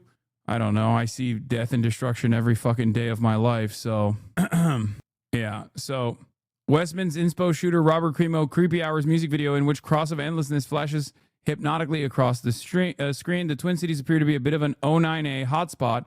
Highly interesting in the context of the Vance Belter assassinations, as shown by this knife attack perpetrated against a homeless woman by a 20-year-old member of the cell SR1 nicknamed Corrupt weeks ago. It's all like people that are fucking incredibly bored and incredibly twisted online that find themselves deep in the fucking esoteric neo-Nazi movements and inevitably make their way into groups like Terrorgram that just get fucking lasered, that basically laser remove the remaining wrinkles from their brains and then get urged. It's like there are many such incidents of this kind of behavior online. I've talked about this before with like lolcows, right? There are a lot of very desperate, very lonely, oftentimes neurodivergent groups of people that go into these forums and specifically target other people who are also neurodivergent and marginalized and try to egg them on into doing shit to ruin their lives. There's a process called lolcowing, right? And back in the day, it was relegated to the darkest corners of the internet, whether it be like 4chan Poll or Kiwi Farms and the like. But nowadays, it's actually serialized and systematized, and it's like in broad daylight. People do it on TikTok to like that World of Shirts kid, all these people, right? I've never fully understood what motivates a person to behave in this kind of cruelty, but I guess it gives them a sense of power in their lives by going after someone that is going after someone that's like even worse off than they are and like desperately try to fuck up their lives together. It creates a sense of community and whatnot. The Terrorgrams operate almost in a similar vein, but it's usually the people that are in those groups that are egging each other on to commit acts of terror, rather than finding a target and then grooming said target or ruining said target's life by doxing them and trying to actively harm them, right? So this is one step removed from lolcowing. It's like even worse than that, clearly. even though law cowing is already incredibly fucked up. And yeah, the law cowing goal is like also suicide too. Usually, like Kiwi Farms has a running directory, like a board of trans people that they've actually caused to kill themselves, and they see this as like a scoreboard. You know, they see this as like the ultimate goal of law cowing for that form specifically. But these guys also have a similar interest as well, where their goal is to deify people who kill themselves in incredibly violent ways. That's right. This is the type of shit this is the type of shit that's happening in some of the worst, some of the most evil corners of the internet. This is highly evocative of Natalie Rupnov, the Nazi femcel Wisconsin shooter linked to Order of Nine Angles, who, if I recall correctly, communicated on X and elsewhere with an account from Russia or Eastern Europe, and who was also mutuals with the Antioch, Tennessee, Black Hebrew Israelite Groyper shooter. Both of them referenced Avinen, like Westman here. I hope Twitch doesn't auto-ban me for this, but it's doing a hero to them. Yeah, that's what they consider it. A lot of these kids are super fucked up, super lonely. This is not to like, offer them any sort of protected cover. They're fucking scumbags, right? I mean, they're demonic entities pretty much. But if you want to understand how people find themselves in this side of the internet, they're deeply lonely. They're desperate for a sense of community. They're angry. They're resentful. They feel as though society has fucked them over. There's often like some serious issues that they have, both in terms of mental health, but also beyond that, there's like there's an anger and resentment that they have towards specific subgroups in society. For many, it's like migrants, trans people, things of that nature, and they go down this like right-wing pipeline. You can start off by watching Ben Shapiro videos, right? But then you inevitably find yourself seeking out more and more insane political shit, like more and more insane esoteric political shit, and your circle gets increasingly smaller in the process, and you. At the tail end of this, you arrive at the pedophilic, Nazi, satanic, esoteric cult, such as the Order of Nine Angles. This is like the literal end of the spectrum. I don't know anything that's more depraved than that. Like, it's so depraved that like the Klan is actually not as depraved as these guys are. Okay, this is the extreme edge of the far right Nazi spectrum. This is so extreme that these guys are like, they're beyond the Groypers, even though the Groypers are very close to these people and are actively fulfilling the ranks of the Order of Nine Angles and whatnot. But isn't he a leftist? No, fuck no. What are you talking about? He's talking about like gassed the Jews and he wrote the N-word and only fucking highlights white supremacist neo-Nazi mass shooters. What would ever cause you to think that this person is even remotely leftist? Asman is saying they're leftist? Ugh. Yeah, of course Asman is saying that they're leftist. The shooter fucking highlighted Anders Breivik like Asmongold has in the past. If anything, Asmongold is closer in their worldview to this fucking shooter than anybody else, okay? Of course he's going to say it's a leftist. Also, he's not very intelligent. So that's probably part of the reason why he immediately took whatever Fox News narrative he saw and went, yeah, based. Not Fox News. He just keyword searches Twitter. Don't forget. Nice. Of course. Anyway, the goal in these sorts of incidents is to basically flood the market as fast as possible with like misinformation that directly targets your ideological opponents before the dust is settled and people realize, no, that's not the case, actually. It's the exact opposite of what you said. Your observations about the shooter's mental programming are not explanations. Are you trying to come across as a mental health expert, not trying to rile you? I'm confused by what you're putting out about this kid. Wait, what? They're not explanations.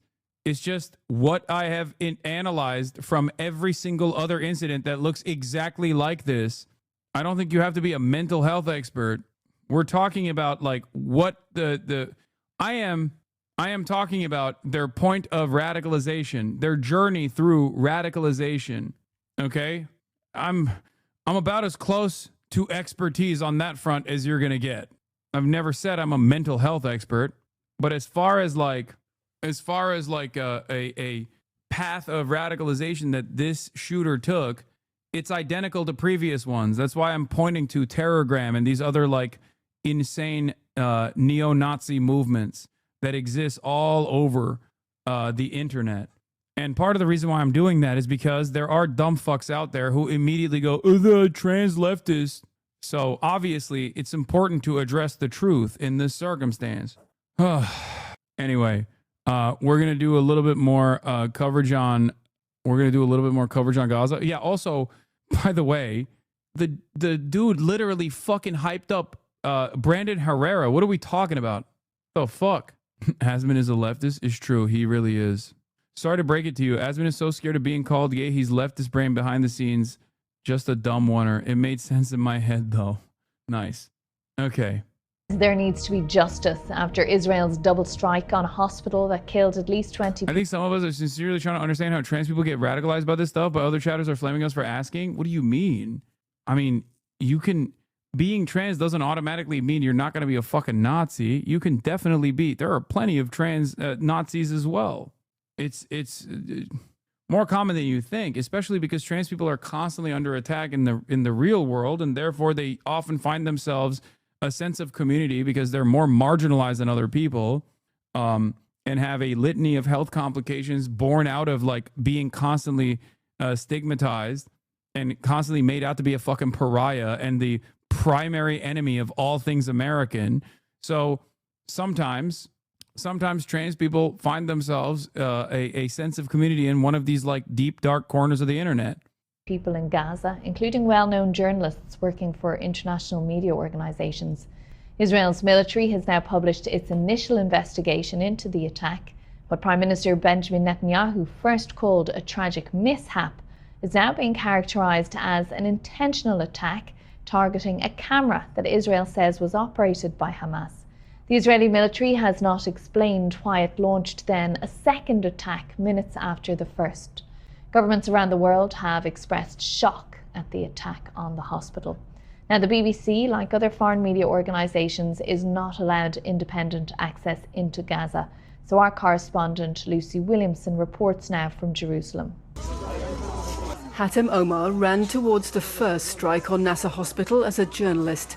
He left the second as a casualty. The shrapnel wounds to his head, back and shoulder, a reminder of how close he came to joining the dead. Caught on his phone, the blast that struck as he rushed up the hospital's eastern staircase to the body of his Reuters colleague. The first explosion happened and we immediately rushed to film the scene.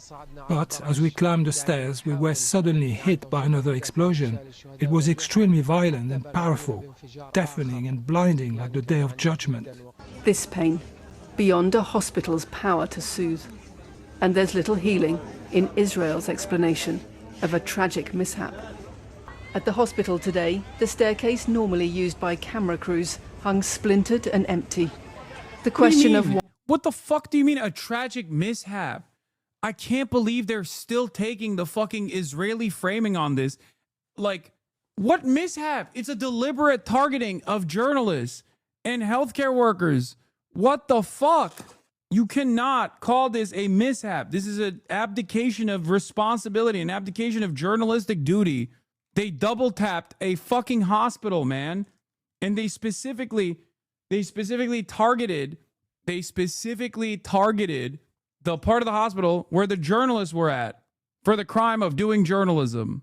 You can't keep calling things a mishap. Words mean something. It's a mishap if it happens once. You can't call it a mishap if it's happening every day for the past 23 months. It's deliberate. It's a deliberate process of targeting, knowing full well that Western media will never hold them to account. I'm shocked you have nothing to say about Hamas camera. What can I say? What can I fucking say? What can I say? Hamas camera. I mean, there is virtually no reason to even entertain this idiotic argument. They don't even care. They're literally, they know nobody's going to do anything. First, they said it was a mishap. Then they were like, no, actually, it was intentional. It was a Hamas camera. It's fucking insane. Cameras are Hamas now. And you know what's even crazier is that the journalists that they killed weren't just like Palestinian journalists. They were journalists that were working with like Reuters and international news organs, international news outlets. Okay. And then Reuters said Israel claims a Hamas camera. It's their camera. Reuters said their own camera is a Hamas camera. Reuters is so fraudulent, so bankrupt that they said their own Reuters was Hamas.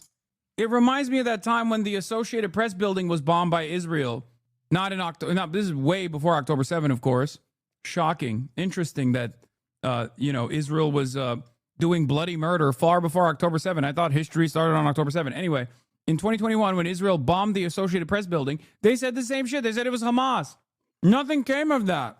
Why it was targeted by Israeli forces, hanging on a military investigation. Tonight, Israel's army said that inquiry showed troops had identified a camera positioned by Hamas in the area of Nasser Hospital, used to direct terrorist activities against them, it said. It also described 6 of those killed as terrorists, without providing evidence. It did not explain how Israeli forces distinguished between television crews filming troops in Gaza and enemy surveillance. Of course, journalism is a noble profession, but many journalists who have reported from Gaza, so-called journalists, are simply terrorists with a press vest on. Of course, we take the right of journalists to do their work extremely seriously. This is the most open country when it comes to a free press in hundreds of miles in any direction. No. I want to remind people that Israel has no free speech and no free press, literally. They have a military censor. Many Israeli reporters have, in protest, revealed their articles that the government is actually censored with the black bars on it and shit. It's a complete fucking lie. So even on the best of times, Israel has never had free press.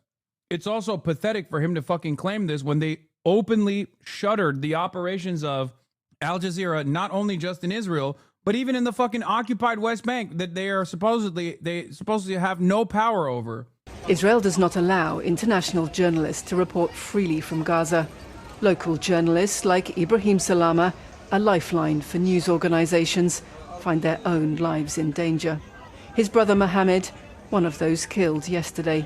Those paid to ask questions are waiting for answers about who gave the order to fire at Nasser Hospital and then fire again as journalists and rescue teams arrived. Lucy Williamson, BBC News, Jerusalem.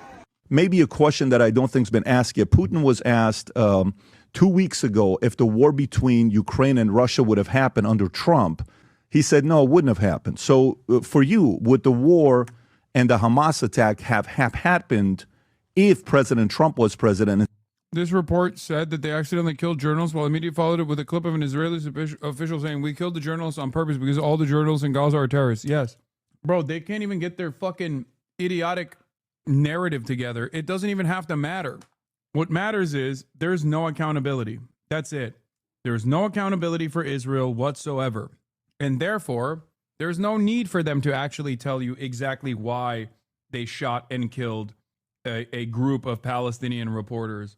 They can just get away with it by saying they're Hamas. It's a Hamas camera. Instead of Biden. I don't know. It's a good question, but you said something about Biden that I should just point out the facts. In fact, President Biden supported us in the beginning of the war after this horrific massacre, and he came here, and I very much appreciate it. But as the war progressed and the vilifications of Israel, the distortions on the media began to pile on, he began to take a different course.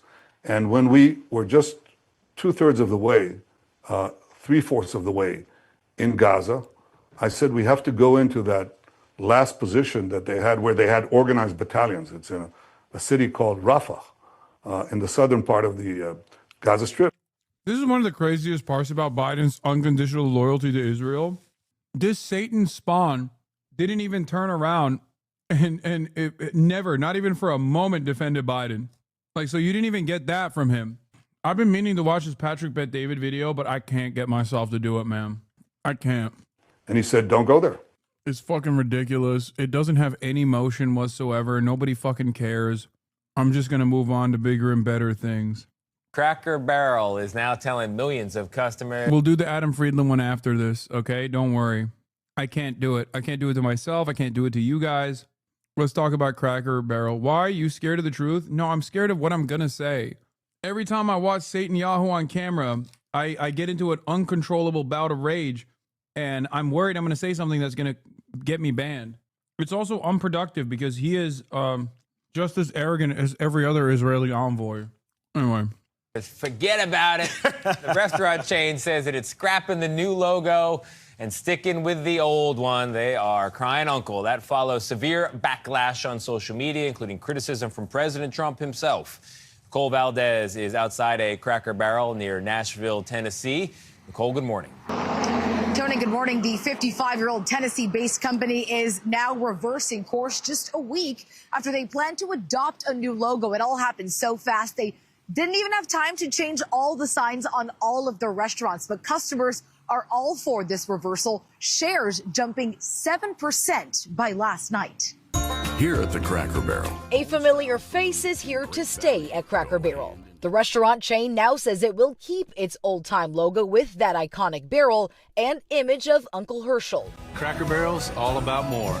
It comes nearly a week after the country restaurant introduced a new, simplified logo with only the words Cracker Barrel. The move angered customers. Now we have this minimalist logo down here that just looks so tacky. Sunk the company's market value by nearly $100 million, upset conservative commentators. Cracker Barrel launches their woke rebrand and the stock craters. Bro, this is so funny because they're running the same exact route that Gamergate losers do. When like a video game company makes a decision that's idiotic and puts out like a shitty product because they want to make more money, just like Cracker Barrel made this rebrand, not because they want to be woke, obviously. If you have any fucking active brain cells, you don't believe that. They did this because they want it to be bland, minimalist, easier to sell the fucking property whenever they choose to do so, but also by their own admission, they wanted to revamp the brand so that like younger people went there, right? I think it's a stupid decision regardless. I don't necessarily care one way or another, but it wasn't because of woke. It was because of the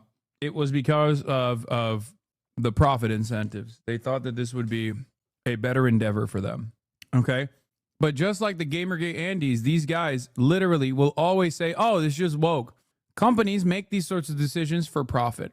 Republicans automatically and gamers automatically assume, oh, it's because of woke that they changed this thing. They cry woke. Sometimes those decisions are stupid, so the woke narrative sticks. Other times those decisions are good and the final product is good, so they just move on to the next thing. That's what gamers do, and now that's what Benny Johnson is doing. It is exactly the same shit that we have seen on our little corner of the internet for years at this point. What's his name? Grums, that fucking weirdo, that weird fucking loser that constantly says like this game is woke, that game is woke, and then when the game actually bombs, they're like, oh, it bombed because it was woke. The game was never woke. And when the game actually succeeds, then the game actually succeeded because it wasn't woke. The reasons why they do this is because people are so fucking stupid that they're tuned into this frequency. That's it. Like this kind of shit actually makes people pay attention. They would rather do this than, I don't know, realize that Donald Trump is destroying their lives and livelihood and the future of this country. And President Trump, who called the rebrand a mistake on Tuesday. Later that day, Cracker Barrel said, "We thank our guests for sharing your voices. We said we would listen, and we have. Our new logo is going away, and our old-timer will remain." It's not the first time President Trump has exerted his influence over a business. Last month, Coca-Cola said it would roll out Coke with cane sugar this fall after the president said he pushed the beverage giant to do so. Sydney Sweeney has very keen.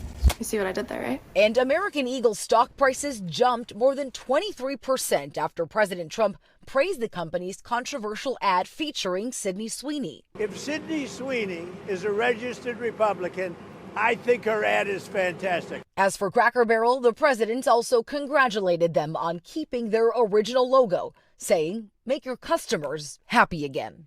Now, the rebrand was Cracker Barrel's attempt to freshen things up and modernize after years of slow growth. And while sales have been positive so far this year, the company does say that their gift shop sales could suffer in the wake of $5 million because of tariffs. Tony? Nicole, Thank you very much. Appreciate that. Money Watch correspondent Kelly O'Grady is here with more. Kelly, what happened here? Well, this is a classic example of a company saying, hey, we are not doing well. We probably did some market research. Let's go change that logo. And it's a lack of understanding of who your customer is. Because the logo isn't just a logo, it's emblematic of the brand and the experience, the country store that people love, that home, comfort food. And so they, I think, said, look, let's not go the same route that some of these high-profile missteps that have gone, like Bud Light, like Target. Let's make the change quickly and say, hey, we hear you, and we're good. High-profile missteps like Bud Light and Target is just like the high-profile misstep from Bud Light was that they sent one can of Bud Light to one singular trans person. That's not a high-profile mishap. That's just collective hysteria where the people of America are just captive and corporations are captive to the whims of some of the worst schizo motherfuckers out there.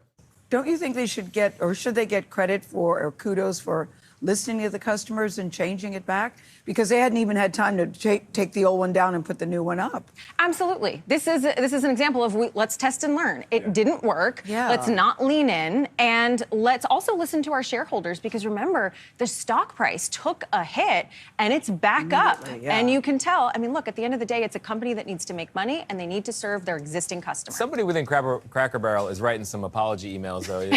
Hey, you were right. I'm sorry about the logo. You're right. I should have bought some stock on the dip. I didn't know that Uncle Herschel was coming back. I had no idea. Kelly, thank you so much. We appreciate you.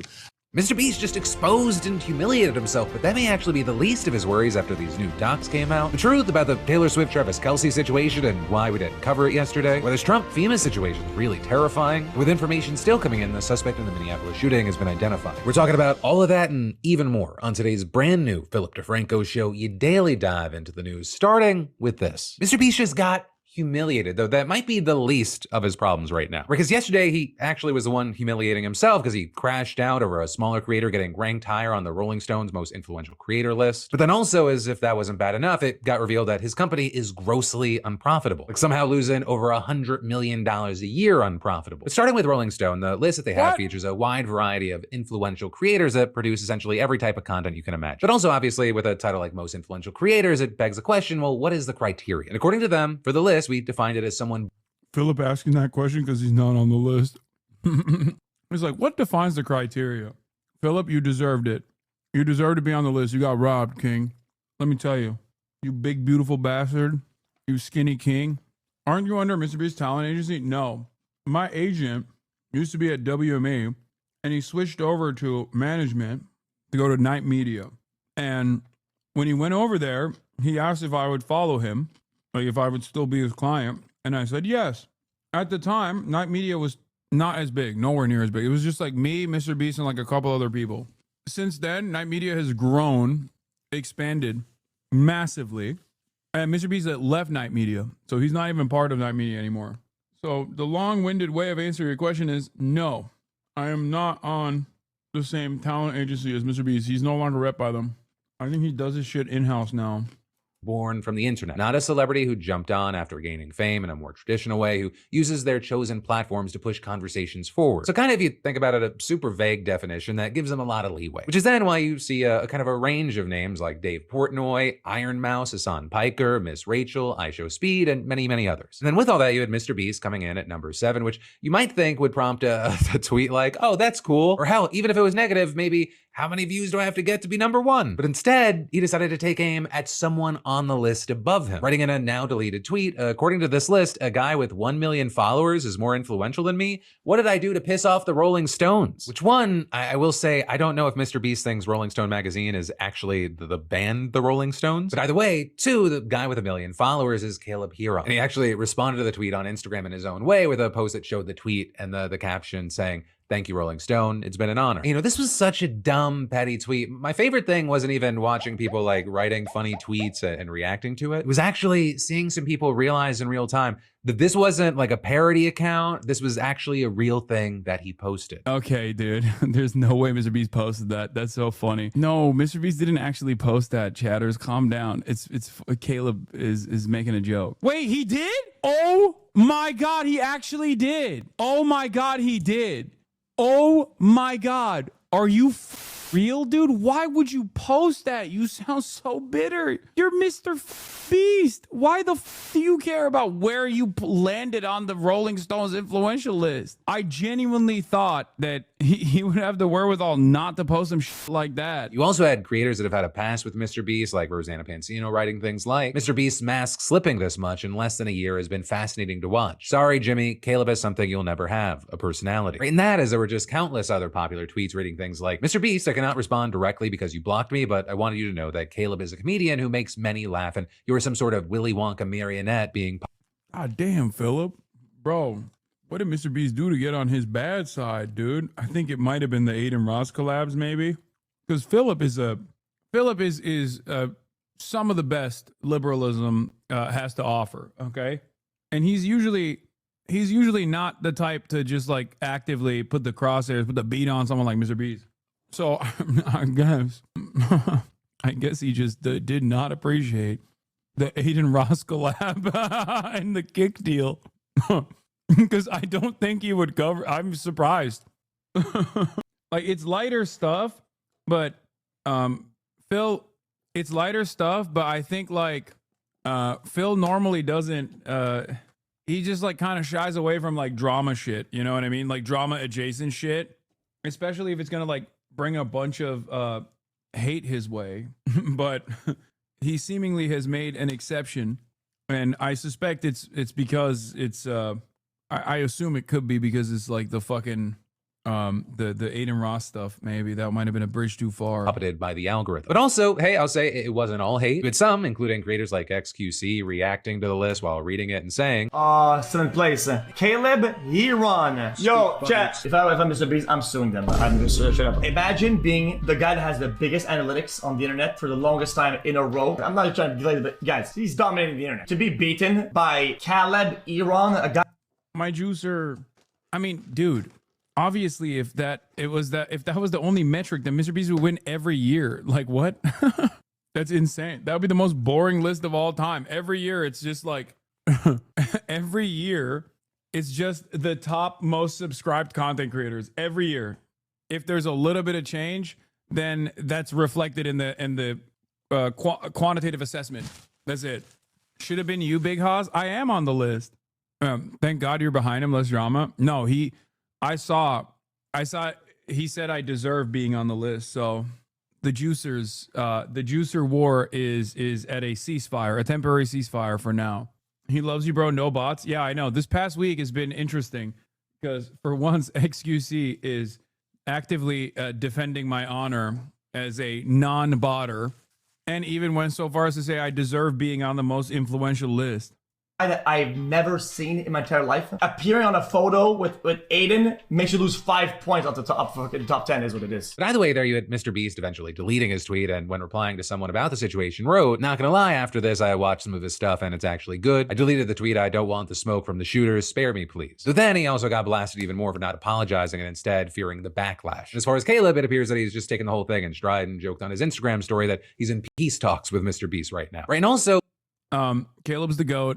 I already have been in talks with him. Unfortunately, he's too fucking busy and too goddamn Hollywood. And he's too busy to be on the podcast. It's all right. It's all good. I'm going to be extra homophobic in honor of the cold shoulder that the Fear and podcast received. So shouts out to Austin. Okay. Clout. Yep, that's true. He's like, I just took down Mr. Beast, bitch. Who the fuck do you think you are? No, I'm kidding. He was like, no, he didn't big time me. I'm joking. Oh my God, I forget that some people take this shit seriously. No. He's currently in LA, but he has a bunch of stuff that he has to do, so he can't come on the podcast. I asked him like a day before, you know. Someone tried to say your C-word era was the reason. Yeah, that someone is not just any person. That is a civil rights attorney. The person that said, I shouldn't be on the list is Andrew C. Lawfer, Esquire, civil rights attorney. Justice is blind, but I'm not. Police brutality, false arrest. And it turns out, yeah, he's at justice.org. He's a New York State trial lawyer. And it turns out, who could have thought he is a civil rights lawyer? There's just one type of Jim Crow system that he actually really likes. Could you care to guess which one I'm talking about? One that has existed throughout history but still continues to persist? Could you tell? Do you know which one it is? That's right. It's Israel. Because the thing that he's posting here is the racist language that he's talking about is me saying cracker. Why would an American civil rights lawyer ever give a fuck about like a content creator getting banned for saying cracker? If anything, he'd be like, yeah, he should not have been banned. But it turns out there's another reason why he's mad. For his part, Jimmy's been trying to move on, and instead he's been talking about how excited he is for Beast Game Season 2, which just finished filming with its $5 million prize. Which actually brings us to the second, and I think far more interesting story with Mr. Beast, and that is, it's being reported that he's running out of money. And that's not just speculation. Instead, it's coming from a leaked investor deck from earlier this year that was reviewed by Business Insider, with the deck reportedly revealing that in 2024, Beast Industries earned $224 million from YouTube and other media, which, is a ton of money. But apparently, bro, how is that even remotely possible? I do not understand how he was able to burn through $344 million. What the fuck is going on? I guess this is like normal, right? This is he's just doing like Silicon Valley tech company shit. Is that it? This explains the cake deal? Yeah, that kind of makes sense. But I just cannot comprehend how you would do that. Carl Jacobs is very expensive, man. I don't no, you guys, don't be stupid, okay? You're stupid if you think that it's one reason. The amount of money that we're talking about is unimaginably large, both the revenue generated and the costs associated with running this business. Okay? This is a YouTuber. What are we talking about? He's admitted to having a gambling problem on a podcast. I don't think you can gambling problem your way into $100 million. That is, like, I don't think people understand how much money we're talking about, okay? A lot of you do not understand how much money this is. This is not a normal amount of money, like $10 million in the hole for gambling. That's a fucking sizable sum, right? That's a lot. That's a lot, like 10 million, 20 million. When you get to the $100 million category, it's indescribable with like one singular point of addiction. Unless he's just literally putting the business on red or something, okay? Because this is hard revenue. We're not talking about like crypto casinos, like XQC has gambled $1 trillion worth, because it's like all crypto shit. This is totally different. I'm in GDP of Zambia debt. Yeah, I don't think people understand what I'm talking about. Like, that just doesn't, no. Iron Man costs $140 million to make in comparison, and that's not just over 1 year. I bet Feastable is insanely profitable, and ad costs are being offloaded to Beast Industries. Yeah, I don't know. But even then, $100 million over is crazy. $110 million over is crazy. Like, yeah, you need to be in the red if you want like some kind of tax avoidance, let's say. Hollywood accounting, but like 120? That's beyond. That was because the company spent $344 million. So you're looking at a negative difference of $120 million a year. So that's usually a non-starter for most businesses, let alone a social media brand. With Jimmy possibly realizing he's got a problem on his hands because in May of last year, he brought on Jeffrey Hausenbold to help out the corporate side. With then, in September, Hausenbold being upgraded to CEO. And Hausenbold has a... Just admit you don't know ball. Brother, there's like maximum 1,000 people on the planet that know ball at that level, okay? Like, I'm talking other billionaires don't know ball like that. They would not be billionaires if they were just like dumping $120 million every year. There's levels to this gambling shit. Dude, you're still on the gambling tip. No, I don't. I don't. That's crazy. That's crazy. That's like, bro, that's not gambling. That's when you rob a casino, okay? Ocean's 11 style. And not even. Because I don't think the casino has $120 million in cash.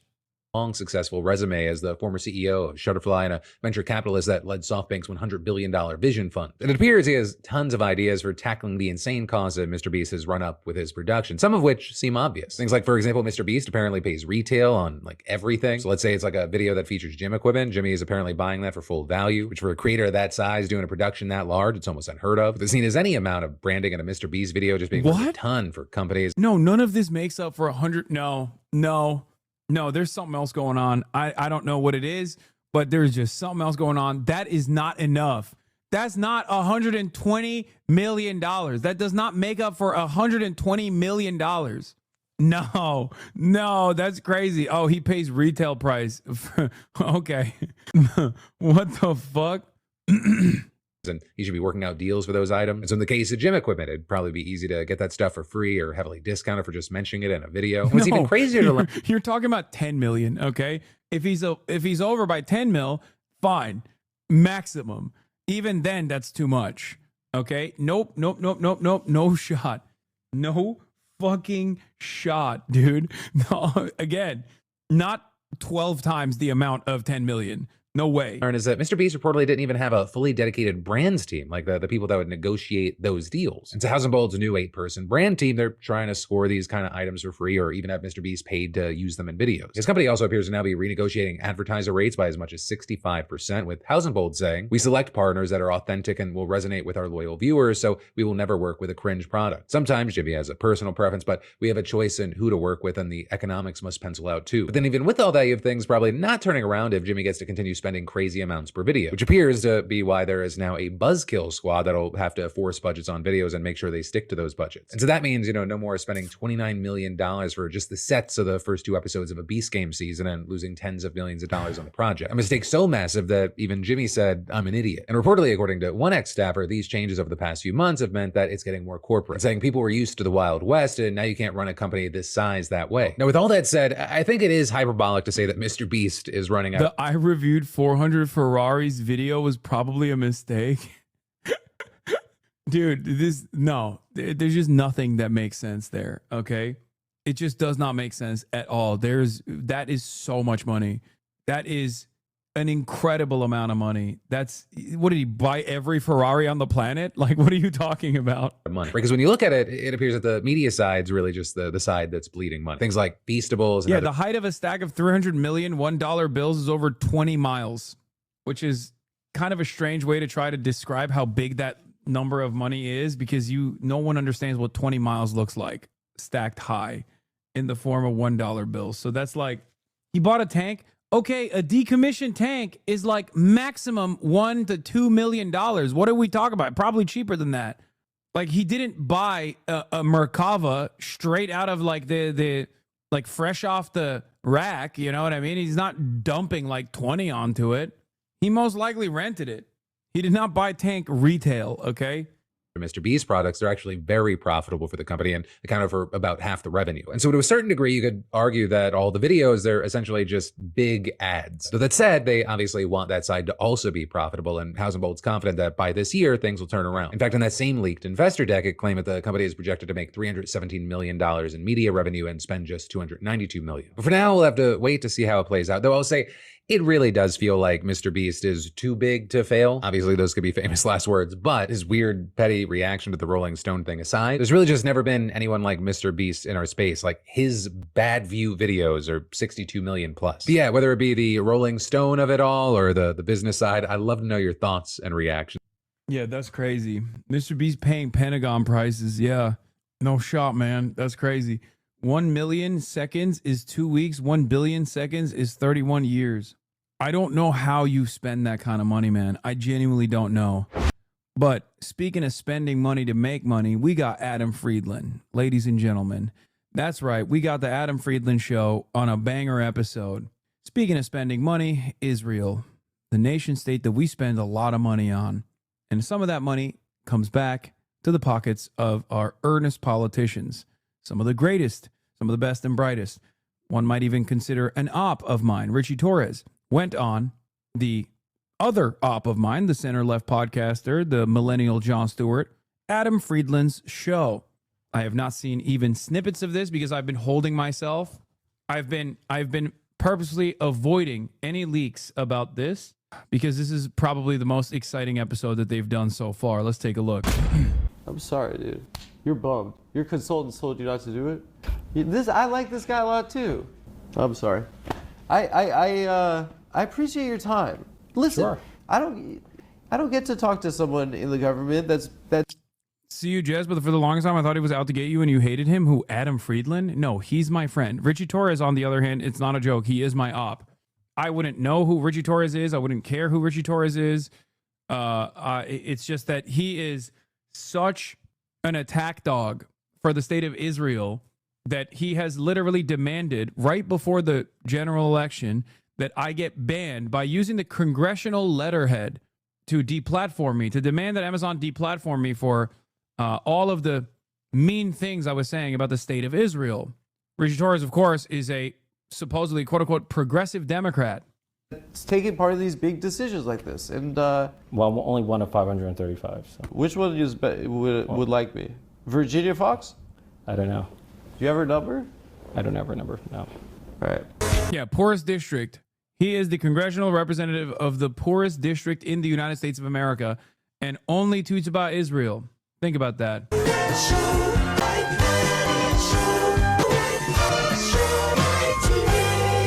Welcome to the Adam Friedland Show. I'm Adam Friedland. As always, thank you to our members and our patrons, the people that support. If this is the one episode where he doesn't bring me up, I'm going to lose my fucking mind. Okay? Because he brings me up every fucking episode, oftentimes next to images of the Holocaust. If this is the one time you aren't mentioned once, are you fucking kidding? Oh my God. That's crazy. You think they're going to mention you? Why wouldn't he? He fucking mentions me to all these random people. This is the one instance where he can mention me to a person that is actually knows who the fuck I am. Our show. If you'd like to support our show, there's a link in the description of this video below to become a member, which gives you early access to all of our episodes. And there's also a link if you prefer to use Patreon in the description as well. And as always, guys, there are 2 additional tiers for those of you who'd like to get your name in the credits. This week, my guest was Richie Torres from New York's 15th District in the House of Representatives. I'd heard of Representative Torres, but before I researched for this episode, I'd never heard of his backstory. And frankly, it's kind of inspirational. I mean, he grew up in public housing. Okay, I'm calling him. Fuck it. I'm calling him. Let's see if he picks up. Hello? You're dead to me. You're so dead to me. You brought my skinny legs up to Sarah Jessica Parker, but you couldn't bring up and invoke my name to my #1 op in Congress, Richie Torres? You have beef with him? You didn't know I have... What? I don't know. Bro, who what did happen? Who was producing this episode? Who produced it? Caleb Pitts. Okay, that's probably... okay, he... And then Noah helped, and then Jacob Plitman also helped. Damn, this is such a... Dude, he would have flipped. It would have been so amazing. What happened with you and that guy? He's Israel's #1 attack dog. He fucking sent... I know that, but what happened with you? He sent a congressional letterhead to Amazon and Twitch to try to get me banned and deplatformed because he got clips from like Destiny's community about how anti-Semitic I was like 5 days before the election. Oh, you're on stream, by the way. I forgot to mention, but you probably knew that already. Oh, no. Well, oh, yeah, it's West Coast. It's 4. Yeah. Yeah, 4:30. Yeah, it was pretty... Yeah. I mean... Good call, people like it. chatters. Did you watch it? I'm 1 minute and 54 seconds in, and I asked my chat who... Let me know what you think after, dude. I asked my chat... I act like really, like... I get like really, like... It's embarrassing. Yeah. But no, I mean, like... I think it's good. I mean, people are giving, like, saying, like, really nice things about it.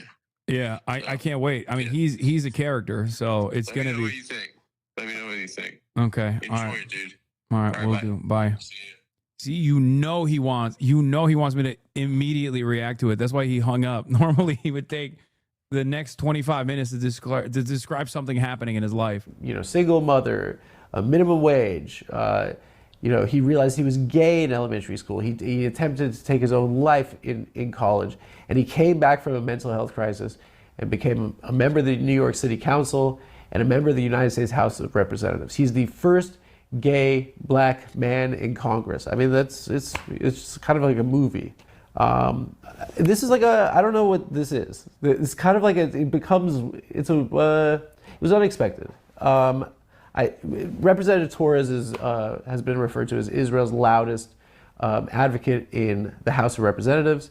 And prior to this interview, I wanted to have a conversation that didn't resemble like a point counterpoint, just screaming match like we see online all the time. I wanted to try and get something different. And to be honest with you, when I became emotional, and it fell off the rails, and I wasn't able as an interviewer to get it back on the rails.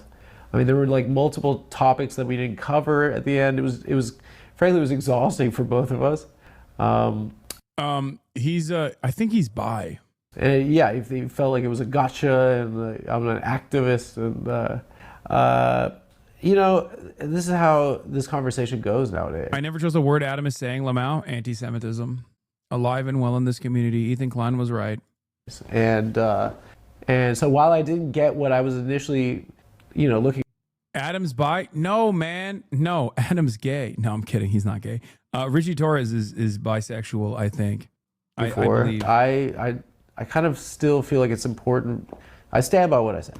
And even if I'm my voice is high, I think it's important to say what I said in the interview. And so I don't know what it is. I mean, at a certain point, I don't even know if it's an interview, but all right, bro, get with it. Goddamn. It's going to be a different tone. And ladies and gentlemen, Congressman from New York in the U.S. House of Representatives, so worried? Richie Torres. Everyone, make some noise. I can't. Hello. What's going on? Hello. Well, I got two issues. First of all, your district is Yankee Stadium. That's one of your I constituents. represent Yankee Stadium, yeah. And I asked you how the Yanks were, and you were like, "I'm not." You didn't. So I love the Yankees, but I'm not a huge baseball fan. You just turned it And off. I'm not going to pretend to be a baseball fan. What about the zoo? I love the Bronx Zoo. Okay. Botanical Gardens. Do you consider the animals your constituents? I consider the Bronx Zoo indistinguishable from the United States Congress, yeah. Oh. Does that crush if you say it to another guy in Congress? It crushes nowhere because if I had any comedic talent, I probably wouldn't be in Congress. What do you mean? Yeah. You want to be Wait, he actually gets, does Richie get emotional or does Adam get emotional? But, when I was a kid, I was a fan, not of baseball, but professional wrestling. Really? Yeah, I was a huge we're the same age. fan of Attitude The Rock. Era. The Attitude Era. Oh So I my started God. watching in 1998. We had it so Stone Cold good Steve at the Austin, time. The Rock. I thought that was the golden age. Mankind.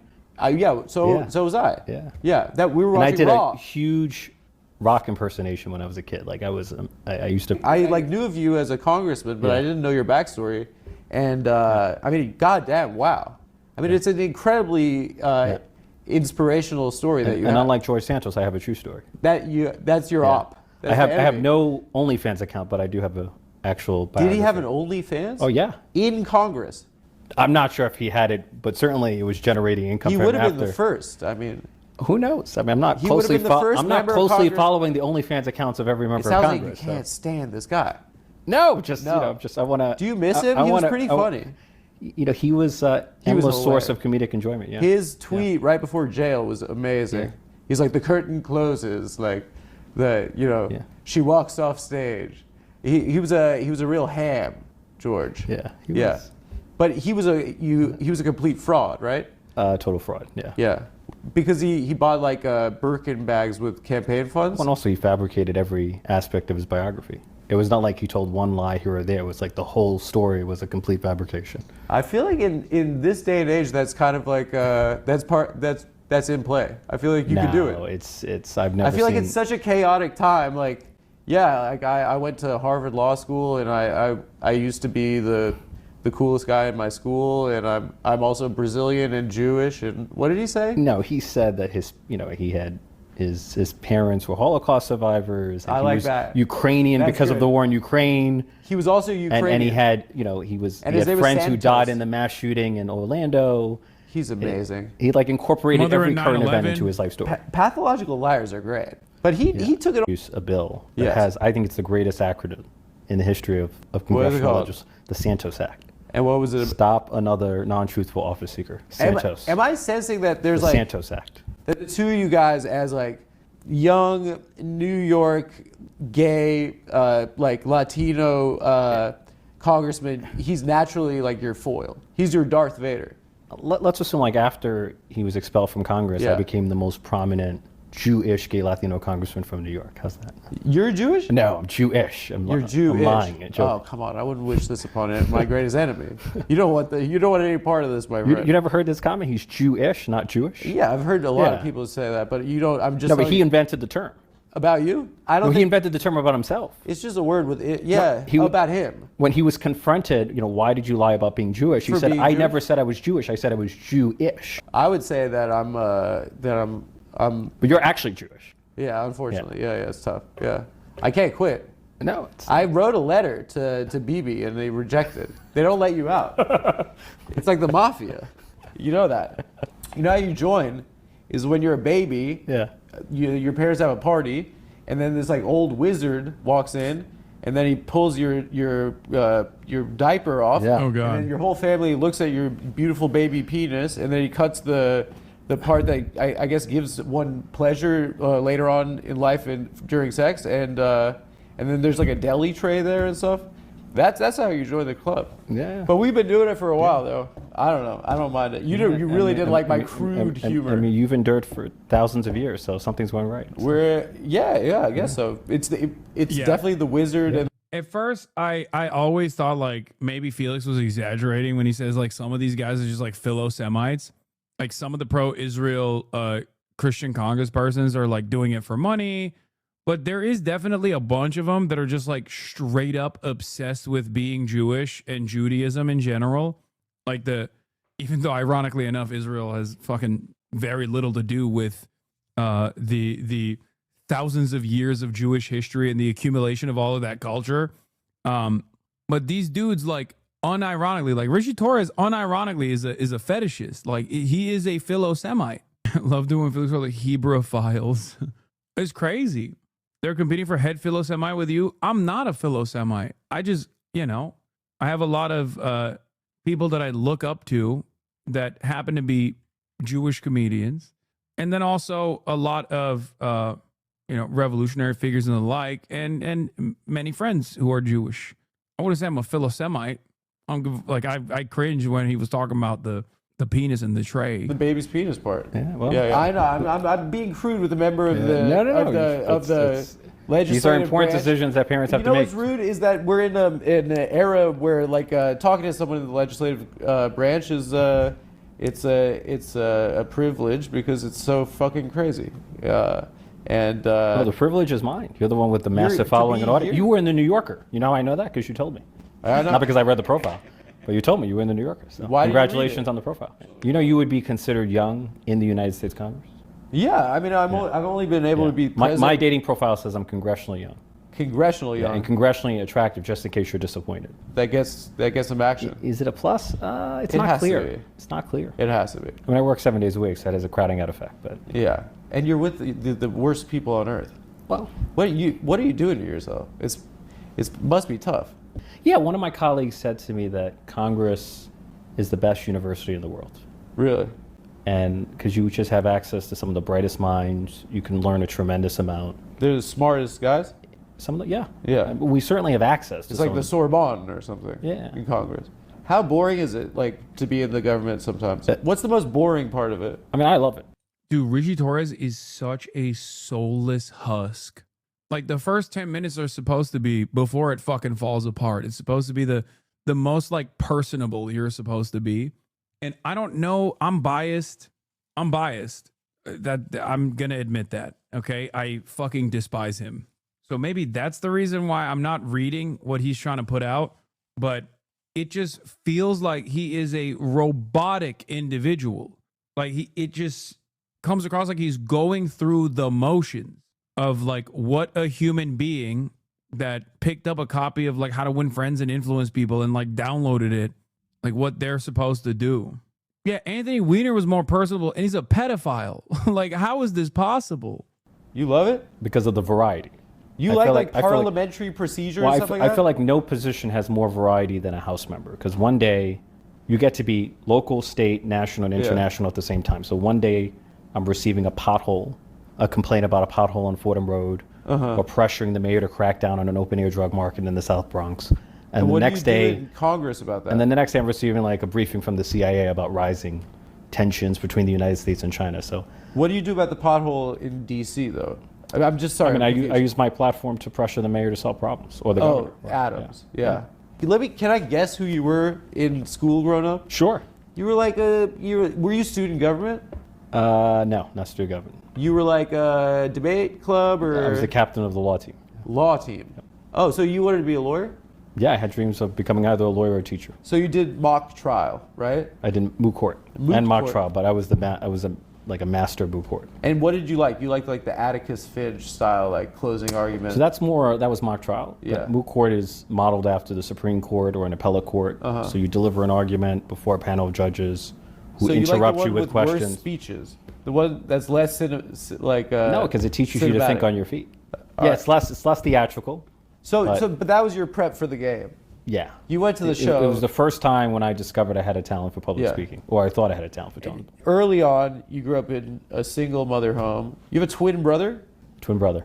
Identical? Yeah, he's biologically older. I'm temperamentally older. Identical or no? Fraternal. We're fake twins. That's all right. 5 minutes apart. I was on a date once with a girl who told me, the first date, she said, I have an identical twin, and I can't do it. I can't tell her secrets. She has her brain is connected to another one of her. Yeah. You can't trust these people. It's funny, when I was a kid. That's a prejudice of mine. People would ask me, where's your brother? I'm like, we're fraternal twins, not Siamese twins. Yeah. Like, I don't know his whereabouts at every moment. So. But you're good at DC, right? I'm learning DC. You're still learning? Yeah, of course. I've only been there for 3 terms. It's the most complicated legislature on earth. No one's going to master it in 3 terms. I think the problem with DC is not that it's corrupt. The problem with DC is that it's stupid. There's just so much absurdity in DC. I thought you said it's the smartest place in the world.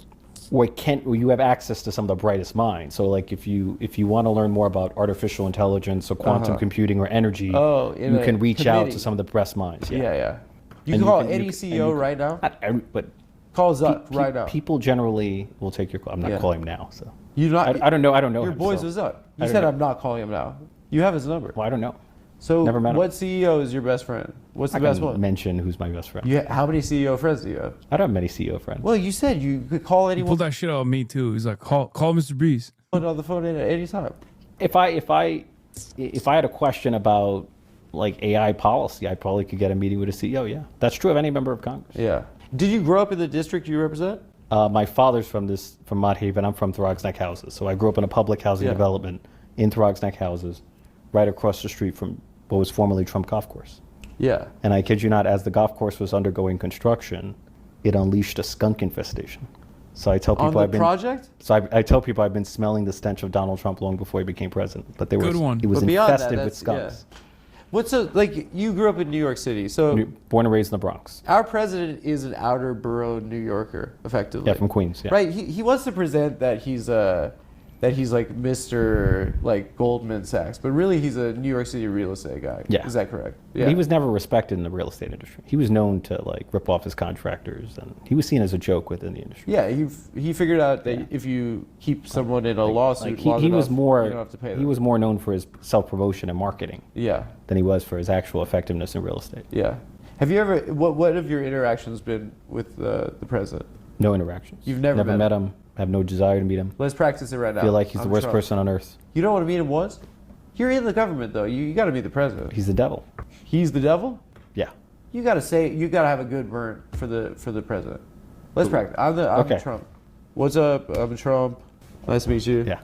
That's you just bombed. You so what should I do? There like that with some weird smile. I'm gonna shake Donald Trump's hand. Yeah, you have to say like you're doing like the Holocaust right now in this country. Like you have to say like you're ruining this country right now.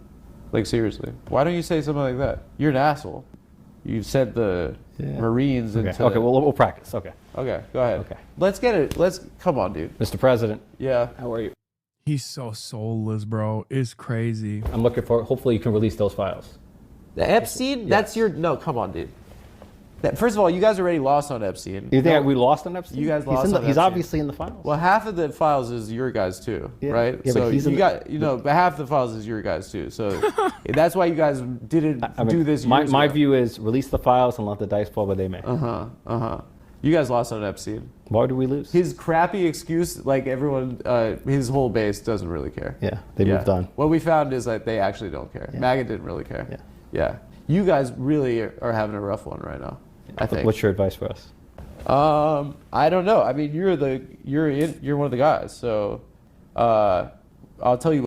Yeah, he did say the files weren't real initially, and then quickly turned around and said, no, never mind, they are real. There was a weird moment there where he was like running defense for Israel. What I'm seeing, right? Please tell me that. I really wanted to give you your whole story about where. You want me to tell my story? No, because I want to talk about this. But, okay. You clearly don't want to hear my stories. I've been trying to toss it to your story, which is that's a Hallmark movie. We'd open this up like this guy's. You're the first black gay guy to be in the government. Gay man to be in the government. Gay guy is you can't say that to a first. You're the Latino and black gay member of Congress. First Latino, in the black United and States, gay. It doesn't roll off the tongue, that one. Yeah. Too many identities. Yeah. First black president. Obama crushed it with that one. Yeah. First Latino and black and gay. Once you have a first black president, everything else becomes less impressive. How many LGBT members of Congress are there? There are quite a few, like more than 10. More than 10? Yeah. And there's 100 Senate. How many House? 435. 435. So 535 in total. Are there no Republicans, right? Who are openly LGBTQ? Oh, you're saying none of them. You're spilling the tea right now? Well, my running joke is the LGBTQ caucus is the only caucus that can expand without winning an election. We just have to take members out of the closet. Would you do that? You were in the closet in your life, right? Like, what are the ethics there? It's really interesting because, like, would I out members? No, I'm not. If you see a closet gay Republican, like advocating for something that is, would I out him? Well, it's advocating for like taking away gay marriage or something. Like, what's the rule there? Because you were in the closet yourself as a young man, and it's a painful thing, I would imagine. Yeah, no, you have to go through it's a process. You found out in middle school? I realized that I was a gay in middle school. When was it? Titanic? Leo DiCaprio? No. No, I didn't realize at all when I saw Leonardo DiCaprio. What? How was it? What was it? I forget exactly how I realized, but you forgot? No, you don't forget. You gotta have a better story. You're a politician. Titanic, Leonardo DiCaprio. I'm not often asked about my coming out story in the Bronx, so why not? It's an interesting story, right? And like you're Puerto Rican. You were afraid of experiencing homophobia in your community, or? Yeah, I grew up in the projects, so it's a machismo environment. And what about in your family? Was there when did you come out to them? 16. 16. Yeah. And was that when you came out? No, then I came out gradually over time, and then when I ran for office when I was 24, I decided to be out to everyone, to run as an openly LGBTQ candidate. But that was back in 2013. When you were at school and stuff, you didn't tell people that you were gay? Or? Yeah, I was telling more and more people over time. I thought you were at an assembly or something. Yes, I was at a debate competition where I said I was a gay American. So that's counts as coming out? Isn't that like a Jim McGreevey moment, though? Remember he said I was, as a gay American? Yeah. He gave the speech. And that's such a dated You're reference. a kid coming out of the closet. Don't diminish that experience. Yeah, it was back in... No, that's your story. Why would you say that was just a debate competition? It has to be scary. No, I agree. It was terrifying. Yeah. What led you to do it at debate? Yeah. I don't know. It just felt, it's interesting. Did you see something that you were like... Yeah, so I was browsing through MySpace. Yeah. And I ran into the profile of a teacher.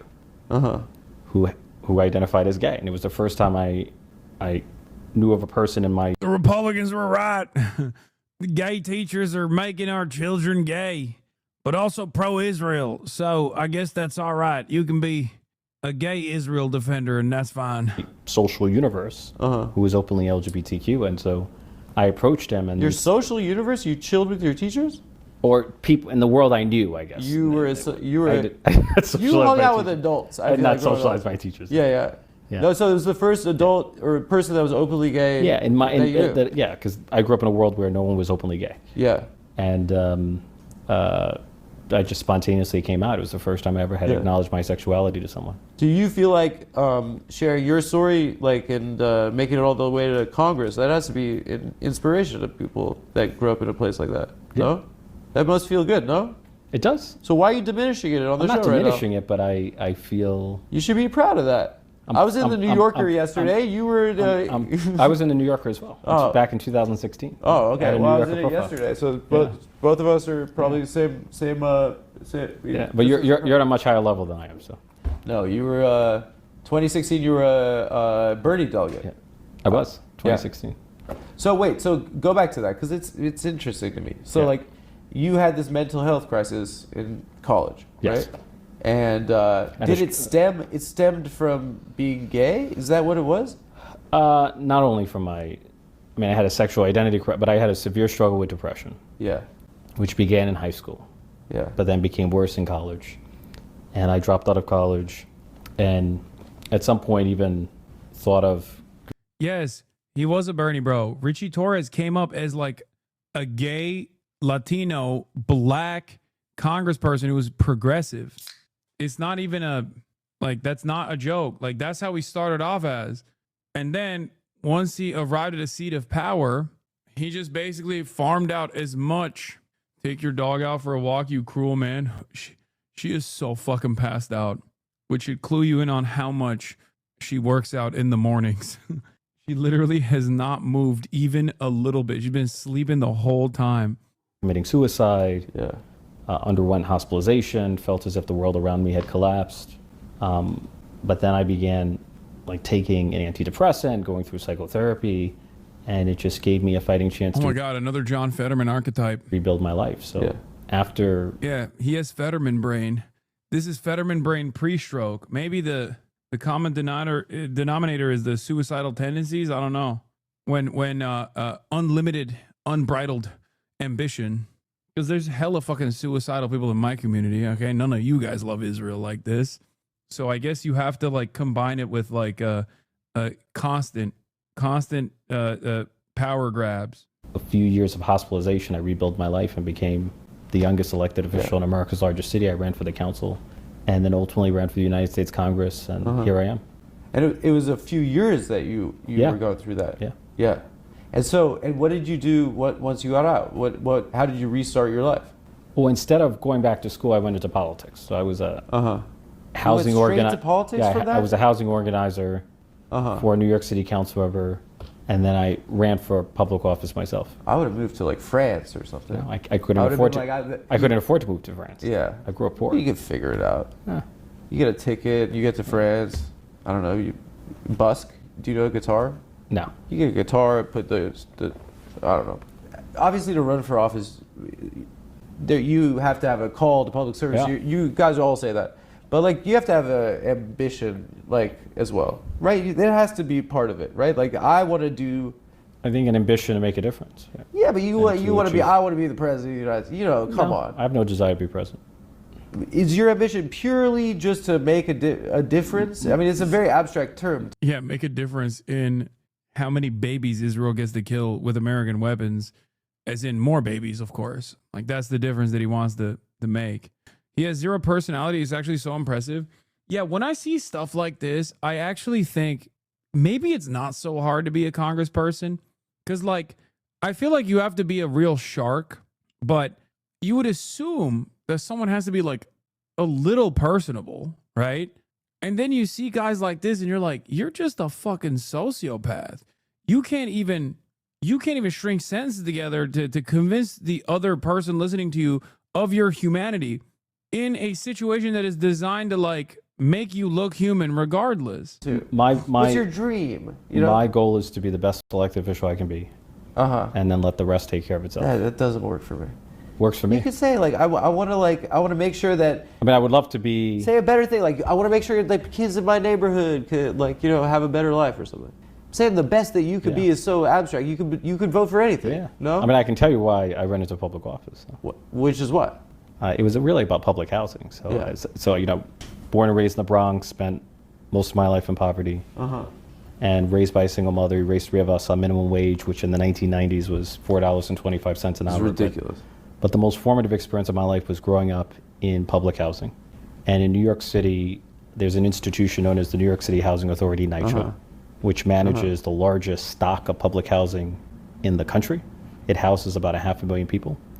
And it's been so chronically underfunded by the federal government that it has a capital need of $80 billion and counting. And is that issue something that affects your constituents? Because you represent the poorest district and in I America. represent one of the largest concentrations of public housing in the country. Yeah. And so you have like asthmatics who are struggling to breathe in their homes. You live in the face unsafe circumstances as well, right? Yeah. All right. I have good news and bad news. Bad news, I have to stop this interview before it gets to the good part. And I know that's going to frustrate a lot of people. But I also have really good news. Okay? The really good news is that, one, we will be watching this interview tomorrow. So don't watch the rest of it. Do not watch the rest of it. If you see viral tweets from this interview, look away. Okay? You say, mute this account. I don't want to see it because I want to fucking enjoy it because it turns into a shit show from what I understand.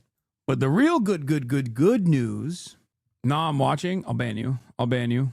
1 second off. The real great news is that I will be going back to something that I've done a lot more frequently than I have in the past. And that is, and you can see it right here. I mean, I put it in the profile, but that's not what I'm doing. I'm playing Peak. Gaming is back in a big way. Ladies and gentlemen, you already fucking know. You already know what it is. You already know what's going on. Wait, what the hell? What the heliante? Why is it on the wrong screen? That's weird. What? That's crazy. That was strange. That was weird, right? I don't want to hit Alt-Enter and go full screen because I don't want to go full screen because if I go full screen, I won't be able to actually play the game. All right, ladies and gentlemen, let's go. Let's dive right into it. Let's freaking go. Hello, Elum. Where the fuck's everybody at? Elum. Where is everybody? Wait, Saikuno's playing Peak. Where the fuck is Timmy? Timmy Playtime. Brother man. Yo, where's everybody? We're in the lobby. I'm waiting for Will. He hasn't replied to me yet, but Saikuno's here. So we are in the lobby. Do you have, what's your Steam? Wait, hold on. I'll send it to you. I don't even know how to do it. Hold on. Oh wait, Saikon sent it to you. We're good. Yeah, Saikuno just did. Okay, I'll see you in. Wait, so Will might not even be on? Well, he said yes to me when I asked about it, but he hasn't replied to me now. When did you ask? Like, well, I just said we're in Discord now. So that was like maybe 5 minutes ago, but he is away on Discord. Hello. Wow. Orange drip is tougher. Yeah, but someone else took it the other day. I like the orange too. Bro, you should try another color. I like this color. Always looking in the mirror, tisk tisk. Yeah, it's true. I didn't get to unlock anything else the other day, unfortunately. This is the tip tip tip my lady hat. Oh my god, I have a band now, but it doesn't have no. How do I put stuff on it? Yes, you did. You got that blue dress. Where? There's no blue dress here. This you mean? How do I get the badges? Oh shit, I got hella badges on me. Look at this. Chat, look at this, bro. God damn. You wearing cargos with flip-flops, put the dogs away? Oh, hell no. Bro's unmuted? Yeah, I am. You got a problem with that? Oh. Okay. Oh, so close. Oh. Can't even climb the baby rocks. Hey. Oh. Hey. Oh. Hey. Yeah, baby. Elum. Trying to hold you. Isn't it weird how empty this airport is?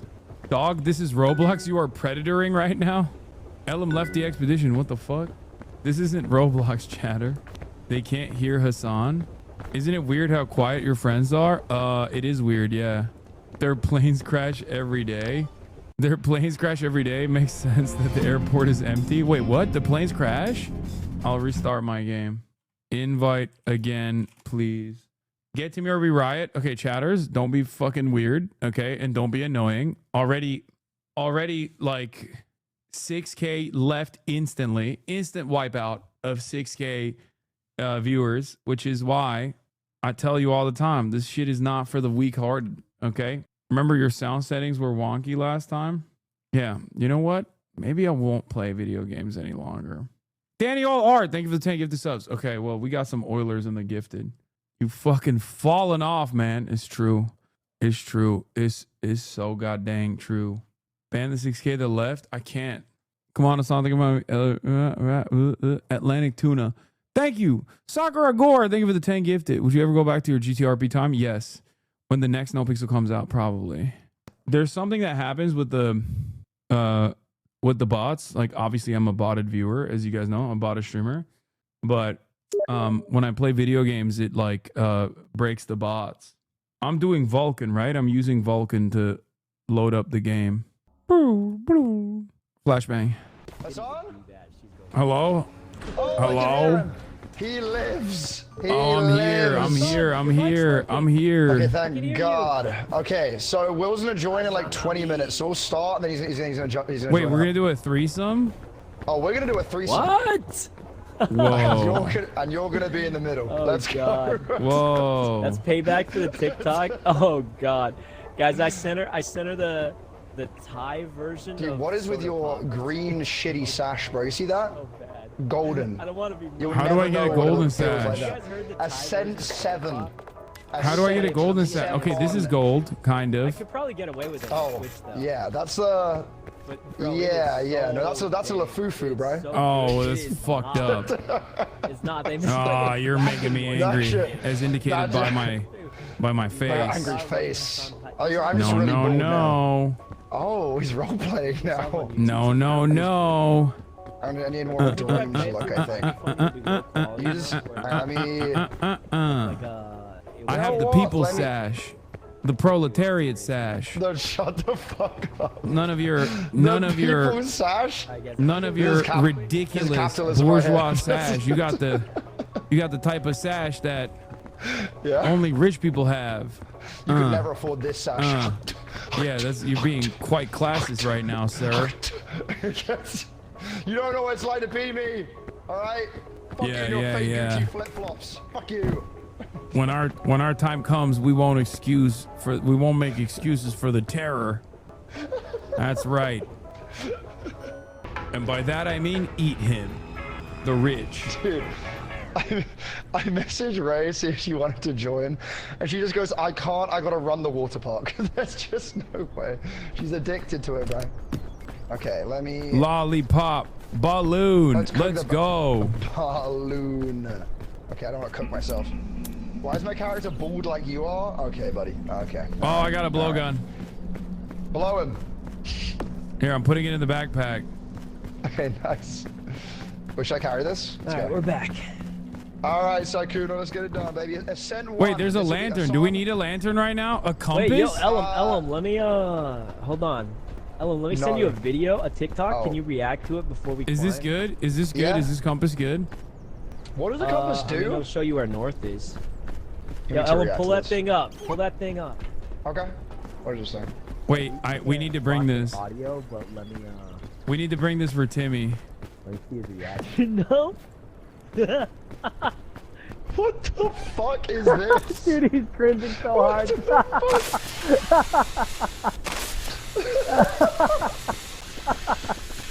Yo, Ellum, you think it's as good as the original, though?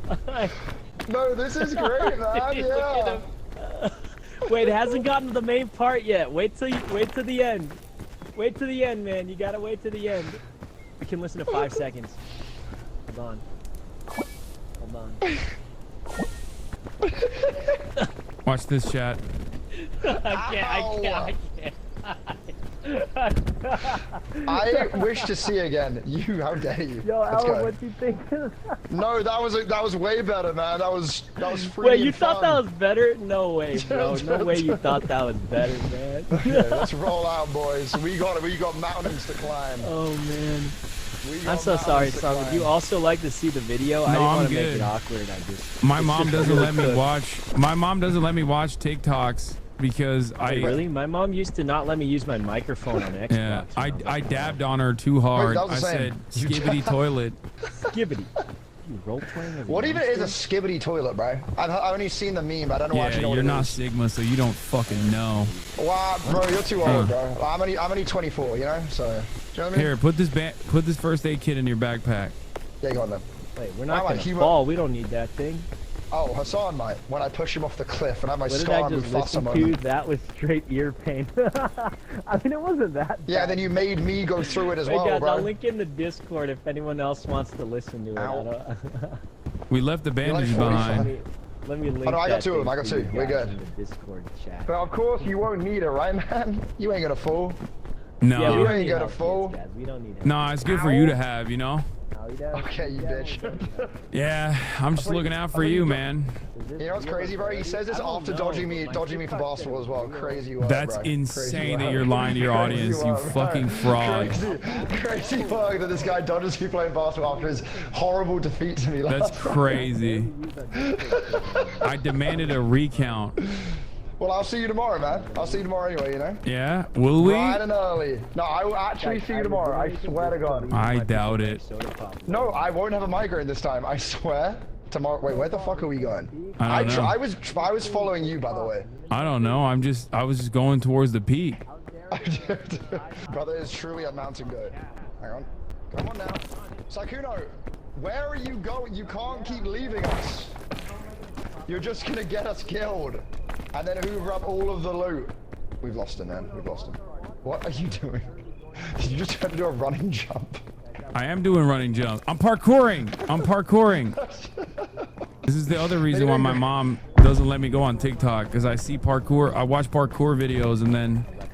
No, you're doing great, sweetie. And then I have debilitating injuries. I do think the storyline was from getting inspired. Super predictable. Yeah. Hang on. Can we make this? There ain't no way, right? There ain't no way, right? Well, you let me know when you get up there. Holy Jesus! All right, take my hand. Like 50 out of 10. Uh-oh. Come on now, Hasan. Oh, thank you. Let's go! What the? What the? Clapping come from? Like, why they? What is he talking How did about? that make it in the final? There we go. You saw Minecraft. How can you just parkour, talk dude. endlessly? I don't understand. This is what he does, and he'll sit at the top of the mountain for about 15 minutes just watching everyone struggle after taking all of the food. This is what he does every time. Hang on. Although he does get up there remarkably quick, it is very surprising how he Do does we that. have is the second biome still like the crazy one with the sandworms? It's the one with the sandworms, yeah. Still? I thought that would have changed every day. Well, they switch it between, but I guess not this time. Although we got completely cooked earlier from it, actually. It was kind of bad. The tornado threw me into a wall. Oh no. Oh no. I mostly don't mention it. Well, the tornado threw me into the sandworm last time, and then all of us died. Oh, that was it. Wait, come to me, man. I'm coming. Okay, too much information. Oh, I got it. It's all right. Ugh. Beautiful, bruv. Bosh, bruv. Oh, brother. More British brother, noises. He's British. So I've had enough of that. Come on now. Well, did you just kiss? What was that sound you just made? Here we go. Yeah, I kissed the rock. Now we're... Dwayne Johnson? I need help. Okay. Now we good. Oh! What the hell was that? I thought there was a thing I could jump to. Turns out it was nothing. This is the route though. We're making it now, man. We're making it. Food on the trees? Wait, they're cocoa nuts. Hang on. I'm dropping these for you, man. Take them. Eat up. Oh, I'm hungry. All right. I still got a little bit of hunger in me. God damn it, Hasan. You've eaten all the food, okay? I needed some. I'm choking right now. I'm choking you. -1 HP. -1 HP. I'm trying to climb. Ow. How was he up there? He was just in front of us a second ago. He just has a way. Playing this with Sykkuno is basically not playing this game with Sykkuno. I feel like I'm playing without him. Brother is just gone. Okay, come to me. Ah. I didn't see any food on the trees at all, to be honest with you, chat. Okay. Wait, did you do a scent one last time, by the way, or did we do the real baby one? I don't know. Okay, wait, which way? Wait, there's a bag down there, but that's all the way down. There is? But it's down, like really far down. Okay, fuck that. Let's go this way. Are you sure this is the right way? Oh, crystal clear. I've definitely got this. I'm the scout master. You see this gold sash? Are you questioning a gold sash master right now, Hasan? I don't trust you. Are you fucking serious not only right are now? you British, but you're also rich. You're rich in gold sashes. The best kind of British person. And you keep talking about how you want to eat me. Well, I'm part of the royal family, man, okay? Like, you gotta... Ah! I'm a lord. Lord Bingle. You can address me now. Thank you so much.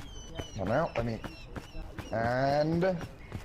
Gold Sash, Koff was dead. Well, he doesn't need to know that, bro.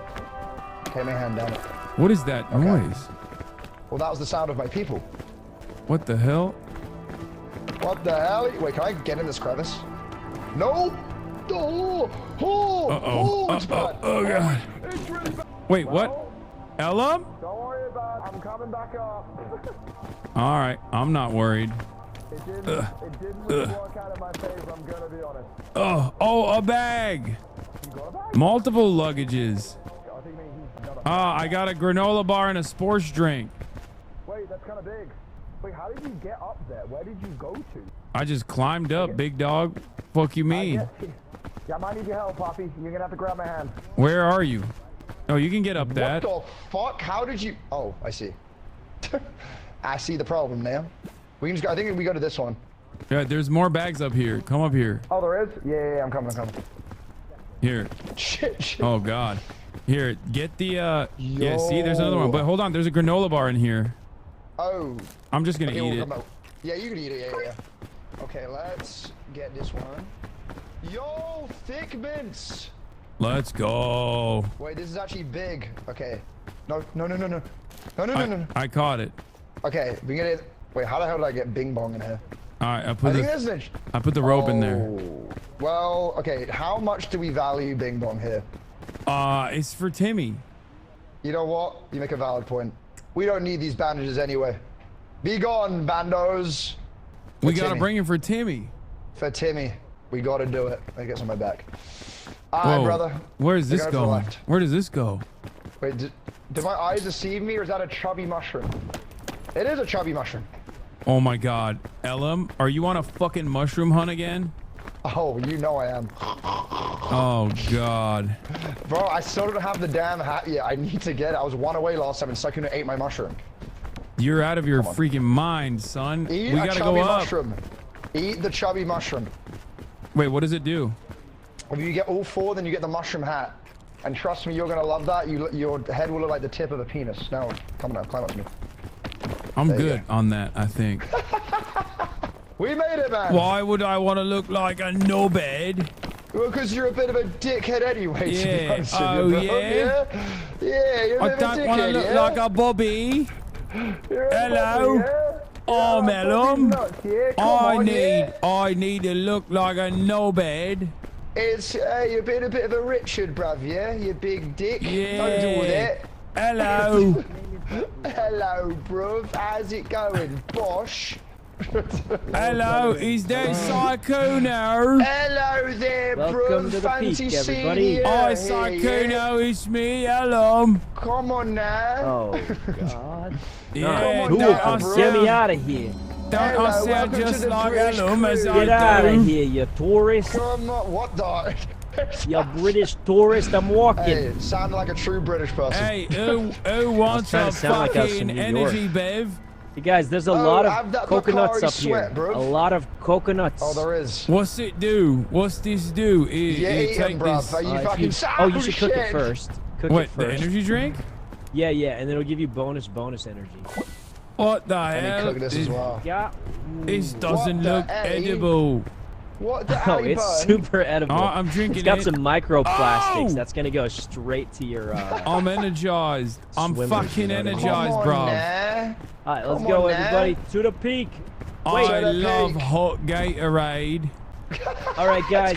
It's everyone, hot right here, you fuck. Hop in this cannon. I love hot Gatorade. No, that's gonna kill me. No, don't hop in the thing. It will kill you. He's go. Right, it's like after you then, man. After you, bro. All right, fine. All right, I'm getting in there. Wait, oh. Actually, what the fuck? Doesn't that kill him? Wait, doesn't that? Doesn't he survive? Wait, does it not kill you? No, he walked. Okay, I guess I'll see you on the other side then, brother. No! Adam! Wait, what the fuck do I do then? Oh, whoa! Why am I flipping? Oh! Oh, shit! Oh! Oh! Looks like they're in any danger. Dude, you're flipping aggressively, bro. Like, how are we meant to know? Wait. Am I supposed to spin on that? What the fuck was it? Like it looks so. You're supposed to what on that? Sweet. I was spinning on that penis. What? What'd you say there? Guy's lost his marbles. He's spinning on that, Richard. He is. Come on there. Let's go, bro. Oh no, these are poisonous. I didn't know. Oh, it hurts. It hurts so much. It hurts so Bloody good. hell. Are we just all pretending to be British today, guys? Oh, Who said I'm pretending? This is the real me. I'm a colonizer, bruv.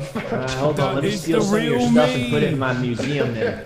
It's the real me. I love mushy peas. Hold on, let me steal your stuff. I'll put it up in my museum. I love fish and chips, bruv. Baked beans on toast is wonderful. Yeah, it's not gross. It's not gross at all. It's actually a British delicacy along with my favourite dessert, spotted dick. Yeah, we don't lie to people around the world as a big funny haha. We actually eat it. We eat all of that. We just name stuff weird and shit, like a Yorkshire pudding. Who does that? Yeah, come on, blood now. pudding. I love to consume it. It's my favourite thing to eat in the morning. Come on, now. Wait, come on, now. I thought I'm watching 2022 Alan. Okay, Mars. Wait, it was a mod who said that. Fuck. Come on now, you British fuck. Let's go. Yeah. Yeah. We're doing it. You're gonna get a proper shanking in a minute. Oh, are you all I want? Let's go to a pub, bruv. Yeah. Let's get a proper Guinness, Glaswegian smile. Give me a little pint of Guinness, all right? Just bring it out. Drink to the G, bruv. Drink to the G, yeah? Come on. Yeah. 3 lies on a shed. George remains still gleaming.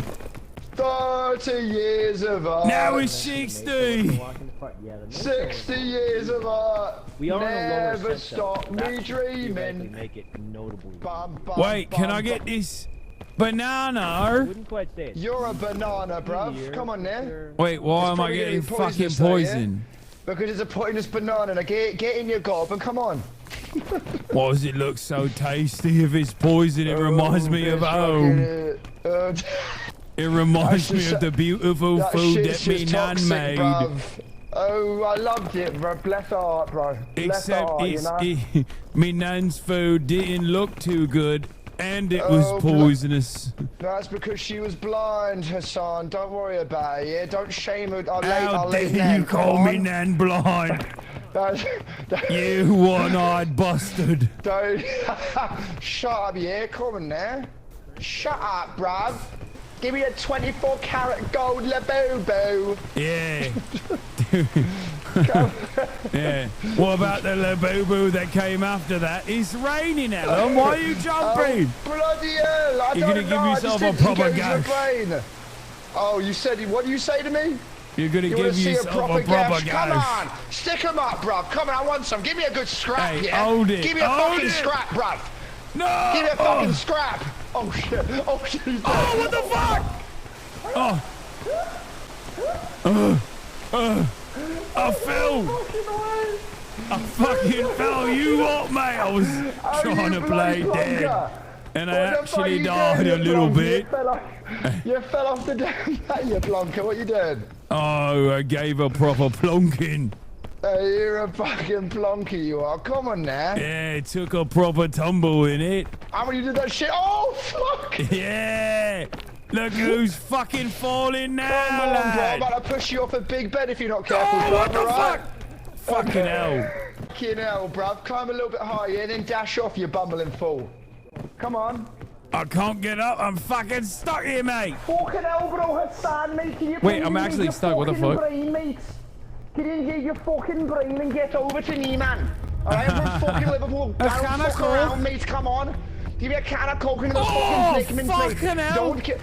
I swear to God, when you fall off, I'm not saving you. give me a can of coke and a bag of chips, mate. My name's Stevie G, bro. I'm from Liverpool now. Come on now. From that Merseyside. I can't do it. It's fucking raining. It's fucking raining. Fuck the rain, bro. What are you made of, bro? Some gonads and climb the damn tree, bro. I can't make it. I can't. You come from Geordie now, bro. What's going on with that from Newcastle? What am I, a fucking broomy? Why are you being fucking Birmingham now, bro? Give me them jeans, bro. We can make the jump, mate. Come on. Fucking hungry. I need some scrap. Eat some fucking curry or something, mate. Come on now. We can make it. We're gonna go to a local chippy in a minute, bro. Oh, you fucking proper job, mate. You big fucking animal, bro. Shit. Is Rox not lavish for the both of us? Grab me, you fucking hand. Get out me way, mate. I'm fucking sick of you. Get your big head out of here, bro. Come on now. Oh shit. I'm stuck your fucking ass.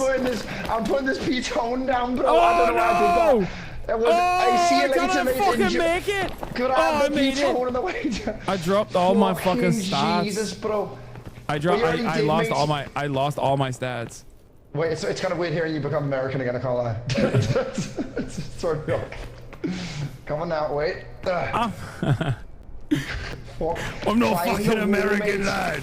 You know it, I know it, we all know it. I'm fucking British, born and raised on a beautiful island. Alright? The rain reminds me of the sunniest day in England. Hey, bruv, what firm you from, man? Who you support, bruv? From Millwall, yeah? I'm a fucking gooner. I'm a fucking gooner, are you? I'm a gooner, both literally and also for Arsenal. I'm blowing bubbles, pretty bubbles in the air. Yeah. Sunniest day in Broomy. Where the fuck am I going? Up here? I don't know. I'm fucking following you. I'm not gonna lie to you, bruv. I'm a little wait. Why did I not eat these thick mints, bruv? I'm a thick mint apparently. Come on now. Let me eat this shit. Are you hungry, bruv? You want some scran? I'll go have a some proper fucking scran, yeah? Proper fucking scran, yeah. Get some fucking scran. United, wait a moment. United, what about these? United. What about these fucking things? Medicinal root. What did you see, bro? What do you see over there, mate? What's a medicinal root? Can I eat it? You're a medicinal root, you fucking ball bag. I'm eating it. I'm fucking eating it. Oh, it helped. It helped. It helped. Oh, yeah. Wait, do I have a rope? What do I have in this thing? No, I got a rope. Okay, I grab it for him. Put it on my back. Okay, Alan, what the fuck are you? I'm putting a rope down for you, fucking idiot. Grab the rope, yeah? You see that? Is that low enough? Don't know if I can make it up to the fucking rope, yeah?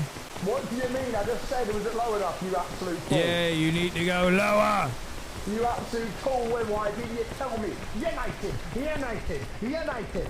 Wait, hold up. I'm gonna fucking climb up to it. Fucking hell. Come on now. Fucking hell. All right. Proper jump at the rope, yeah. Come on, grab the damn rope, bro. Nice. Don't chat to me, fam. Why are you talking like that, bro? You're talking bare fucking shit, bro. You're chatting bare breeze, fam. I don't even know who you are anymore. You've done so many different accents. Oh shit. Come here. I'm gonna get stuck. I don't know talking any other way now, bro.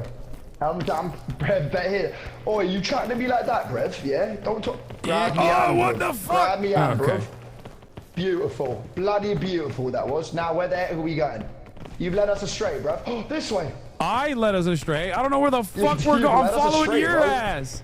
What? I've been following your ass. Wait, what? No, you weren't. I thought we'd follow the pathway created by Sakuno. Oh, you know what? I don't know. I can't even hear his voice anymore. Oh, look at that. There's some fucking luggage there. That's a bear treasure, bro. Fuck that, bro. That's bear treasure, fam. You know about bear treasure, bro? Yeah, bro. Peak, bro. That's that. Alright, bro. Fuck that, bro. That shit peaked again. Nah, bro. Fuck that.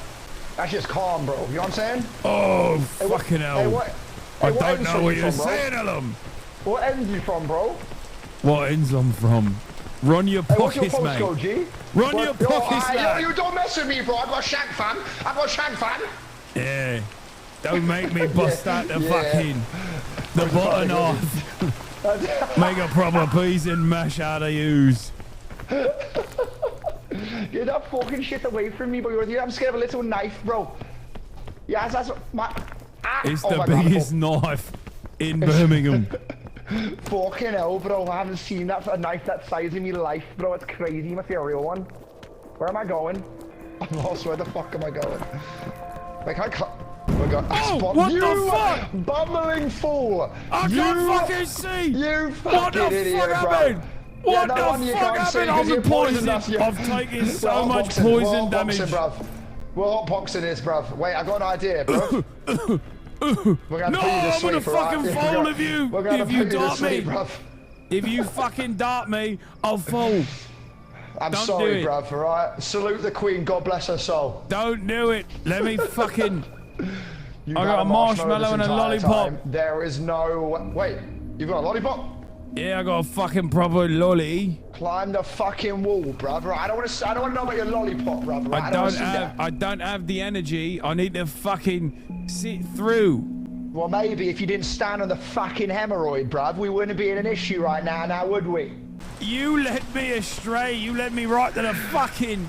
You led me right to the fucking bobbies. Right to the bobbies? You don't know about bobbies at all, bruv. Whose fucking fault is it? You walk straight to the gonads, bro. Don't even start with me. You start trying to throw a bit of lip at me, bruv. You're about to find out, right? You fucking sent me down this journey. It's the wrong fucking... God, don't it's you the do wrong... that, all right? I'm gonna send you back down the bee's nunny in a minute if you're not careful, bruv. All right? You give me the Ruby Murray right now. Maybe I'll let you pass, all right? Give me that. I don't know what that is. I don't even know what you're saying. Use the fucking lollipop, bruv. I'm eating it. I'm eating a lolly. Climb. Dash. All right, let's see what the lolly does. Wait, what the fuck does the lolly do?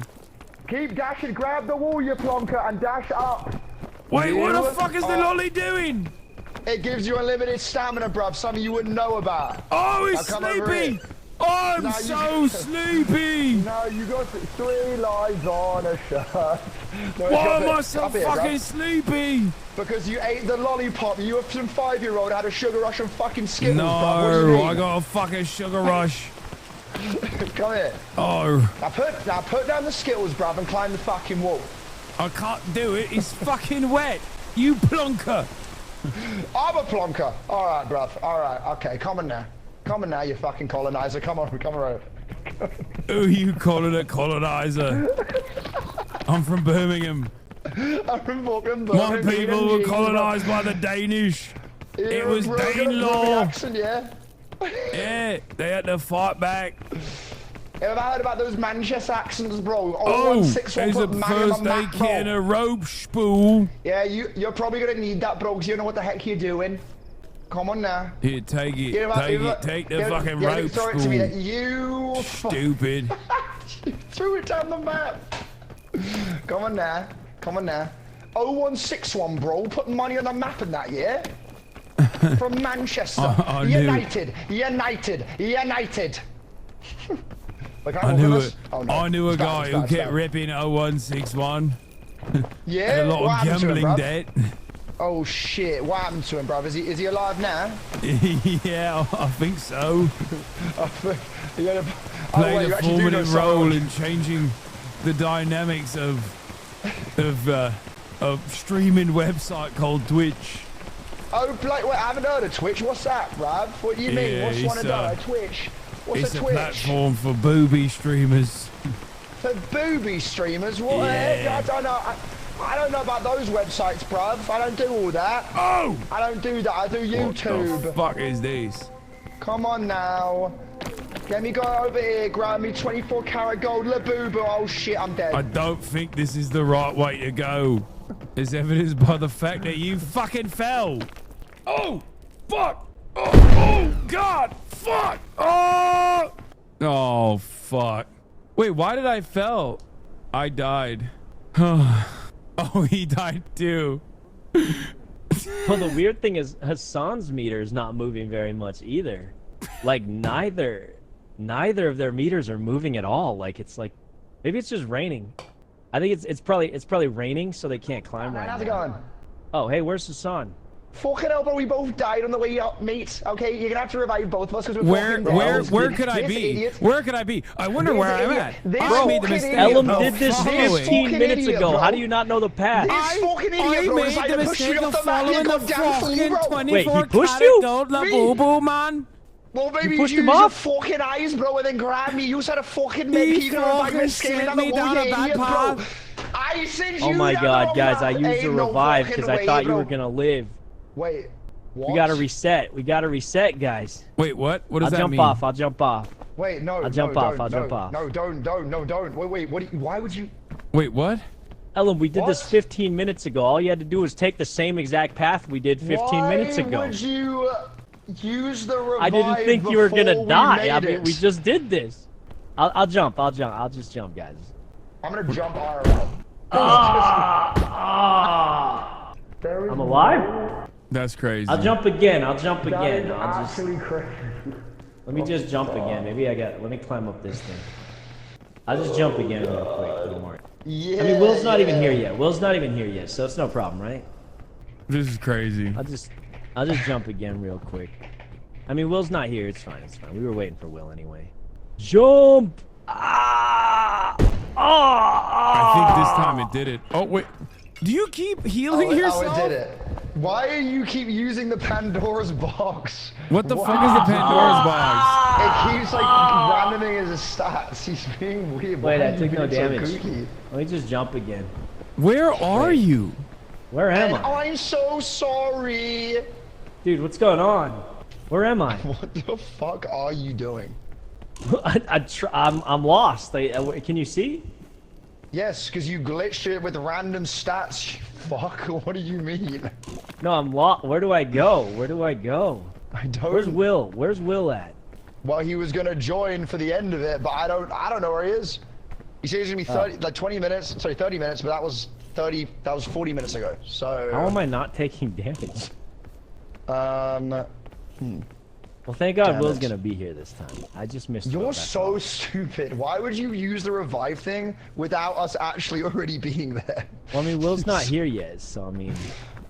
Wait, bro, you know the path up. You have a golden sash. You think I'm not gonna lie. I feel like Sykkuno was kind of right. I mean, he's trolling, but we did it 15 I really minutes did think ago. that you would This guy's lead us bragging about down his the right golden path. sash. I thought he would take make his it. side, okay? Don't He's take got a his side golden right now. sash, man. You think I have a golden sash that suddenly means I'm a professional at this game?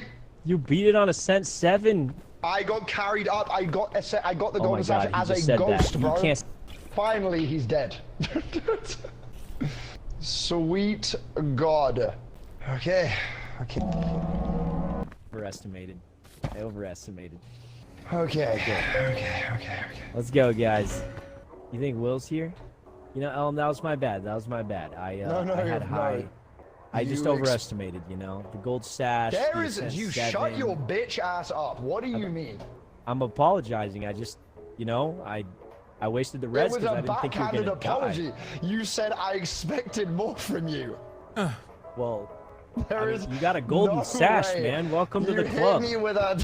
There is no shot. You got a hit me golden with sash. Welcome to the club of having expectations. Ellum, I got a golden fucking sash, but then I lead Call him out, Hasan. Call him out. Look, it's me, Hasan. I can climb a fucking straight wall without falling off, you idiot. Wait, okay, just to be clear. So what actually happened? He pushed you down, Ellum? No, he pushed me off because he's a He pushed you down? That's what happened? So you didn't mess up. Like, a gold sasher would not lose on a Ascent 1 on a map he already did. I thought this man, okay, this guy right here, I thought given his astronaut outfit, given his golden sash, he would know what the fuck he was doing. Turns out he didn't know. There is no way your bitch ass is going at me right now, Ellum bro. just beat this map on Ascent 7 like 15 minutes ago. Okay, bro? You almost killed yourself jumping off of a ledge. On Ascent 7. Jump off the ledge next time. Alright, screw you. I mean, maybe it's because you're not used to Ascent 1, Ellum. Maybe we go back on 7. I'm not used to Ascent 1. I'm not used to Ascent 1. You know what? No, we're going. We're doing it now. He How said is so. he? No. I think you've lit a fire under him. This is good. Oh, I'm gonna fire in my belly. A fire in my belly. He's inspired. We're going all the way. This is it. You know what, Hasan? Motivational speech. You know what, hit me with it right now, bro. Ellum, show Hasan why you got that golden sash. Show him. I tried to, and then I died. Hashtag let them know. Hashtag let them know. Wait, what is Cent 7? No way, 20K people watching this. Let 'em out. That's crazy. Okay, so what is the difference between Cent 7 and all the... Oh, I got a rope cannon. Wait, we could do one run of Ascent 7 so you could see if you want. If you want to try, it might be rough, but we can I don't definitely want try. to. We can do 6. We can do 6 if you want. It's a little better. No. I'm fine with that. Here. Okay. I'm throwing an energy drink going, in guys. there. Energy bev in there. Wait, Ellen, come here. Ellen, come here. Hey, come in, bro. What's going on, yeah? Son's starting to doubt your skill. He doesn't think you deserve that golden mustache. Yeah, well, because he's got the LaFufu version of it. That's the reason why, bro. Oh my God. Let's go. Let him know, man. Let him. I'll take the backpack. Oh! That catch I blocked it. Yo, brother. That was me. That was me on your Dang. basketball. That was me on the basketball. Just bro. like See in that? basketball, right? I heard Ellen's pretty good. He pops off all I the am time. going to cook him tomorrow. He's going to be sending me a Are you text sure? message. He's going to be sending me a text message like last time, like at 3 a.m. Like, oh no, I'm Ellum and I'm tired. I've got a fucking proper headache. I had a migraine. I have a proper headache thinking about how hard you're going to block me tomorrow. You want me to make another montage of me beating you again, bro? Because we can run that back. Oh, don't worry. Don't you fucking got a worry. montage of I'm you making a beating fucking us on? montage this time. Oh, we're You going to get a got a montage of me montage. blocking you, though, bruv. Come on now. Come on now, bro. Let's go. Wait, I can bring Chris. Oh my god, I should bring Chris. Let me see. Oh yeah, bring Chris. Bring Chris. Oh, it's gonna be interesting, Yeah, bro. this is his a tier 1, bro. Psychono. This is his friend that he's imagined. His imaginary friend Chris. He keeps talking about him. Psychono's met Chris. I met Chris. He's pretty cool, actually. Right, Psychono? Yeah. You've totally met Yeah, he Chris, makes right? good music too. He's I met heard one of his Chris. songs on the Spotify. He's pretty good, actually. I got Yeah. to Oh, See? Ellum's He's a imaginary singer, friend you know? makes music too. Wow, how nice of you He to does, entertain yeah. his delusions. He's also really He plays attractive. 0 video games though. Like I was like, yo, you play any video games? He said 0, and I said, well, it was nice meeting you. I'll probably never see you again. You know, I only play games and I don't leave my house, so. No, that you means do. I probably won't. We went to a restaurant one time. You did? When? Don't pretend that you forgot. It was a special bonding moment. You guys went it to was a that one restaurant time. one-on-one. You 1v1 to restaurant? We 1v1 the restaurant, bro. Well, the weird thing is, I was trying to set up Ellum with on a blind date. But, What? yeah, but she But kind then- of flaked. It was really So awkward. then you came. So you came, is what you're saying. Yeah, I just, didn't want to make it awkward for him. That's crazy. Ain't no He way. told him there was a proper gent, a proper lad. Tall. A proper No, lad. nice he was. restaurant too. It was a really nice restaurant. We went to show up. Nobu, didn't we? Yeah. Yeah, we went to like Chipotle. Yeah. We're gonna go to Nobu, restaurant, bruv, with my bunch of labubus and a matcha We were even latte. gonna let her get Come like on a now. premium meats, the honey chicken for 80 cents more. What We were are gonna you let her get saying? it, but no, she missed out. Where the fuck is Will? I don't know, bro. He's saying you went. Wait, I need your end. I need your end. What do you mean you need me, Ann? I'm coming down. No, I'm good. I'm You good. didn't need me, Ann. I'm You good. didn't need. You killed me, bruv. You killed. I'm good. I'm push you good. down, I'm bro. fucking Long proper. live I'm proper the king good. as I watch you die. Come here. Guys, up this Wait. way. This way. Okay. Go ahead and climb on. You are such. I swear. I swear. Wait, what did he do? I'm gonna put a poison mushroom in your mouth IRL. How about that? What did he do? Yeah. He You tried wanna to do poison me. shrooms? I don't do drugs, man. I don't do drugs. Okay. You are free to do any amount of drugs you want, though. But me no personally, way. I ain't doing no shrooms with you, man. But don't let me. I'm not judging you for it. I just personally don't. Do it, that's all. Come on now. Yeah, he only does ketamine. Oh no, I only sell that. But I mean, I thought it was I'm fentanyl. kidding. I'm kidding. I'm A kidding. little horse trank. I thought it was a bit of fent, no? That's what A little bit of fent. Oh well, There's that a little bit gets of fent into on the side. everything, right? You can't be a proper Come geezer on. without a little bit of fent in it. Who's got Let's their be fish and honest. chips Ellen with a puts side that of on his fent? beans and toast every morning. Can't A live little without bit. it. Little baked beans and fent, bruv. Lovely that. Come on. Where we going? Up this? I think this way, and then jump onto the white pillar. of horse Luggage. thing. Luggage. Give me Talking that. about GTA? No, I'm talking about how Ellum loves doing hard. The Ellum loves Fent. It's I true. can't even say it with a. I just really love doing Fent. See, he's not even calling it fentanyl. He's calling it Fent. By his pet name. Low-key, I don't know what these Fent do. I on think they toast, kill a you, proper right? man's lunch, that is, yeah? They Come just on. kill you, don't they? Men. Come on there. Yeah, I'd rather have Fent on toast than fucking beans on it. Give me a bit of Fent with baked beans, yeah? A little bit of that, a bit of toast in there. Mushy Come peas on. and fucking toast. Oh, I bloody love mushy. Give me some of that medicinal root. Thank you so much, bro. Jesus, he actually sounds a little too. You sound like Nigel Thornberry when he eats. Hello there, my name's Nigel Thornberry. Like, you know how Nigel Thornberry does that thing? It is I, Nigel Thornberry. Wait, come on now. Kind of good at that. Let me. You could be the real For a Nigel second, I thought you Thornberry. were I might British. believe it. Yeah, wait, what the Like, heck? that was a convincing ass British accent, bro. That's crazy. It is I, British man Nigel Thornberry. Welcome back in, Hassan. Yes, better not. It is I, Captain Crumb, back with another adventure. Come on now. Ow. Grab my hand, you idiot. There we go. Where did you... Oh, there you are. I was just grabbing. Honestly, beans are so bad, and you know what's crazy? I can assure you've never had it. Wait, beans are pretty good. I don't know about the beans with tuna though. That sounds kind of bad. Oh, ugh, gross. What do you beans mean, and tuna bro? sounds.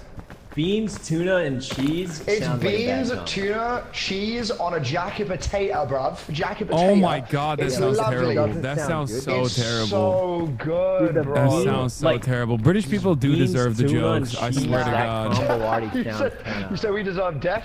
No, the jokes. Oh, you said they deserve death? Tuna already No, I didn't sounds say that. Oh god, I'm not even getting clipped out of context now. I got I'm just saying British please, no, I'm people entirely- saying fake You told me things. I deserve death. Sounds good. Maybe not the tuna, bruv. Tuna and chips, yeah? A bit of tuna and chips down from the chippy. That's I love preferable to that. fucking jacket potatoes with tuna and I beans really on love it. it. Give me tuna, cheese, baked potato with some baked beans. That's lovely, that. I don't really know particularly where this accent's from. Maybe Essex. I'm not sure. Could be. Oh, going up north. What's Going he from doing? Yorkshire, gonna go to the cinema. He did got the item. Was it revive? Was it revive? No, it's an anti-rope, but that's pretty good. What's the Never anti-rope? mind. It's like the one that floats up. It's quite useful. It's bloody lovely. piton. It's bloody lovely. Save the piton. It's bloody lovely. Don't forget the it is. backpack, Ellen. Don't forget the backpack. I don't need it. What? I need to eat this. I need to eat this mushroom because I'm starving. Hey, bloody A hell, you well are done bloody marshmallow. mushroom. You are a goddamn mushroom, bro. What do you mean? But yes. Not a mushroom, a marshmallow. A marshmallow, yeah? Come on.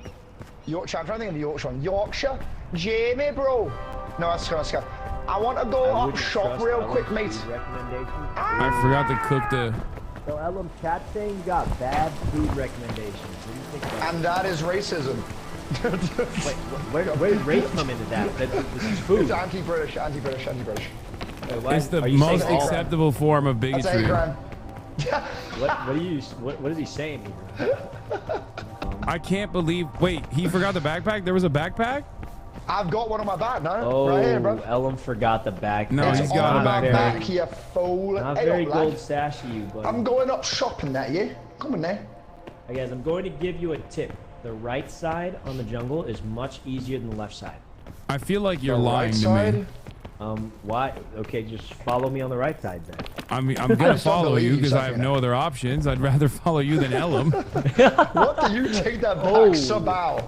Ellum, are you gonna take this from a Shut your non-gold bitch stasher? ass up. You just double the points I'm gonna get against Dang, you tomorrow, did you bro. just tell him to sabow? I'm gonna get double the points tomorrow now, bro. I need hands. Hit him with the I need sabow. Look who hands. needs help now, yeah? Who needs help now, Oh yeah? my god, he's alive. Where we going? Let's go here. Thank God our best pal Will Neff is here. He's who we needed to bring us. Can he join us? He can just Yeah, join he can midway. us in the middle. Is We'll he like spawn him in as a invited? ghost though, unless we just lit the campfires. He's away still, damn it. Come on, Timmy Gamer guy. That in mind. What if I just invite a random friend? Hang on. Okay. What about the blue? What about the blue bananas? Oh, you can. Oh, you are everything blue but banana, pink banana, bro. I believe, is pretty good. Oh, really? Guys, follow me if Lovely. you want to reach the peak. If you lose me, Ellen will take you to the top. He's a gold stasher. He knows. Well, how about you just slow down? Slow down. Okay. Come on there. Wait, where do you go? Wait, what? Wait, what's he? Didn't we just? Sakuno, what are you doing? Go to the right side. Then why did we just go up that way? That'll just throw you off a little bit. So you can keep up, you know? Wait, Where's the sun? You left him? I'm trying to catch up. Ellen, you left him? I'm here. No, you guys he's are running here. too fast. No, it's Saikuno running through the trees like he's Spider-Man. What? I wish I was Spider-Man. Ellen, as a Hassan fan, I want you both to have the penis hat. Hassan, I'm good. I would like to talk about this. That's I'm good on the penis hat. barbecue really baked likes beans, that bro. one, The penis hat? Well, I don't have it yet, bro, because you ate the bugle mushroom and took it away from Brie. Hang on, that's the thing. Come on up, everybody. Come on up. Wait, is it the crevice here? You're a crevice. In the up here? I'm looking Here all we up in your go. crevice right now. Yeah, please get away from my crevice. I can't even get up. Hold Guys, I'm on. going to do Oh, I'm something seeing it right in dumb. there. Yeah, Beautiful. brev. Beautiful, bruv. Climb the tree. You got to stay on the wood, bro. Oh, fuck me sideways. There we go. Help me. Help me. Okay. Climb it, bruv. Now, how the bloody heck did he get up here? You gotta drop me what? throw me a how rope. did you? I'll drop Wait, a rope how did for you? Wait, how did you?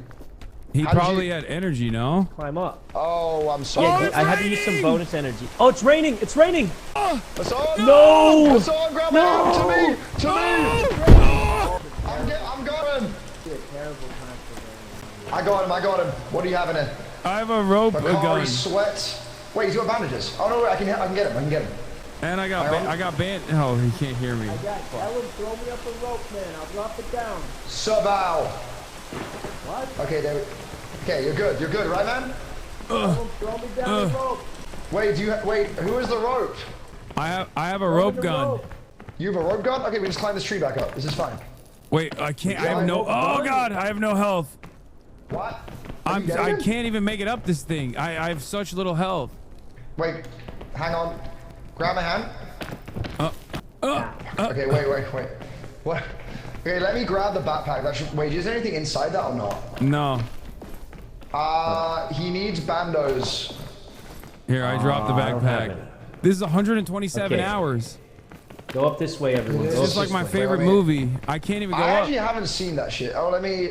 Wait, you can. Okay, you can. Ellen, there's only one way this Shift works. up, shift up, Ellen, shift up, shift take up. my backpack to the peak. I'll grab Hassan. What do you mean? He's not dead, bro. He's alive. You're gonna put him down? What do you mean? Ellen, take the backpack to the peak. Hassan, Like we're he's gonna an make it. injured dog? We're gonna make it. What do You're just gonna have to trust us on this. No! You're poisoning him. You've killed him. Pick up the backpack. Pick up the backpack. Pick up the Okay. backpack. And don't move. Don't move. Just sit here. He's just Close your eyes a killed little you. bit. Ellen, He's take that saying- backpack to what the did top, you do? Ellen. What did you do Ellen, to me? take that backpack to the top. I gotta witness this. Okay, the second. Ellen, the second. Oh, save me. He's trying to kill me. Ellen, the second he passes out, we'll be on the clock. Ellen, we gotta make it to the top before he wakes up. Quick. We don't have any bandages. This was the only way. But use the tree here, bro. No, we don't have an item. I was trolling you guys because it was funny. I didn't know Hassan would get that injured. Come on, let's go. Let's do go. you This is our mean? only chance to keep Hassan alive. There's no way, bro. There's no way. What do you mean? What other way is there to keep him alive He's then? a psychopath. What do you mean dude. no way? This is the only 'Cause way. You killed him, asshole. Yeah, because he was too weak to climb on his own. I have to get to the top before he gets more injured. Otherwise, he won't be able to climb on his own. This is the only way to get him up alive. Oh my God. Bro, look at this man with his full stamina bar. With his full that's a good stamina one. bar. No wonder he was able to make such massive distances. One of those. This way. This way. Okay. Dude, I don't know if we're going to make it in time. I feel like he's going to wake up on the side of this cliff and die. Nah, there ain't no way. Dude, he's going to wake up on the side of this cliff. He's dead. Nah, I bro. can tell. I can smell it. I can smell it too. No, you good, you good, you good. Wait, where did you go? Oh. Pega jump! Wait, what?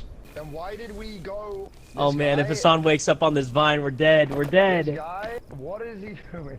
What are you waiting for, Ellen? We're on the clock. Hasan's gonna wake up any second, we're on the man. clock and you went the wrong way. What do you mean? This is the right way. Come on. What are you dilly-dallying for? Come on. You're a dilly-dally. I'm the one ahead of you. How could I be dilly-dallying? Okay. Oh God, if Hasan wakes up mid-climb, I mean, he might just die. Well, I'm not even dead. I got murdered. Or maybe we'll find some healing.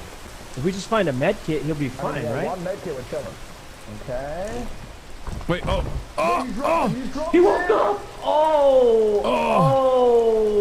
He's okay. Oh, what happened?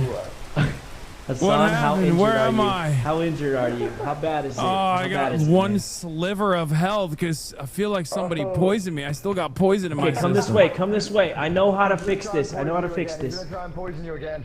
I can't No, even no, run. we're gonna find. There's a box I heard right y'all there. We're needed gonna one get of you a them med game kit, okay? guys. The Wagoner was those mushrooms there, Sakuno. What's up, Elam? What were those mushrooms you just had there? Were they poisonous? no, Wait, Timmy Gamer Guy! Yeah. Timmy Gamer Guy! I'm inviting you. I'm jumping in. I'm jumping in. He's here! Oh my god, yes, let's go! Timmy, you left me with these guys and they keep killing me. Alright. Okay, that is Guys, there's another box over there. That was specifically. Come on, let's go check this one.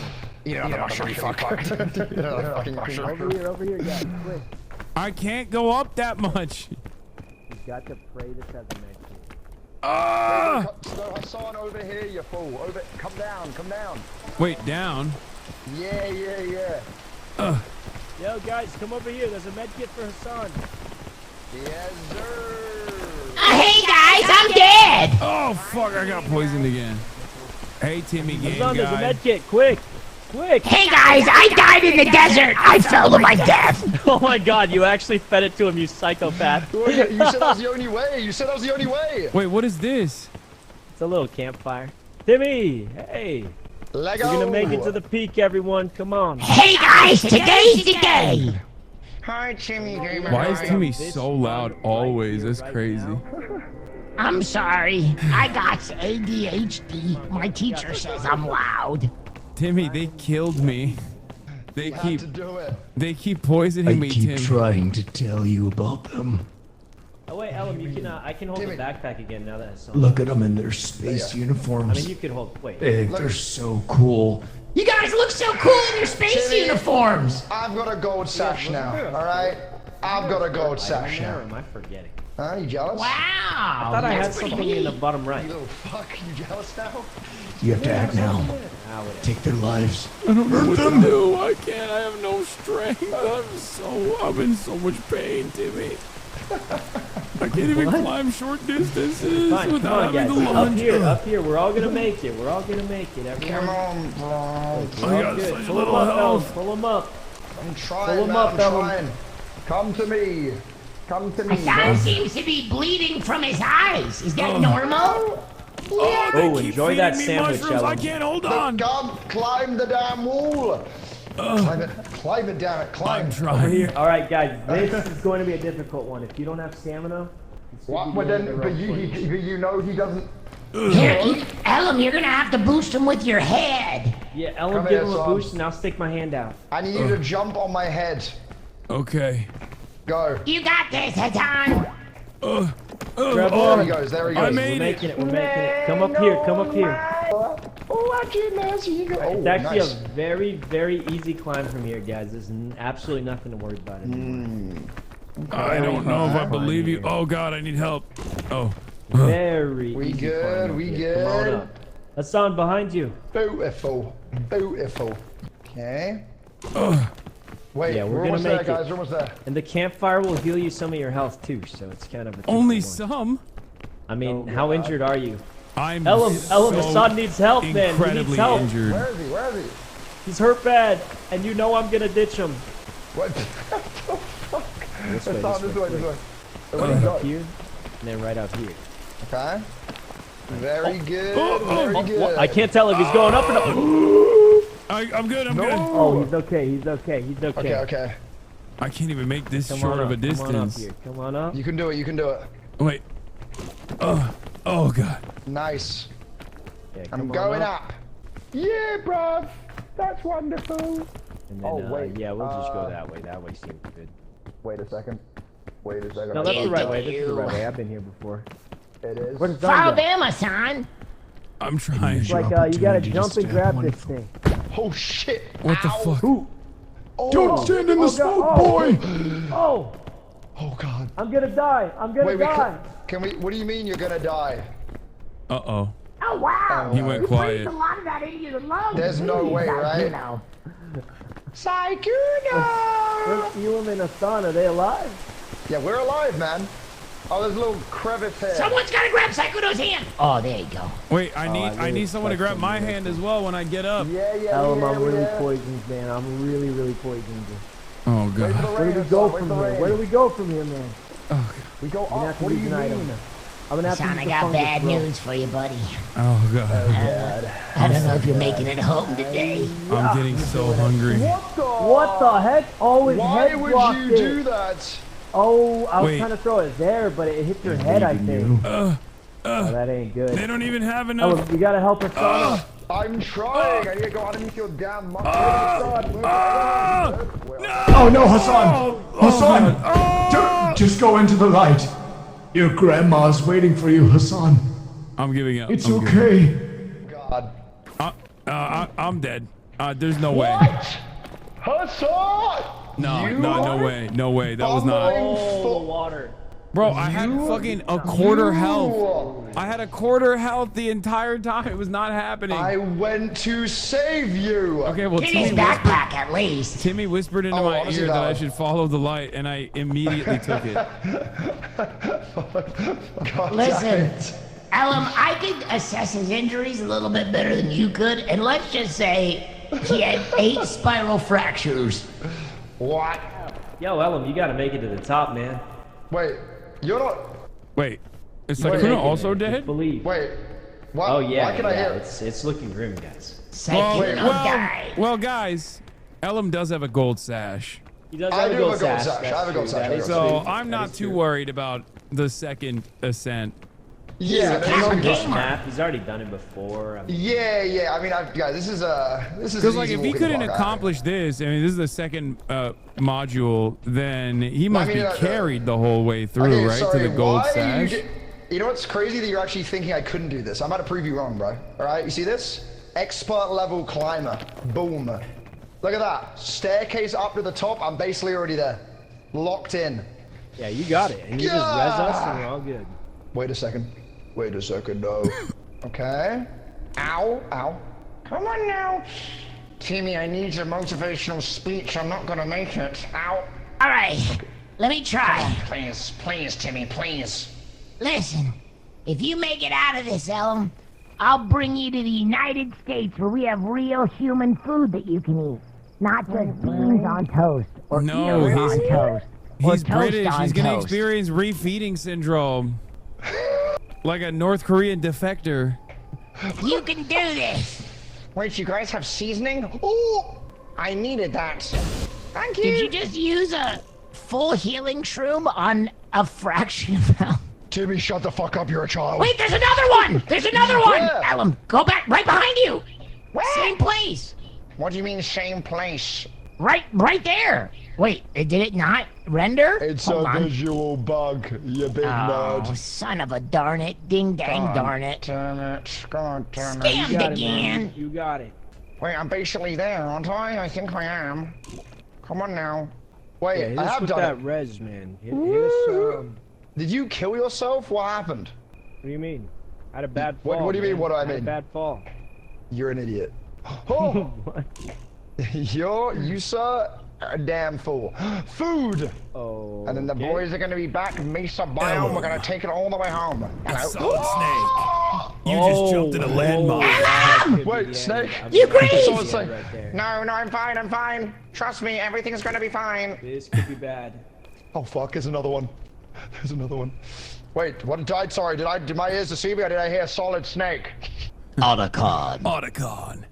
It's me. What? Solid Snake. Played by Holy David shit. Hayter. What? David Hayter, is that you? Holy shit. It's me, Solid Snake. Oh my I god, don't wait, think you're gonna Solid Snake complete or is it this David mission. Hayter? What? I feel like wait, you're do you not believe throwing in me? Oh shit, the soundtrack began. What? No, there's a soundtrack. It's the sound of the ball. Otacon, you gotta get out of that poison snake. Shit.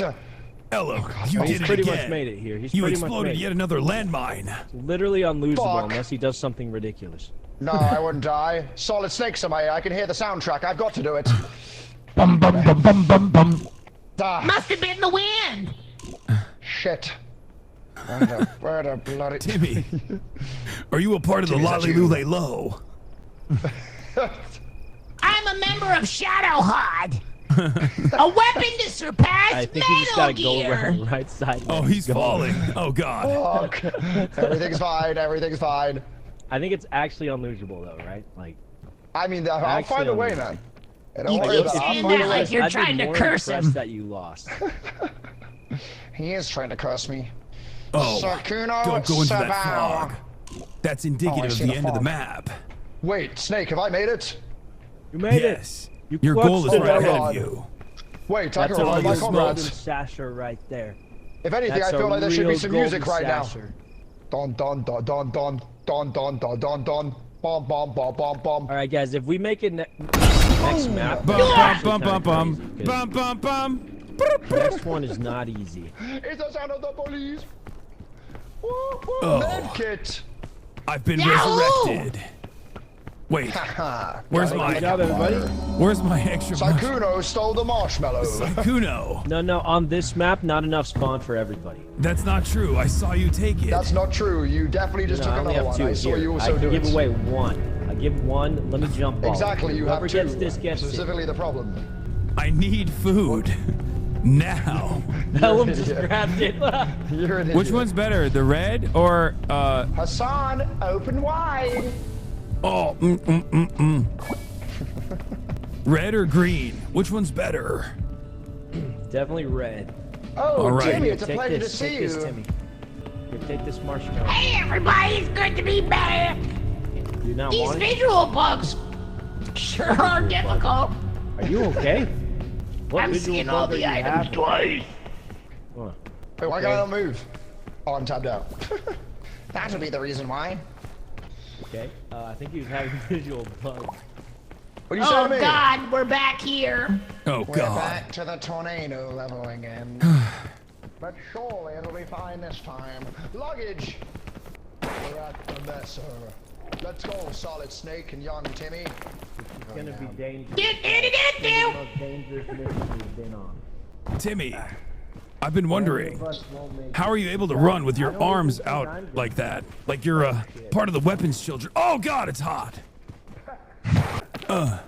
Oh shit. Are you asking me how I'm able to run with my arms out? Yeah. Why would you do... I don't know. Oh God. I never really thought about it. Where do they go? Timmy. Over here, Solid Snake and Timmy. Right, I'll leave it at pill 1. How hot can the sun really Oh be? God, it's hot. Well, because of my skin. My sensitive skin. I'm burning. It doesn't burn I'm burning. me now. It Everyone appears group I'm up, immune to group up. burn. We've got one spray of sunscreen left.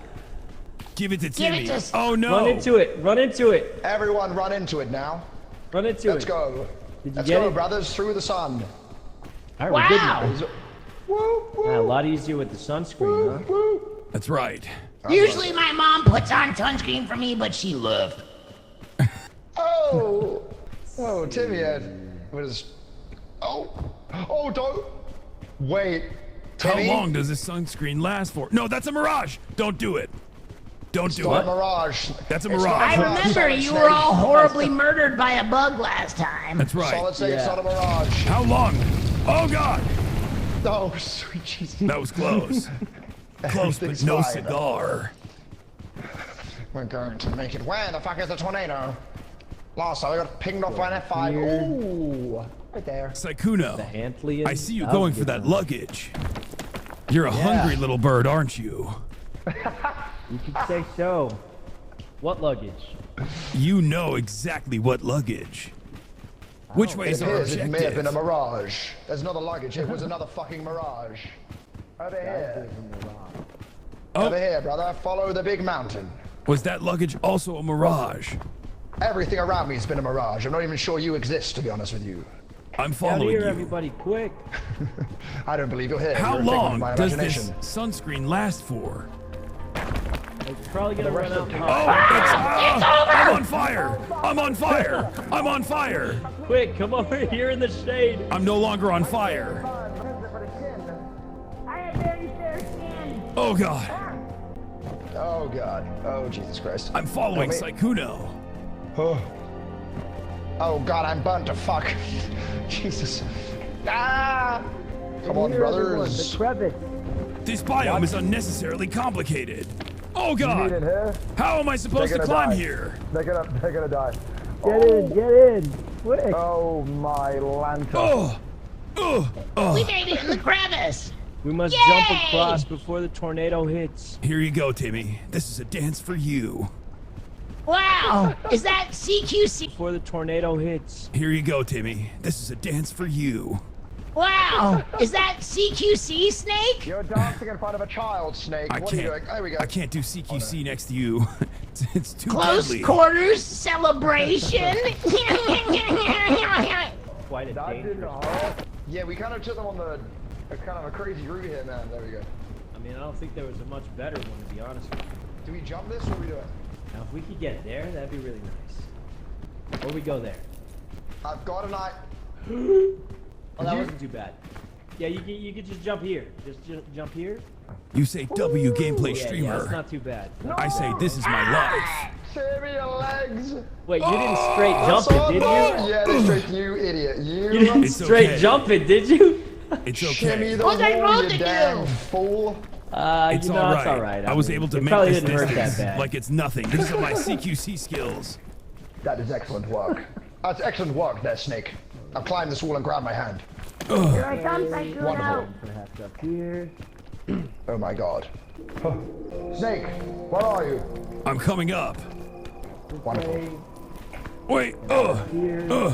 You fucking idiot. I got it. Timmy, I might need your hand. Never mind. I'm fine. Don't worry about it, Timmy. This way. He just keeps saying this way, but I don't know where he went. He has a habit of doing that. He went this way. And then he went around. Stop leading the way. We've already made it up. Boom. We already know the path. Come here, boys. I feel like it wouldn't be very fun for us. This is just a crevice. God damn, I forgot to be even reach the mountain yet. Where are you going, Hassan? Hassan, to your right. Hassan. Oh, good call. God damn it, Snake. You almost killed yourself. Over here, Wait, here. I was wasting my God, that guy resources has for no balls of reason. steel. He has balls of steel. I'm hungry. I think Hassan's hungry. Here, come over here. I have a prickly cactus for you to eat. Wait, what does that do? Oh God. Well, it gets rid of your hunger for a prickle, but the prickle goes away, so it's worth the trade usually. Oh, it feels like you stabbed my insides. Yeah, I've also fed your insides. It's okay. Plus 3 minus 2. This is exactly like Snake Eater Delta. Available now. Come here, Timmy. Blind Remove that, brethren, hey, remove that thorn for you there, Timmy. Sometimes you need There you to go. figure out how to survive out in combat situations. I needed that prickleberry, Saikuno, you idiot. I'm pretty Why damn didn't hungry. you just ask me for it instead of calling me an idiot? Because you ate it so damn quick. No, it's right here. Bro. I just picked it up. Why didn't you just ask me for it? That might be a mirage. It's not a mirage, Snake. I can see it clearly with my eyes now. Yes. Oh, God. Wonderful. Ooh, suitcase. It's a cannon. Exactly what we could have needed the 5 cannon's minutes useless. ago. Do we need Shit. this? Do we What if need we the might med use kit? it right we now? might do, Snake. We need to launch you across. Snake, Everyone get get in in the this cannon. cannon now. Snake, get in the cannon. It's time. Get in, Ellum. Where's it gonna take Make sure me? both up, your brother. feet are in it. Make sure your feet are in it when you look down. Oh, they're in it. Oh, that looked good. That looked good. I mean, let me get on this. That's thing. not a lot of distance. That seemed kind of pointless, to be honest with you. But, Oh, this seems kind of Oh my stupid. God, I think I'm dead. All right. Wait, why can't I get in? Okay, I lived, but it This did seems not real help me. dumb. All right, light me on fire, Timmy. One of your feet is hanging out. You gotta get more. Oh, God. Where did I go? Oh shit. Wait, This was pointless. We definitely could have just run up here faster. But, there's a Perkleberry. I mean, you know that's I'm just gonna not do that. Hey guys. Yeah, you Call really me don't have to do it. old-fashioned. It doesn't really help all that Sakuno, much. hold if I'm on. honest with you. You got a thorn on you. That's okay. It'll go away. Come on It's now. barely anything. We gotta make time, guys. It's gonna be daytime Why did I again climb this soon. whole You know what mountain? that means. What does that mean? Just on our skin is going to be burnt to a crisp. I'm gonna snipe Ellen with a dynamite. What? Sorry, you could hear that? Oh, I can We hear should that kill sound. some scorpions with dynamite. Ooh, suitcase. Suitcase. We can get some food. Oh my god. Wow. Wow. Voice It's a in my head lollipop. said, if you put an item in there, you go flying. Those voices what? missed the last patch notes then. Goddamn. God, Jesus. Jesus, you're It got really nerfed. twisted It everywhere. doesn't work anymore. God damn. But you know it does work. This! No, no. Oh. Just kidding. I wouldn't do that. Oh, thank God. Sweet God. Sweet God. Here we go. Wait, Let's Timmy! lock the Oh, fuck you're in. there. You're there. Hi there. Lock the fuck in. Oh, What do you want to thought see? you Let hit Ellen with the lead us, dynamite. guys. I'll be honest, I beat this map today, so I know the path, but I don't want to spoil what's the the fun. What do you mean you So don't I'll want let to Ellen do spoil it. it? We just I want to mean, get Ellen's a through the golden level, man. sasher. He knows how to go. I've already done my part, bro. I did the last one. What? Where am I? Dude, where are we going, bro? Oh, I see it It's now. going up, man. It's easy. It's actually quite easy today, I must say. Then why Hey, did Kuno, we... you certainly are in a lot of plane crashes. Yeah. I feel like you're the common I denominator, might be the one Sakuno. crashing the plane. Who You know all the knows? planes. Come on now. Oh, I'm burning. What? Oh, Wait, is up God. here? Is it this way? Let's get out of the sun. Oh shit, I'm burning. I'm burning. I'm burning. Oh shit. Oh bloody hell, I'm rather hungry. I would Which love way, some Ellen? food. Which way? Oh god, I'm burning up. Oh, it's pretty bad. He's just running in circles saying he's burning up. Which way? I'm burning. My sensitive poor British skin. I'm burning. I'm peeling. I don't know. Oh, God. I'm hungry. I need food. God. I need food. Where's damn Timmy? it. Where's Timmy? I don't have a damn clue. All right. This way. This way. Okay. Is it this way, brother? Is it really? I don't know. I mean, it looks good enough to me. Okay. Thank you. Wait, luggage. My luggage. Thanks for spotting No, it for me. you I actually fucker, lost I it need during the food. plane crash. I need food. All right, you can have the water it had. Woo! That's all it had. Hassan, you hungry? A little bit. Oh, just a little. We can wait. I'm sure. Surely. Yes. I'll be all right.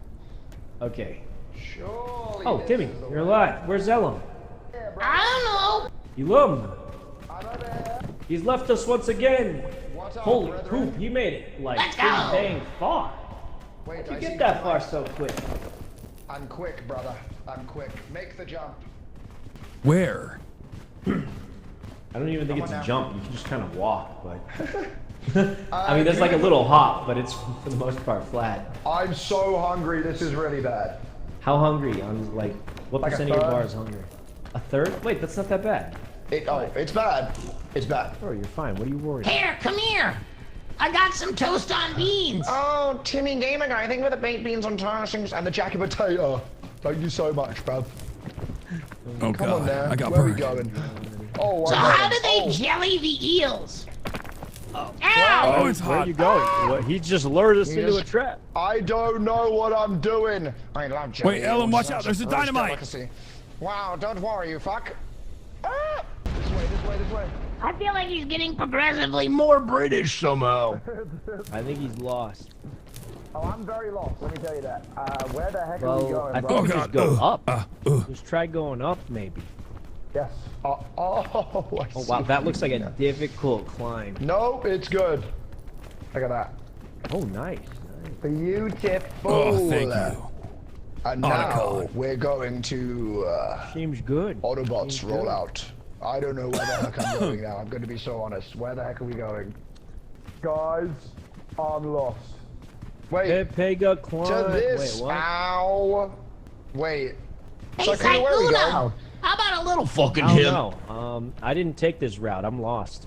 How about... I went the other way. It was much easier. Oh, Why God. But I'm Here's sure the there's a other way way. up from here. Help You got it, Ellum. I believe. The left or the right? Yeah, that looks like. Can I you mean, help? the problem is if we look above that, like I don't think there's much. Of I think the problem is this cactus looks like a big dick. A little bit, I suppose. Yeah. Ow! Scorpion. Ow. Ellum, where do we go? If you could help. Oh, I'm I don't know, I told you bro. I didn't go this way, man. I'm lost. Kuno, did you go to the right or the If left? we can climb up there, we can make it. Yes, but You have how an are we gonna item. climb up there? Do we have Anybody have any a equipment? chain gun? I don't have a chain gun. Does anyone have one? No. Chain launcher, guys? I just checked your Shit. backpacks. You only have. The sun is coming. The sun is coming. The sun is coming. Oh God, I'm In which burning. case, Oh God, I'm burning. I'm I'm having this burning. I'm lollipop burning. and I'm going I'm all the burning. way. I'm burning. Oh Wait, God. Ellum, what'd you say? I'm going. Oh God. You what? Oh God. I'm so Bro, hot. ditched us. We're so fucking listen to good. me. He ditched us. I think we need to ditch them. They're dead weight. They don't know Dude, what he the hell says they're that doing. when he knows we don't have a rope. What do we do now? All right, Saikuno, Wait, we're Ellum, jumping just get to across the this top, way. man. You Just go get to the first. top. We're gonna diversify our efforts. Okay. Saikuno, you take the first jump right over here. Oh God. Just throw a TNT at us, psycho. That didn't sound too good. Ellum, just get to the top and revive us in case we don't make it. What do you mean? I feel like that made a lot of sense. I don't know how to explain it better. Saikuno, would you go to the left or the right? I would definitely. I mean, the right looks like an end here. I think we circle back around. Do 4 balloons. All right, to the left. See you later. Or we try and climb up to Ellum. That's a thought. Does no one I don't know have if it's rope? the right move. Ellum, stop throwing dynamite at us. It isn't me, sir. It isn't me. I'm innocent, I swear. What the hell is wrong with you? Oh yeah, like up there looks kind of nice. Pretty lost though. This doesn't look familiar in the least to me. Where did you guys go? But you know, if the right side doesn't look good, then the left side gotta look good, right? Where did you guys go? Okay, I lost them. Chat. Which way? Oh, I see your blue. I see your green head. The black cactus cup spine. Oh. Oh. We poke around the left side, see what we find there. You know? Ooh, that was almost a boo-boo. Where are you guys at? Oh, through here. I see something. Saikuno, throw there you that are. dynamite. Yeah, I got it. Get this one too, just in case. We can't hear you, you silly British SOB. Like it looks like we're making a little progress here. I mean, side. Snake, try to remember the basics of rock climbing. I'm Yeah, trying. this way. We go Otacon. around the outside, and then back up this way. I mean, we're making some progress here. I feel like we've done more progress than Ellum has. Periscope. Ah, whoa, whoa, whoa! This killed me Hey, last this time. reminds me of last time. Let me go look for Hassan, make sure he knows the way up. I'm over here. Hey, what is that? Oh, you got it. Yeah, turn back backbone thing around. over there? Turn back around. Oh, there you Yeah, are. up here. Got to double back sometimes. Yeah. I got a chain launcher for us, guys. I'm back. Oh Where shit. the heck It's did this Ellum. guy come from? I got a chain launcher. We can use this I to think get we back can up just now. go up here, guys. Or this Yeah, right also here. works. This looks like a way. Up on the right, and then this way. Okay. Yeah. All right. Oh wait, then straight to this thing. Oh my God, there's a route. There is a route. You still with us, Snake? I'm right here, Timmy. Lollipop to. Thank God. I'm covering your six. Ellen, we gotta save that chain for the final climb, though. Okay. We had to use like the kiln is quite. You're playing MGS on stream? I am right now. This is Metal Gear Son Solid. plays games. This is Metal Gear Solid Unreal Engine. This is what it looks like. Hassan, I think that maybe you and I should do a best friend sleepover stream where we play Metal Gear Solid 3 together and we don't stop the stream till we beat it. Wait, that sounds. Can you lock yourselves in the one room together too? Yeah, let's do it. I don't know how much I'd like that. Oh, but that's like the whole point of it, right? Like, I feel like there's a lot of news that I need to cover. Oh. I'm gonna throw this TNT at Ellen. Snake. Oh no, you don't need a. Jesus Christ. Jesus Christ, he's crazy. Well, I didn't say I'd be accurate. I just said I'd throw it at you. How about this headline? Best friends hang out. Hey, that's just me and Elam every day. Elam. Come on over. Did you just get your best friend's name wrong? He just said his best And her name friend's was name Alan. wrong. And he keeps threatening me with dynamite because he's a Was that? Wow. Come on. That's what I get after saying Elam's my best friend. Huh? Wait, oh God! I'm gonna throw the real It's fine, it's dynamite fine. at you next It's time. fine, it's I'm fine. like, No. Wait, why? Wait. Is it, are we okay? Oh no. I don't remember Wait, up getting there. to Guys, this. there. Oh, they're there. Yeah, there. Well, I think I don't this looks much safer personally. Okay, you can do that. This looks much safer though, I think. You're right. Just because if you fall, you won't fall into a chasm of death. And then we just kind of jump over and climb up. Jump over and climb up. Yeah, this way. Sweet. Jump over and climb up. Jesus. Wait. This on? Scary. Oh my god. Okay. Chasm of death. That's what my dad calls my mom's lady parts. Feels like you had a very unhealthy childhood, Timmy. Why did Ellen like that one so much? Timmy, why did you heard that before? That's crazy. Why did Ellen like that one so much? It tickled me. Yeah, it did. It got Oh God, the sun's coming up. Watch out. Oh shit, I'm burning. It is coming up right about now. It appears we have some dynamite. Sorry, Timmy. Climb.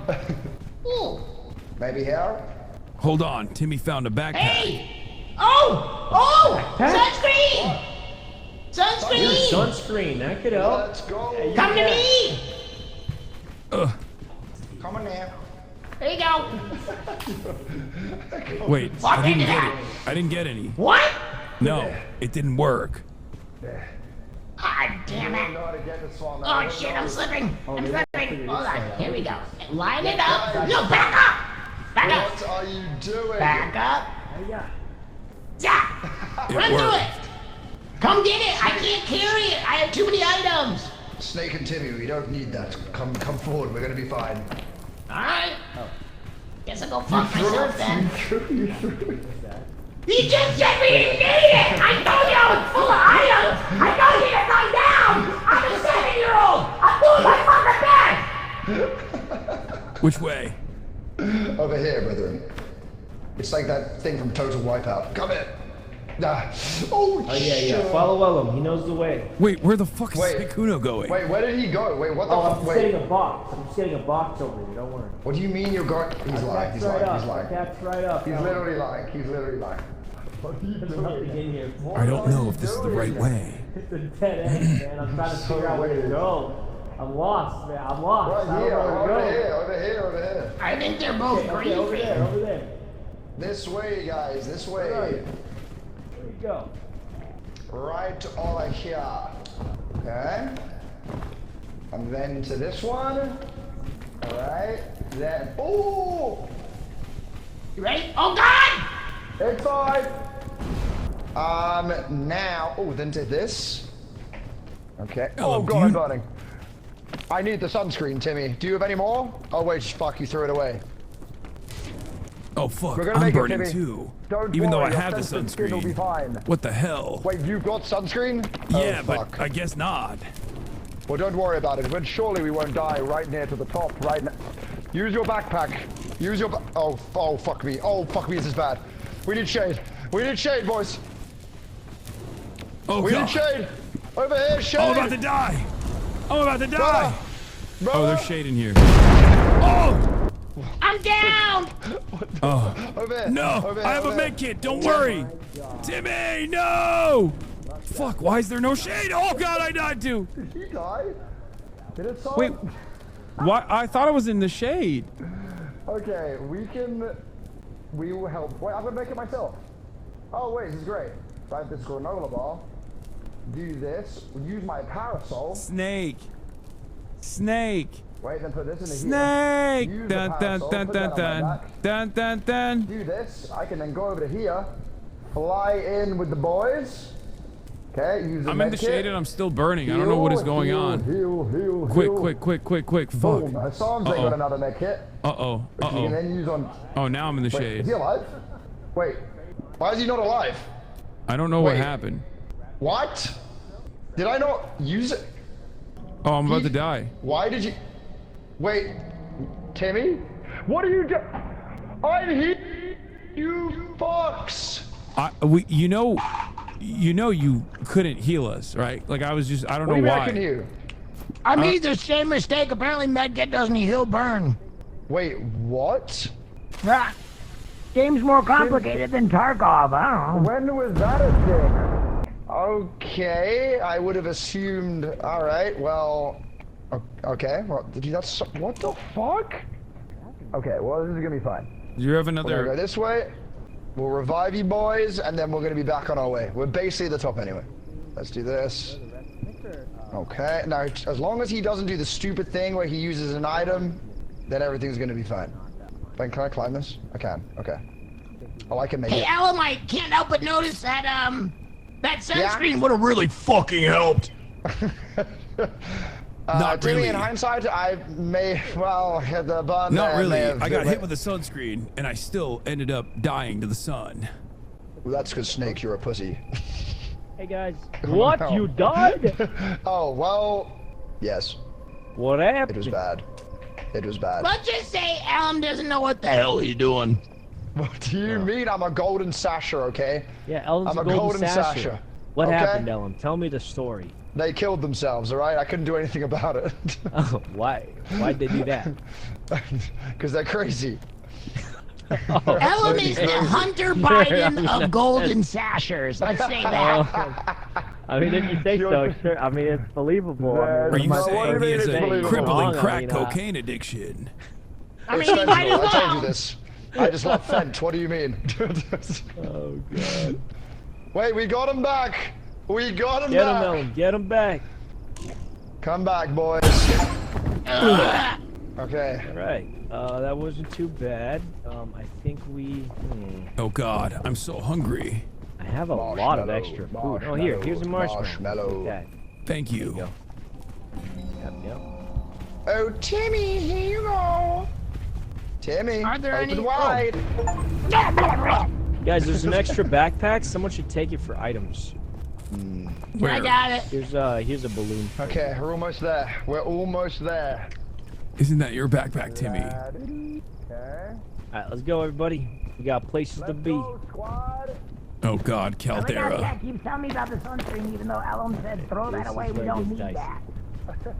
We currently do not have enough items to beat these zombies. So if we don't get lucky or find a miracle path, either we gotta find a much I'm better sorry. path. I have a natural distrust of my elders because they fracked behind my elementary school.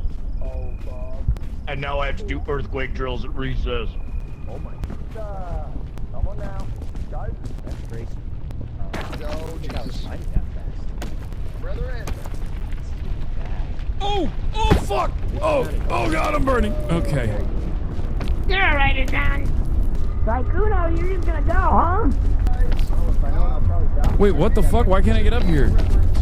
You gotta climb. Oh, God. What?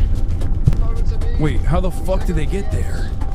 They ran while it was down, but I'm waiting for you. Oh, no. Oh, shit. Are we I gonna think we're gonna be alright. No, we're okay. You guys can make way. Can you guys leave and come to this bit or not? Ellen, there's lava everywhere. Rob, when it's down, Timmy, alright? When it's down. Oh God, Saikuno's down! What? Look. You go to Elam. I'm saving Saikuno. What the, you're gonna have to, Timmy. What the heck? Oh, God. You're gonna be fine, Snake. You're gonna be fine. Climb the mountain here. I'm so hot. Up in the middle. Climb. He needs the eggs on top. Oh, You shit! dropped them! Oh shit, he's dead. By the gods, he's dead. I gotta eat. Oh, God. Up here, Snake, up here. Move! Come to me, Oh, God. come to me, brethren. Oh, God. I'm lunging. I can't. Hold on. Elam. Oh, God. No! I'm sorry, Saikuno! Oh, God, I'm burning. Go to the right, go to the right, go to the right, go to the right, go to the right, go to the right. Oh, I don't Elam, have I need your anything. hand! I need your Oh, no! That's all. You can make Oh, it, you can God, make I'm it. Go to dying. the right, go to the right, go to the right. Ah! That's all. He jumped. Saikuno's so bad. Okay, good try. Okay, you got to make it. Oh! Oh, this is bad. Oh, Timmy, this is bad. I'm done adventuring with you, Alan. You're fucking dangerous. Oh, I'm cooked. We're gonna use these balloons, and hopefully it'll help. What do you mean we're gonna use these balloons, white man? You have all of them on your fucking head. What, man? Call him out, Timmy. Call him out. Come on now, Timmy. Let's go. Oh no! Why did I do that? Why did I? Dead. Wow, it actually worked. Holy shit, it worked. Wow. There's lava. No, just wait. I'm gonna wait here, Timmy. I'm gonna wait here. I don't think he's gonna wait for you, Timmy. Alan, just go. We need someone to continue the mission. Don't waste your balloons that you used on yourself. It's all over. You're the golden Sasha. All right, it's just a Timmy and a will to survive. Huh? Ow! They really don't help much. For playing this game a lot, they're both kind of horrible. Have you noticed that, Hasan? They kill us a lot. I feel like a key element of this gameplay is teamwork. But it seems seems like No, they it have a really severe is. inability to do teamwork. That's pretty true. I think I see the path. Are you drinking? A little one, cracking a cold one with the boys. I'm burning to death in a lava pile, and you're enjoying a refreshing beverage. Okay, got it. Thank It's you. because I'm fucking dead, Timmy. I'm dead. I'm in heaven. Well, I don't know. It's pretty hot here. Might be hell. The crow has safely made it to the nest. We're in. Just the bird has lived. He's almost made it, Timmy. Has cawed in the evening. Oh, Rush Limbaugh's down here. So is Ronald Reagan. Who's that? Oh wow, how's Rush doing? Not great. He's upset that there's no oxys. There's no oxy. Go check on Ellen. Oh wait, I see him. What's an oxy? It's what your dad was using to cope with the pain of dealing with your bitch ex-mom. Or his ex-wife. Ex-mom. Ex-mom, she's not coming back? No, turns out she's down here too. Giving a Oh my job God. like Nancy Reagan. Ah! There goes nothing. I believe in you, Timmy. You got this. Is there a chest near here?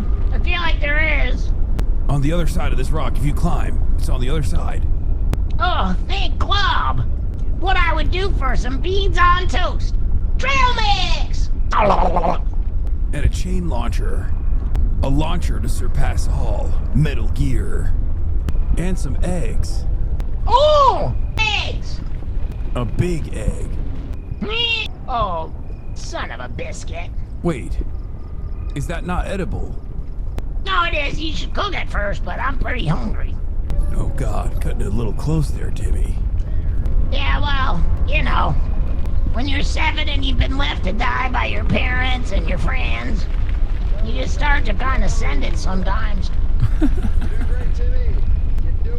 Look at this British fuck. Tell me I'm doing great. This is the most you're gonna get from that guy. He's more useless than Otacon.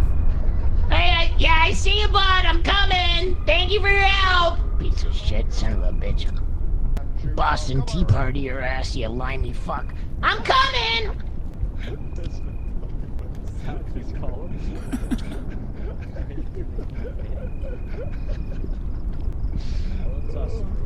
Yeah, he's like half Australian. I'm off. What? Oh, shit, I almost fell. Wait, should I You revive? could say he's like partially Australian. Welcome back, brothers. I'm back. Kept Welcome. you waiting, huh? Hasan, guys, you're gonna have go to to take the peak, this. everyone. I got a cannon. Hasan, you want to make sure you use the lollipop, make sure you have an energy drink as well.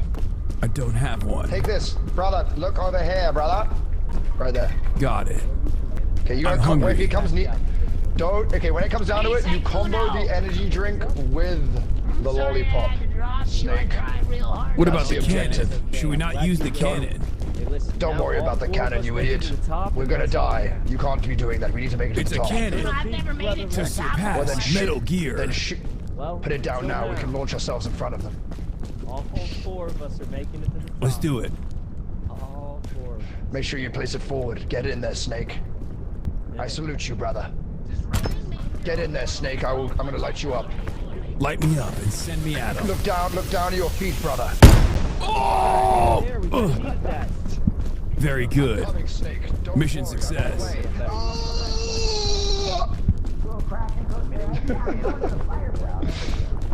Wait, I've got eggs. Wait, are you hungry, Snake? Yes, I'm starving.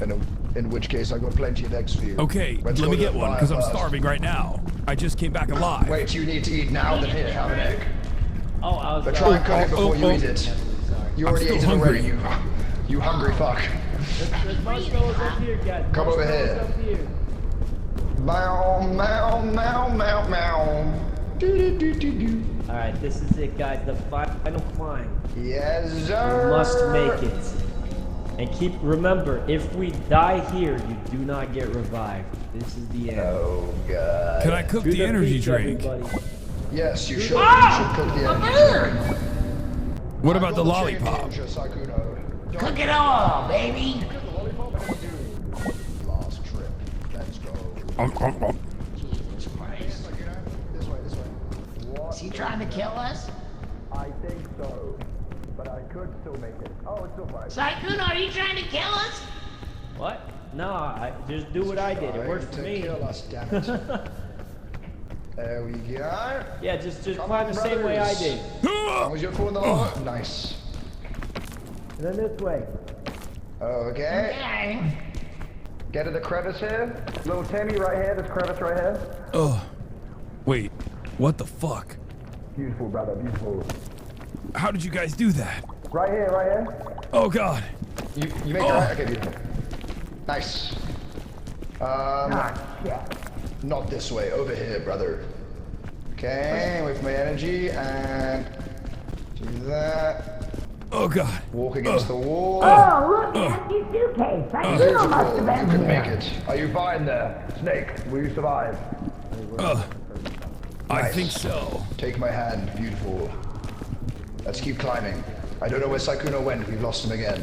Oh God. Just follow the trail of empty and used supplies. Right over here. Up here, Follow everybody. Timmy. He knows what he's doing. I guess you don't become an astronaut without fucking over your teammates. Over and over and over and over again.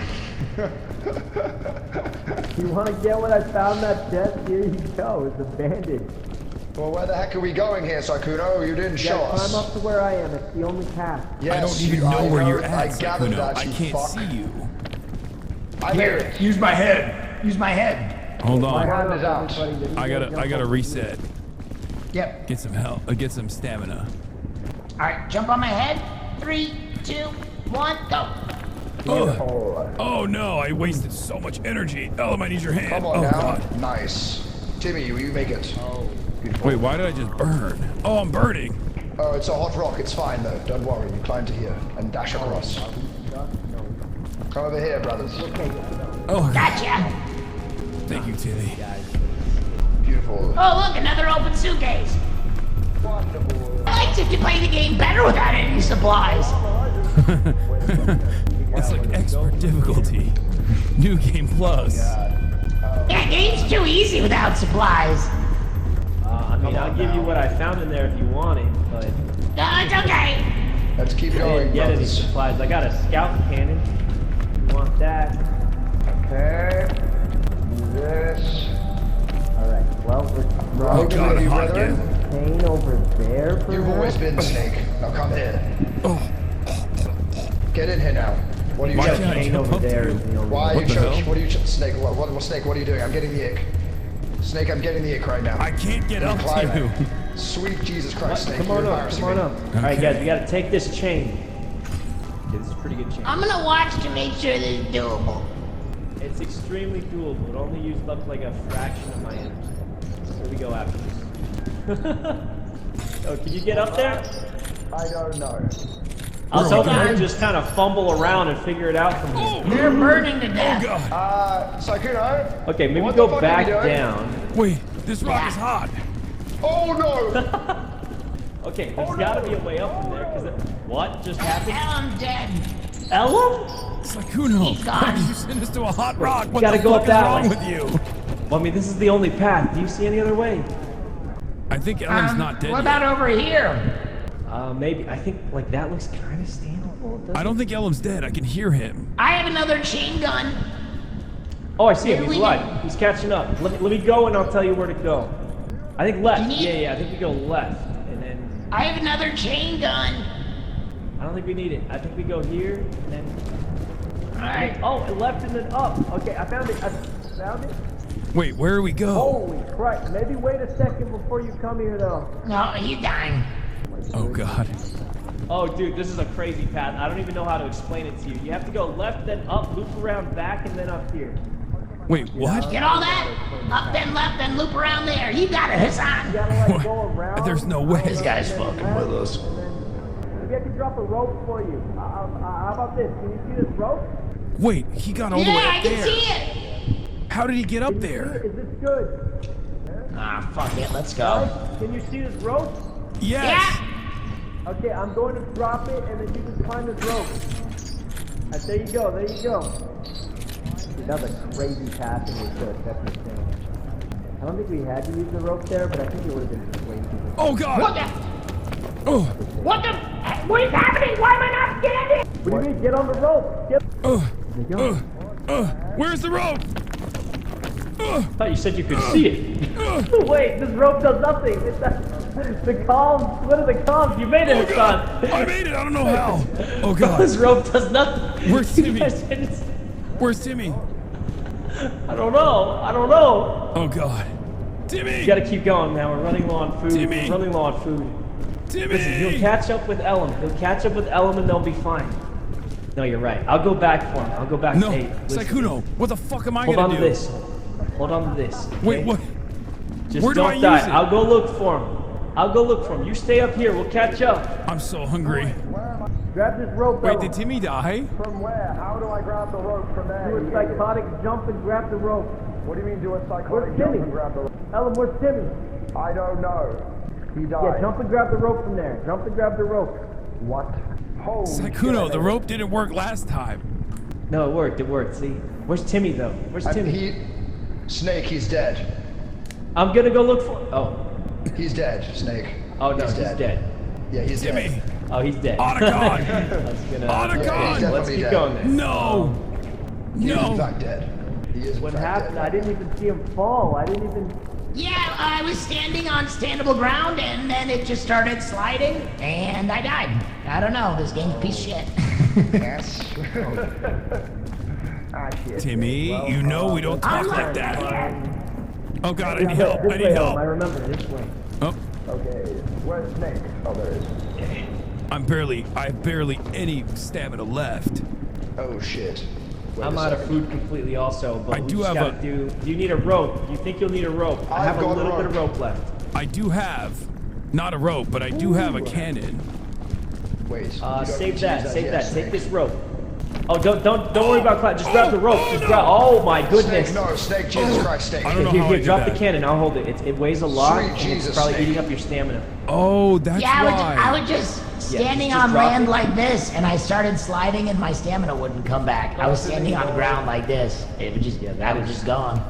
Quite unfortunate. Elam, we're coming up. We're coming up, Elam. My hand is at the ready. My It hand is at the ready. happens to old Timmy. Timmy will never make it to the top, but you know what? He will. Wait, what the fuck? Over here, son. Wait, over what? here, That's brother. ground. I don't know why it won't let me get up there. Oh, it's happening to Hasan. It's happening to Hasan. Riding on normal Hasan, ground. that's exactly what happened to me. To me, brother. Shift to me, shift to me. Oh God. There it is. He's too busted. And then wait, where the heck did you go up? You went up. Should I eat the lollipop and the energy drink? No, not yet, not yet. You don't need to. Okay. Wait for it. Let me just see where the heck we're going here. Let's use cook here. Up, brother. Wait, don't go up, don't go up, don't go up. Jesus Christ, we're gonna go to the left. Don't go up. Go over to here. You can walk Wow, out. we really needed to find something good there. I think it's cannon time. I mean, it might be. Maybe we can get Wait, up here. no, Maybe no. I can just. We can climb our way up, I believe. Also, Hasan has an energy drink and a lollipop. He can scale this wall. Oh, I for definitely sure. can't climb up there. That you can't stand there. You can't stand there. We need. Okay, Hasan. Do we have a rope? Do we have a rope? Wait, of I've some got a sort? rope. I've got a rope here. Give me the rope. I'll Wait, climb up with a energy lollipop drink and an and energy then rope drink. us up. What Yeah, do you say? energy drink up with the Okay. rope and then put the rope Hasan, down. lollipop, an energy drink up this, okay? You Okay. take them both. Yeah, and then drop the rope down. Climb up, right? And then you Actually, keep wait, I think we spamming can make shift it. up. Keep spamming shift up as you go up. Just lollipop then, or both? Low and no, both. You want to do both there? We could use both, yeah, unless you know the text, but it's kind of. Oh, Hassan, you're gonna go for it? Oh my God, he's all amped on sugar! Grab shift. Keep going. Hold. Keep going. What Oh my God. Oh, Christ. Go. Oh, no, God. There's only one thing I can do. I wish I could say good effort, but... Give me the rope. Give me the rope, Hassan. I'm going up, boys. Wait, what? What did I do wrong? You gotta spam shift. To be honest, almost all of it. Oh, there's a luggage right there. To be honest, almost all of it. Okay, now he drops the rope for us, right? Nah, you're alright. Wait, barely. Not even. Ellen, drop that rope, man. Horrible game. Oh, no. Windowed mode is diabolical. I have to do it, otherwise it's a black screen. Wait. There's land up to the left if you go. It looks standable, but who knows? Son, I don't think he's dropping that rope for us, man. Climb. Yep, Maybe we like just try and find a different. Standable right here. Should we just and cannon? marked by its color. I don't think he can yet. Why is he not dropping? Nope. That's what happened to me. He's clearly standing up there, right? He's got to be standing up there. I don't think he can. I don't think he can bring the rope down, no matter how hard he tries. Give me a second. Can you see the rope down? It keeps getting stuck. Sweet. What about now? There you go. Keep going. Keep going. Yep, it'll slide. Perfect. Oh, yeah! You did it. This Keep is going. It. You did it. Latch that thing down. More. We only go so far. That's probably max distance, but it's enough. It's enough. We're gonna make it. Well, you got a lava rock here. You gotta get up here. Bad situation, buddy. Oh, I see why it took you a while to get this rope going. You got any food by any chance? What the Did you just push the sun down? Bro, I think you just pushed the sun down. No, I'm here. Oh God, no! Everyone. Wow, the physics of this game seem fair and balanced. Dude, I can't make it anymore. What just happened? Hello. Oh, Ellen, you got Timmy. I got launched off the side. Yeah, I think what the game does. Ellen, I think what the game does is if it thinks you're falling, it stores up all your physics. So because you were in a slant that wasn't actually ground, it registered that you were falling. So it saved up all that physics and then blasted you. What the fuck? Sakuno, I need help. Yeah, feels bad. Why did Sakuno go ahead? Why can't I go up here? Oh no, Hassan! Oh, Hassan. Oh, he didn't say have to Hassan. Yeah, he got the same physical board. what the hell? I can't make it. I can't make it past this point. I'm gonna die. I have such little health, and Why don't you join me down there in the hot embers? it might be Jover. I don't know what happened. It just like literally wouldn't let me go up the rope. This is so sad because victory is so victory. Oh, dude, don't worry about the deadlock. I was just frustrated with the game. Don't worry about it at all. Oh no. That was all he had left. Hey Hassan, I'm gonna stay with you till the very end. Till the end, buddy. Timmy, You're getting, I'm getting pretty tired. hungry I'm getting woozy. Oh no, he's Hassan, stay with me. Stay with me. No, I don't wanna fall asleep. I don't wanna do anything 'cause I miss you, babe, and I don't wanna miss a thing. Even when I dream of you, the sweetest dream will never do. I still miss you, babe, and I don't wanna go to sleep. Go to her. Rest, my sweet Turkish prince. You did your best. We'll get to that summit one day. Miss you, babe, and I don't wanna miss that. I'm fading away from you. Dude, I don't know. Oh, I'm fucking dead. This is all we got left, guys. One cannon and a dream. He's going up to the top, boys. I can try again. I'll just try again. Maybe we can do it again. Out of the cannon. I think getting both your feet in it. Oh, wait, that was good. Wait, that was way better. Uh-oh. That was good. That could work. I can see if the I could vision. just get in this thing better, I just can't get my feet in it. Get I in! can see the vision. Quick. Oh God! No, it was bad. It was bad. It was bad. Guys, I don't think it's gonna work. It's no, you just, can it's do just it. You too can do much. it, man. I believe in you. Oh God. Oh God. The cannon. Psycho, you can pull this off. You are the goated gamer. You are the true gold. You are the true gold. I mean, I think the angle's recipient. good. I just can't light it and get into it fast enough. Like. Oh no! It's Hassan's dead body, isn't it? There it is. Wait, No. he's not burning! He's not burning! Wait, why is he not burning? Wait, what the fuck is What's going on? happening? Wait. Why you guys? There's a rope right there, Saikudo! Take the rope! He's in the lava for me. Wait, what? What do you mean I'm in the lava? You're literally in lava for me. No, he's not. Not for me. Wow, they really worked hard on the physics of this Wait, game. see, this is what I mean. I couldn't get up here. Like, I couldn't get into this crevice. It wouldn't let me. Oh God, it's so What bad, the bro. fuck? It's so bad. The reason why he didn't take fall damage is because he fell off the cannon. So when you fly off the cannon, whenever it throws you, That just is don't get any fall damage. Yeah. Okay, because I did see him just standing in a pit of lava burning. To me, he fell in the lava. Like, he was very much lava. dead. I don't see any lava. All right. Sakudo didn't hear no bell. I literally saw him swimming in lava. Oh, well, he's about to do that again. Oh God! Oh, Rest no! in peace, Prince. No! No! Oh, he's hitting everything on the way down. Oh my God! It's the most grisly death I've ever seen. Oh my God! He's flipping and he's turning. We got so close. He Gandalfed. Wow. Wow. Well, we tried, boys. Wow. We tried. We'll get it next time, guys. We'll get it next time. Sir. It was actually a really tough kill. I'm not gonna lie. This failure overall makes me kind of feel really terrible about the fact that my first try was almost going to be a victory if it wasn't for someone throwing. Yeah. Not I'm not gonna lie. my body back.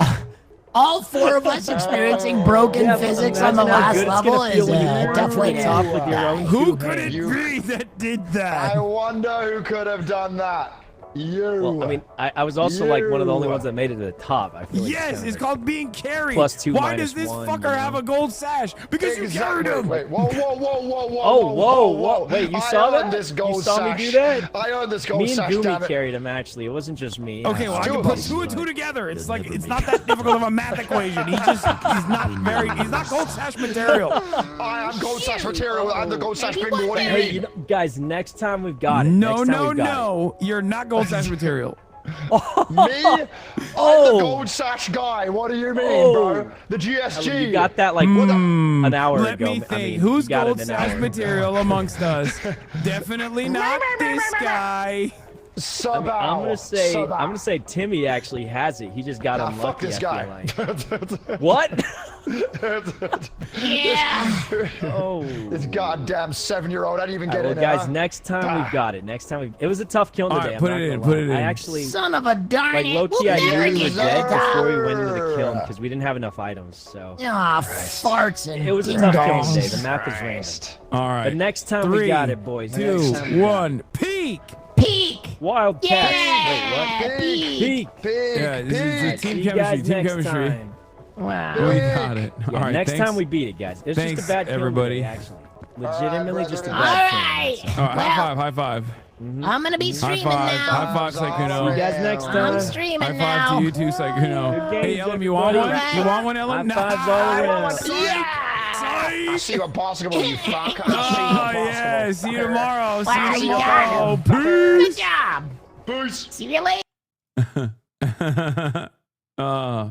Anyway, that was great. I hope you guys enjoyed the show. I'm going to go and do some stuff now. I can't tell you what I'm doing. It's a super secret. Okay. But I love you all. And what a wonderful day. We got so much stuff for tomorrow. Introduction, starting off the day. I'll see you tomorrow, everybody. Peace, all right? Love you all. Bye-bye.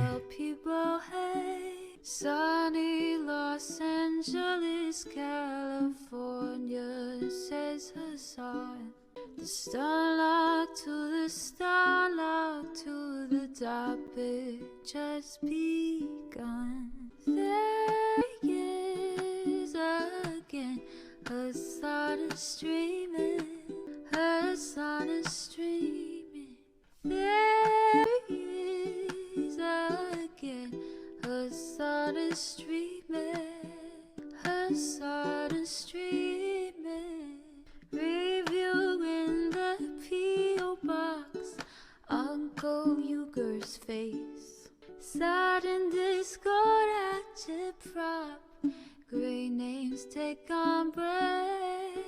Tiny Bernie Sanders, LGBTQ Air Force. The whole left at your fingertips. Ane at your door. H3 crowded debate, the Young Turks online show. 3 full fucking years of this, plenty more to go.